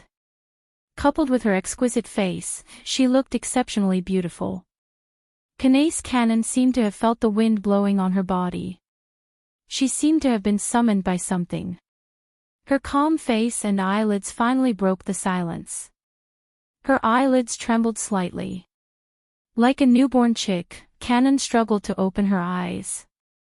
Her blue pupils were exposed to the air like crystals. A dazzling light flashed in her eyes, and her blurry vision gradually recovered. Kanae only regained her senses when she saw the white ceiling. Kanae's Cannon blinked her eyes blankly. Her beautiful face was full of confusion. She looked around with an expression that was so cute that it would cause nosebleeds. He took in the full view of the room that was filled with a fragrant scent that warmed his heart. This. Cannon's expression became more and more perplexed as she looked at her surroundings. This is. Are you awake? Kanae's Cannon was still trying to sort out her memories, trying to recall why she was here. Suddenly, a voice came from beside her. She heard a voice that made her want to cry. Kanae's Cannon abruptly turned her head to the side, which was the direction of the room's door.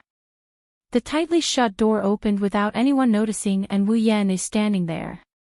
He was holding a tray in his hand. On the tray, plates of delicious and steaming dishes were lying quietly. In a short while, the entire room was shrouded in a fragrant aroma. Wu Yan quickly carried the tray to Kanae's Cannon's side. He placed the tray on the bedside table and sat beside her. How are you feeling? Wu Yan asked with a faint smile. Do you feel any discomfort? Kanae's Cannon stared blankly at Wu Yan from the moment he walked into the room until she heard Wu Yan's words. She subconsciously shook her head, then reacted. Sensei. Kanae's Cannon looked around in confusion. Where is this? This is my home. Wu Yan paused, he smiled and said. It's also your home. My home. Kanae's Cannon was stunned. The blank look on her face turned into confusion. She didn't understand why Wu Yan would say something like that. Wu Yan hesitated for a moment, he looked at her eyes. You don't remember. Wu Yan looked at Kanae's Cannon seriously, he said word by word. What I did. Things, done. Kanae's Natsuya frowned, she lowered her head and started to recall the past. Her father said he would save her and turn her into a monster. Flying in the sky, using power that was unimaginable to him in the past, he fought against his fellow clansmen in the same form as him. Disregarding the fact that he had swallowed a part of the bodies of his fellow clansmen that he had defeated. Also, he had to stab the heart of this friendly and smiling teacher in front of him. In the end, it was the scene of the pair of hands that he was so familiar with, covered in the blood of others. The confusion faded away, it was replaced by disbelief and deep sorrow. Kanae's Cannon shrunk her body, the light in her eyes slowly turned into sadness. Right. I hurt a lot of people, and hurt, teacher. The terrifying memories returned to Kanae's Cannon's mind, causing her face to turn paler and paler. In the end, it was so pale that there was not a trace of blood on her face. Kanae's Cannon's hands were stained with blood, she didn't want to admit it, but she was a very kind person, so kind that she couldn't even abandon an abandoned cat. For someone like her, these memories were simply too cruel. Looking at Kanae's Cannon's pale face and dejected eyes, Wu Yan lowered his head, but he quickly looked up again. He reached out and touched Kanae's Cannon's silver hair. Is it painful? Kanae's Cannon didn't answer, she didn't know how to answer. Should she say it's painful? But at that time, she had lost all her emotions. No pain. Then, what was with this dull pain that was reverberating in the depths of his heart? Wu Yan looked at Kanae's Cannon with a gaze that could see through her heart, he smiled and spoke. It's okay. Kanae's Cannon was stunned, she turned around and looked at Wu Yan. It's okay. Wu Yan caressed her hair as if he was trying to convey his thoughts to her. He chuckled. Even if your hands are stained with blood, even if your body is stained with blood, you are still you. Wu Yan tilted his head, a smile that made Kanae's Canon lose her mind appeared on his face. If you feel that you have committed a grave sin, then let me bear it with you. The sin's on your body, let's carry it together. Kanae's Canon fell silent. Her eyes flickered with an undetectable ripple, prompting her to blurt out the question. Why? Why? Wu Yan paused. He was stumped by the question. He scratched his face and sighed. I don't know why, but I just want to do this. After all, if I don't take you in now, you will have to sleep on the streets. Not to mention that I am your teacher, even though I have only met you once, I am still worried. Kanae's Canon was stunned. She looked at Wu Yan in a daze. Wu Yan felt uncomfortable. He turned his head away awkwardly. Kanae's Canon finally laughed. Like a blossoming white lotus, Kanae's Canon's smile was exceptionally dazzling and regal under the light. She looked like a goddess. Wu Yan almost fell into a daze. He regained his senses after a while and smiled as well. Kanae, you look so pretty when you smile, no wonder you are called the saint of middle school. Shaking his head, he caressed Kanae's Canon's bangs and said in a gentle tone. Smile more often in the future. Aha! Aha! Kanae's Canon lowered her head in embarrassment. Wu Yan smiled again. Are you hungry? She picked up the tray of food from the bedside table and placed it in front of Kanae's Natsuya.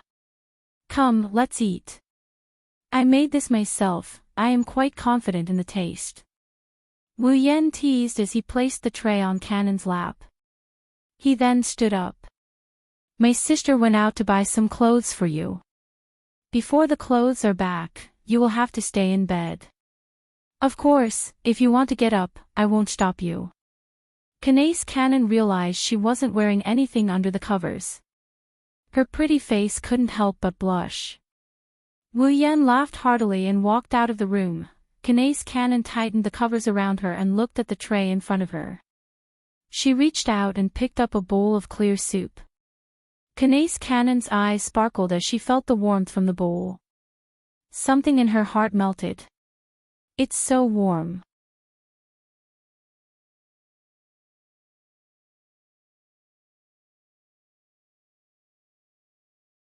Chapter 954. She was wearing a white knee-length long-sleeved dress, a pair of white high boots, and a short-sleeved blue jacket. She looked very fresh. This is what Canon is wearing right now. Wu Yan and Kodori looked at each other in surprise. They could see the amazement in each other's eyes. Canon lowered her head shyly when she saw the two staring at her. She fidgeted as if she wasn't used to it. With Canon's looks, it's normal for her to be the center of attention. She should be used to it by now. What she's not used to is what she's wearing right now. In Canon's memory, she had never worn anything other than her uniform since she started school. Even if she did, she would just wear underwear and cover it with her uniform. She had almost forgotten how long it had been since she started wearing casual clothes. One has to admit that Canon, who is already pretty to begin with, looked quite stunning in her casual attire. Even though Wu Yan and Kodori were prepared to admire her beauty, they couldn't help but be stunned by her beauty.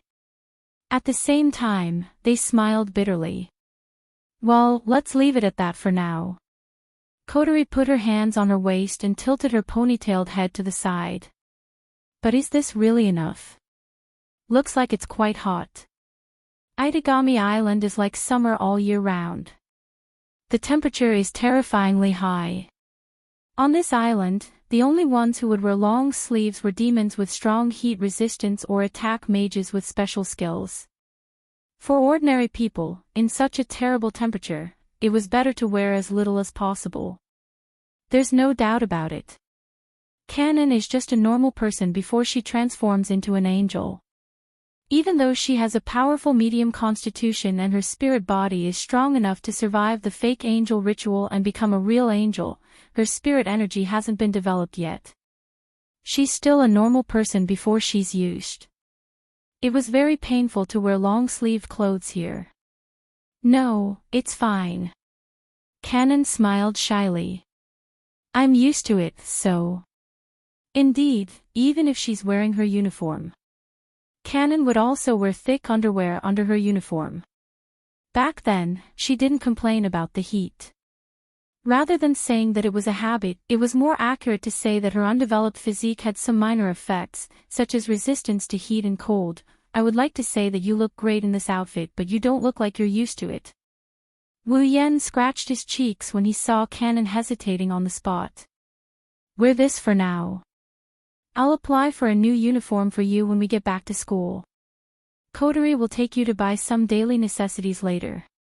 Don't hesitate to ask for anything you need, or we'll be troubled. It's fine. Kanon shook her head. A peaceful smile slowly appeared on her face. That's fine. I'm already satisfied. Kanon isn't just satisfied, she's extremely grateful to Wu Yan. Not only did he save her from that form, but he's also willing to adopt her and fulfill all her needs. Kanon, who almost lost everything not long ago, is overjoyed. As long as you're happy. Wu Yan walked up to Kanon and looked at her cute smile. He couldn't help but rub her head. As expected, Kanon should smile more, it's prettier. Kanon blushed, but she didn't avoid Wu Yan's hand. She shyly said in a voice as soft as a mosquito, Sensei, you can call me Kanon. Wu Yan was taken aback, surprise flashed in his eyes. Calling someone by their name is a sign of intimacy in the 2D world. Even though he adopted Kanon, this is only the second time they've met, not counting the time she turned into a fake angel and the time she went to class. As if she could read his mind, Kanon tightened her grip on her chest.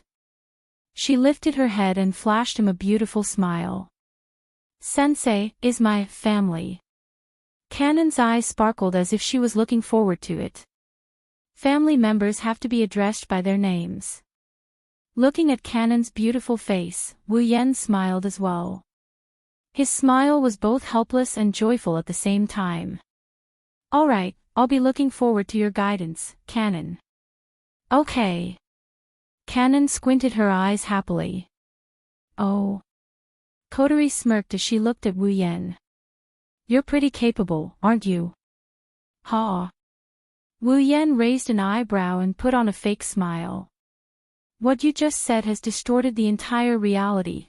I know you're that kind of person. You don't know. You don't know at all. We can't quarrel. Ding dong.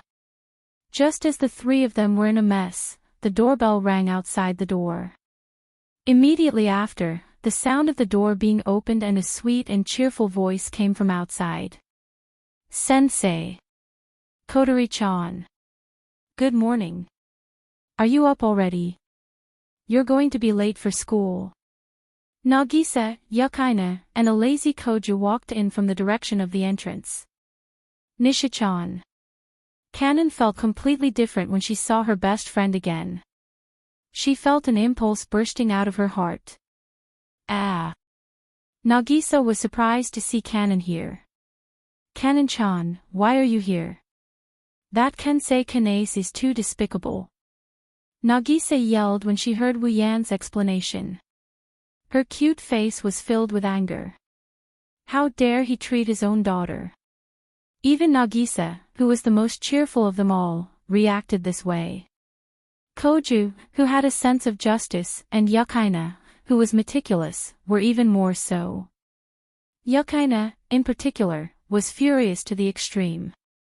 She's the sword shaman of the Lion King organization, but she's just a tool that the Lion King organization trained to help them do their job. They adopted a child with a strong psychic constitution and trained them with a purpose. Kanon and Yukaina had the same experience. Kanon-chan, don't be afraid. Nagisa's tone softened when she saw Kanon's sad face. She held her hand and comforted her. Sensei is very powerful. With him around, no one will be able to hurt you. Nagisa-chan. Kanon was touched and smiled, but she shook her head. I'm not afraid at all.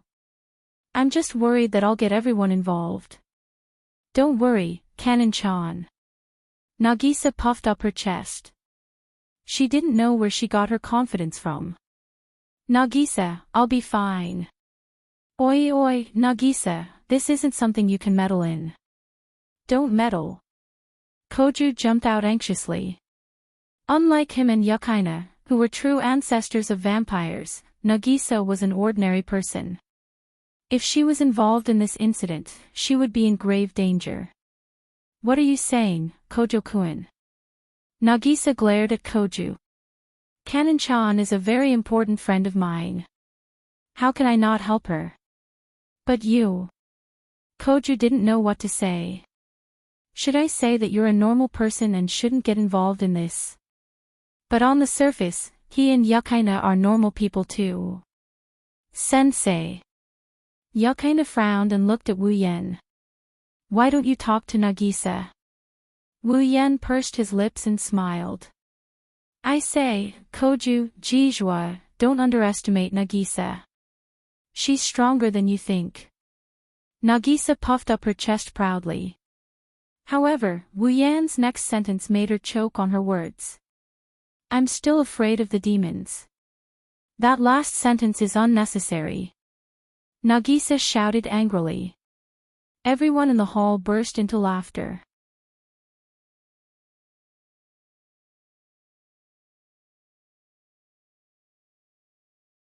Chapter 955.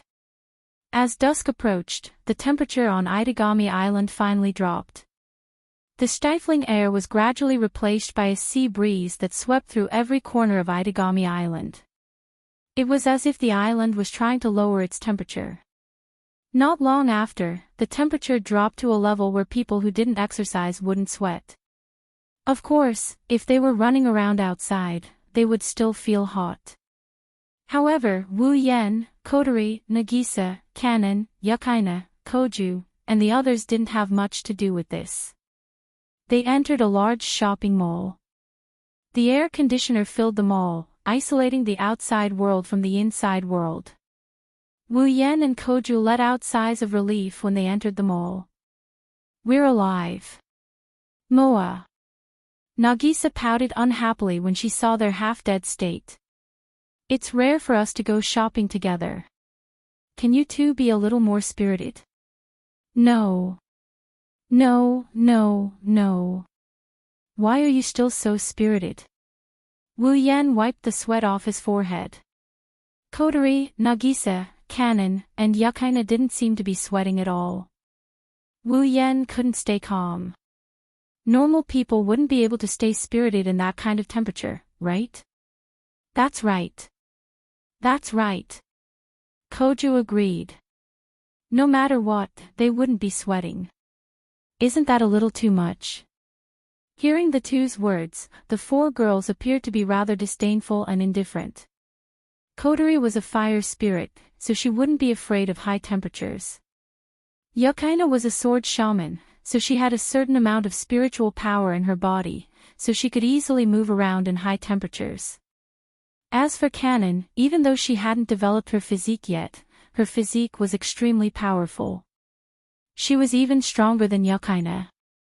A little bit of temperature wouldn't affect her. As for Nagisa, Wu Yen knows that she's the most ordinary of them all. It was inside her body.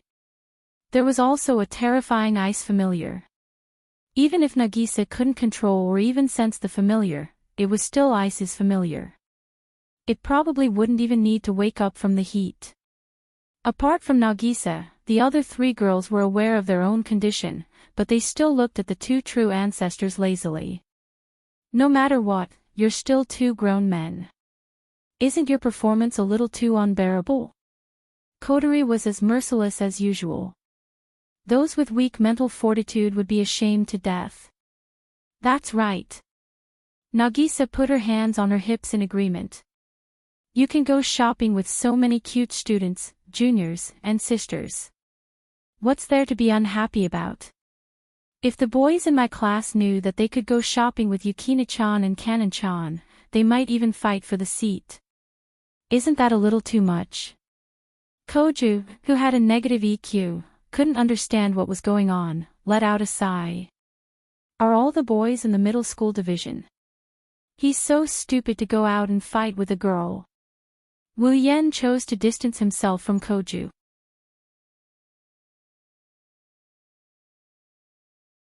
At the same time, 3 cold gazes landed on Koju. Stupid. Yukina's expressionless face tightened. Her voice was emotionless. Is that so? Ha. Oh. Kotori raised an eyebrow and smiled mischievously. I'm surprised that such a slow-witted man still exists. Although, I really want to drag you out and roast you, humph.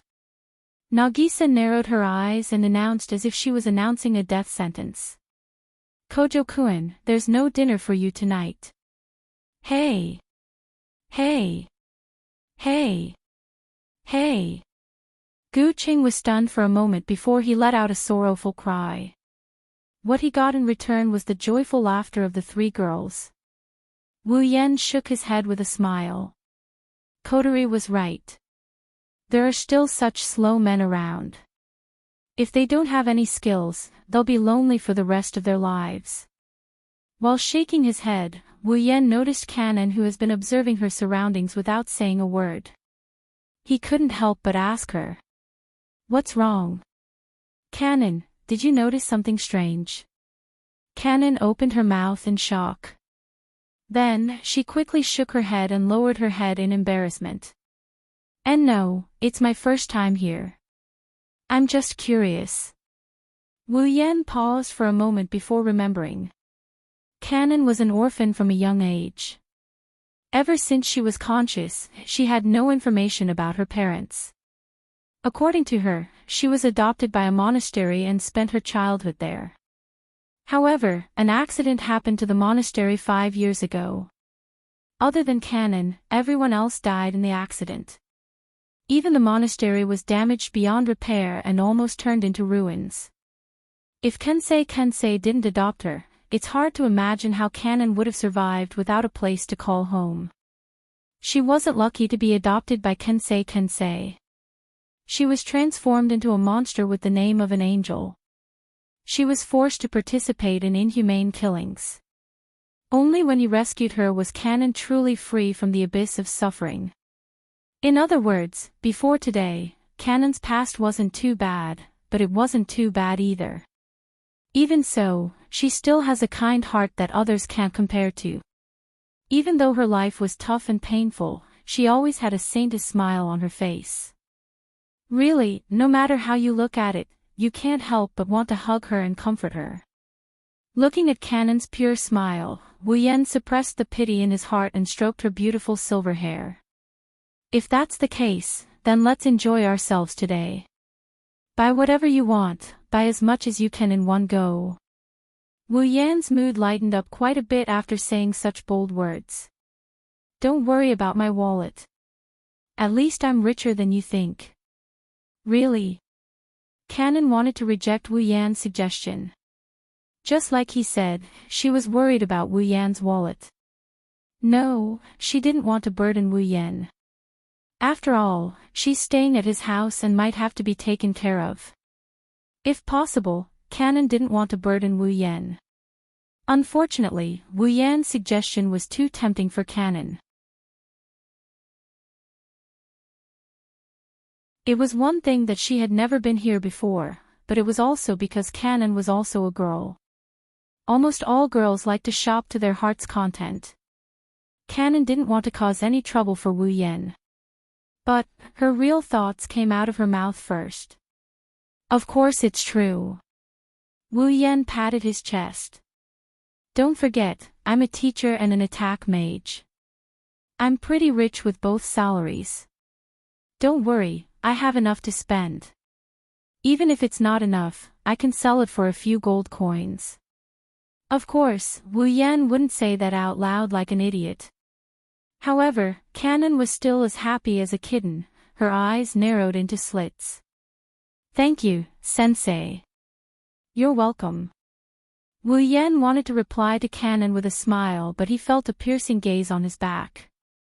When he turned around, he saw Kotori, Nagisa, and Yukaina staring at him with different expressions. Their gazes were especially oppressive.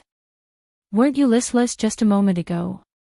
Kotori glanced at Wu Yan from the corner of her eyes. Why do you look so happy now? Teacher. Sensei.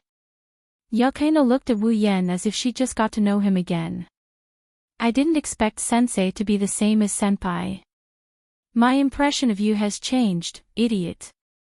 Nagisa scolded with tears in her eyes. She looked like she was bullied by Wu Yan. Idiot. Wu Yan's mouth twitched. He subconsciously took a step back. He wanted to cry, but no tears came out. This time, he really didn't do it to increase her favorability.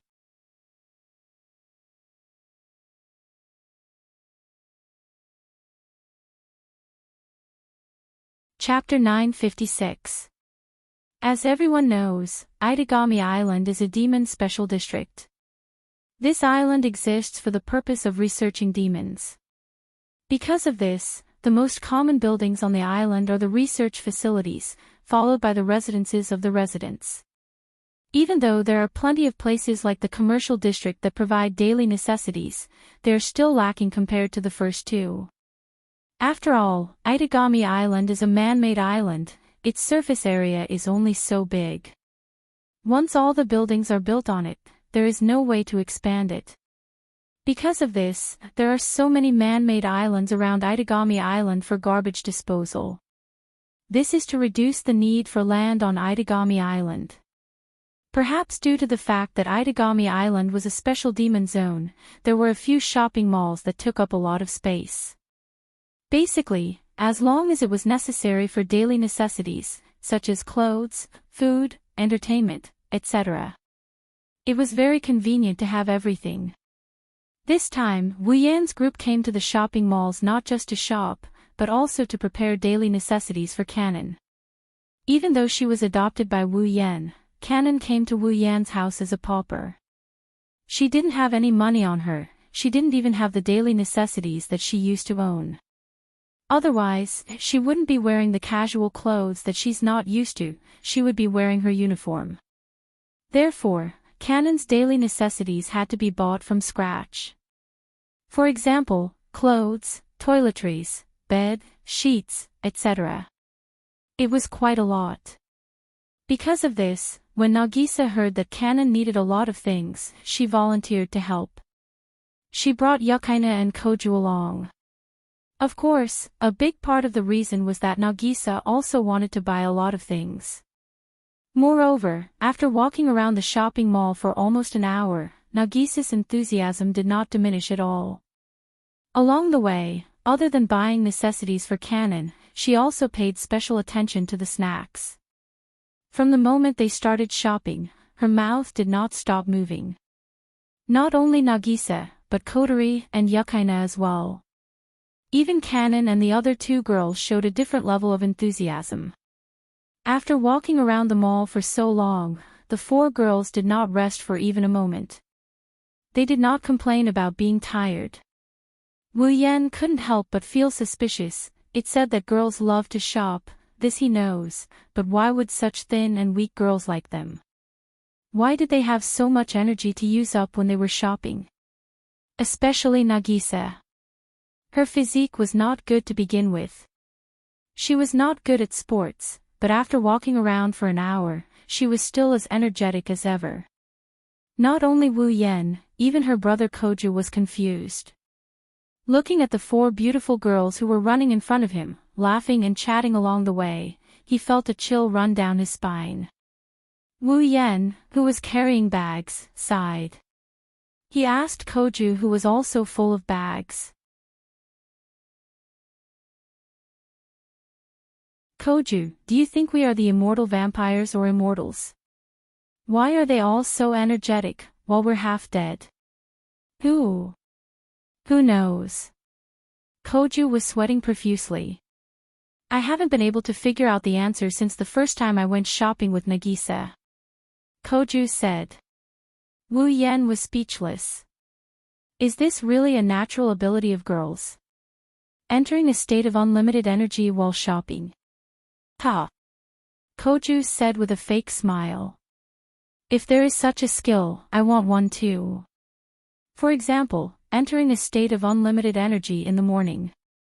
Koju hated the fact that his vampire physique caused him to laze around in bed. Wu Yan used to spies on him.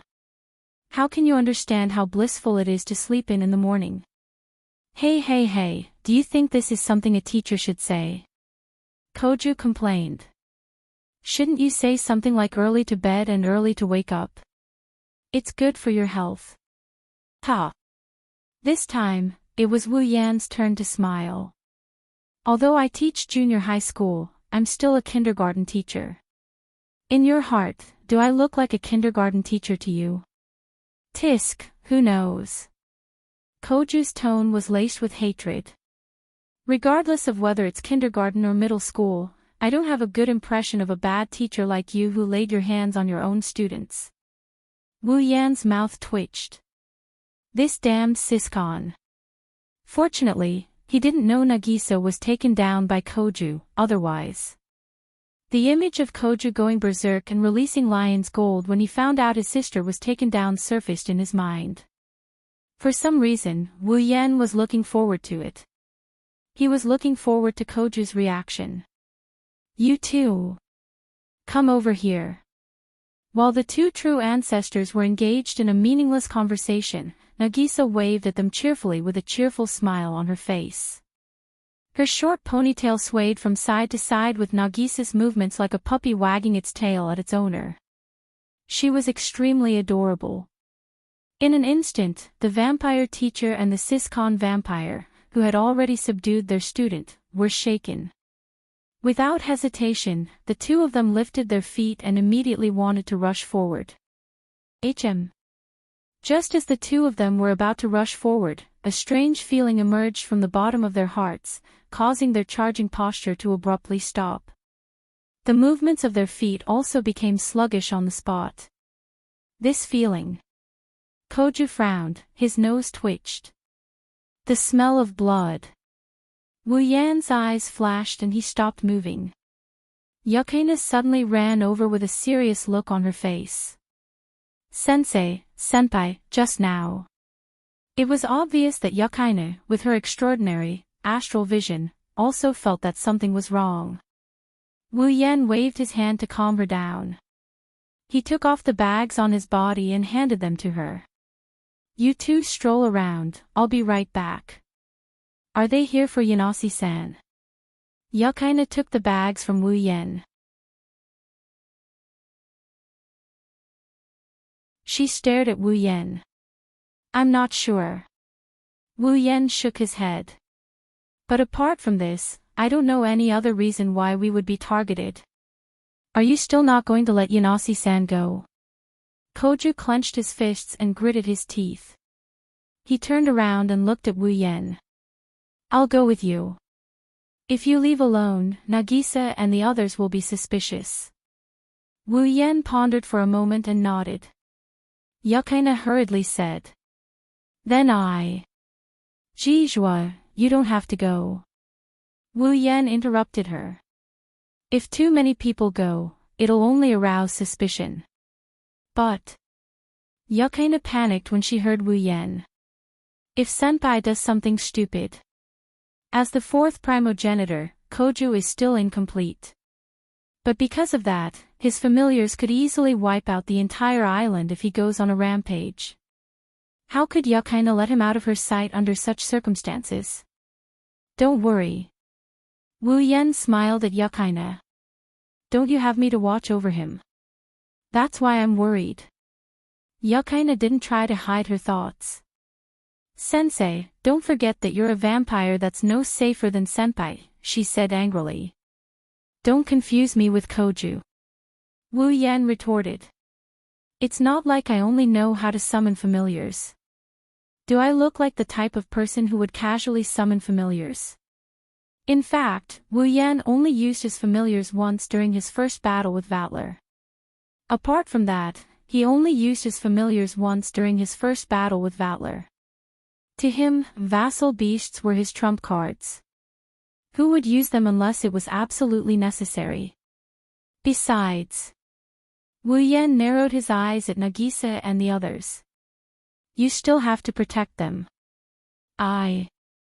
Yukina hesitated. All right. Wu Yan patted Yukina's shoulder. It won't take long. I'll leave them to you. Wu Yan ignored Yukina's reply. He looked at Nagisa, Kanon, and Kotori, who nodded at him.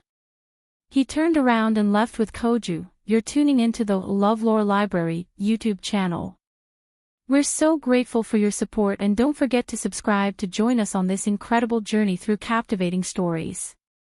Your generosity through donations truly makes a world of difference, as it's the primary source of revenue that allows me to expand and enhance this channel for you. Thank you from the bottom of my heart for being a part of this adventure.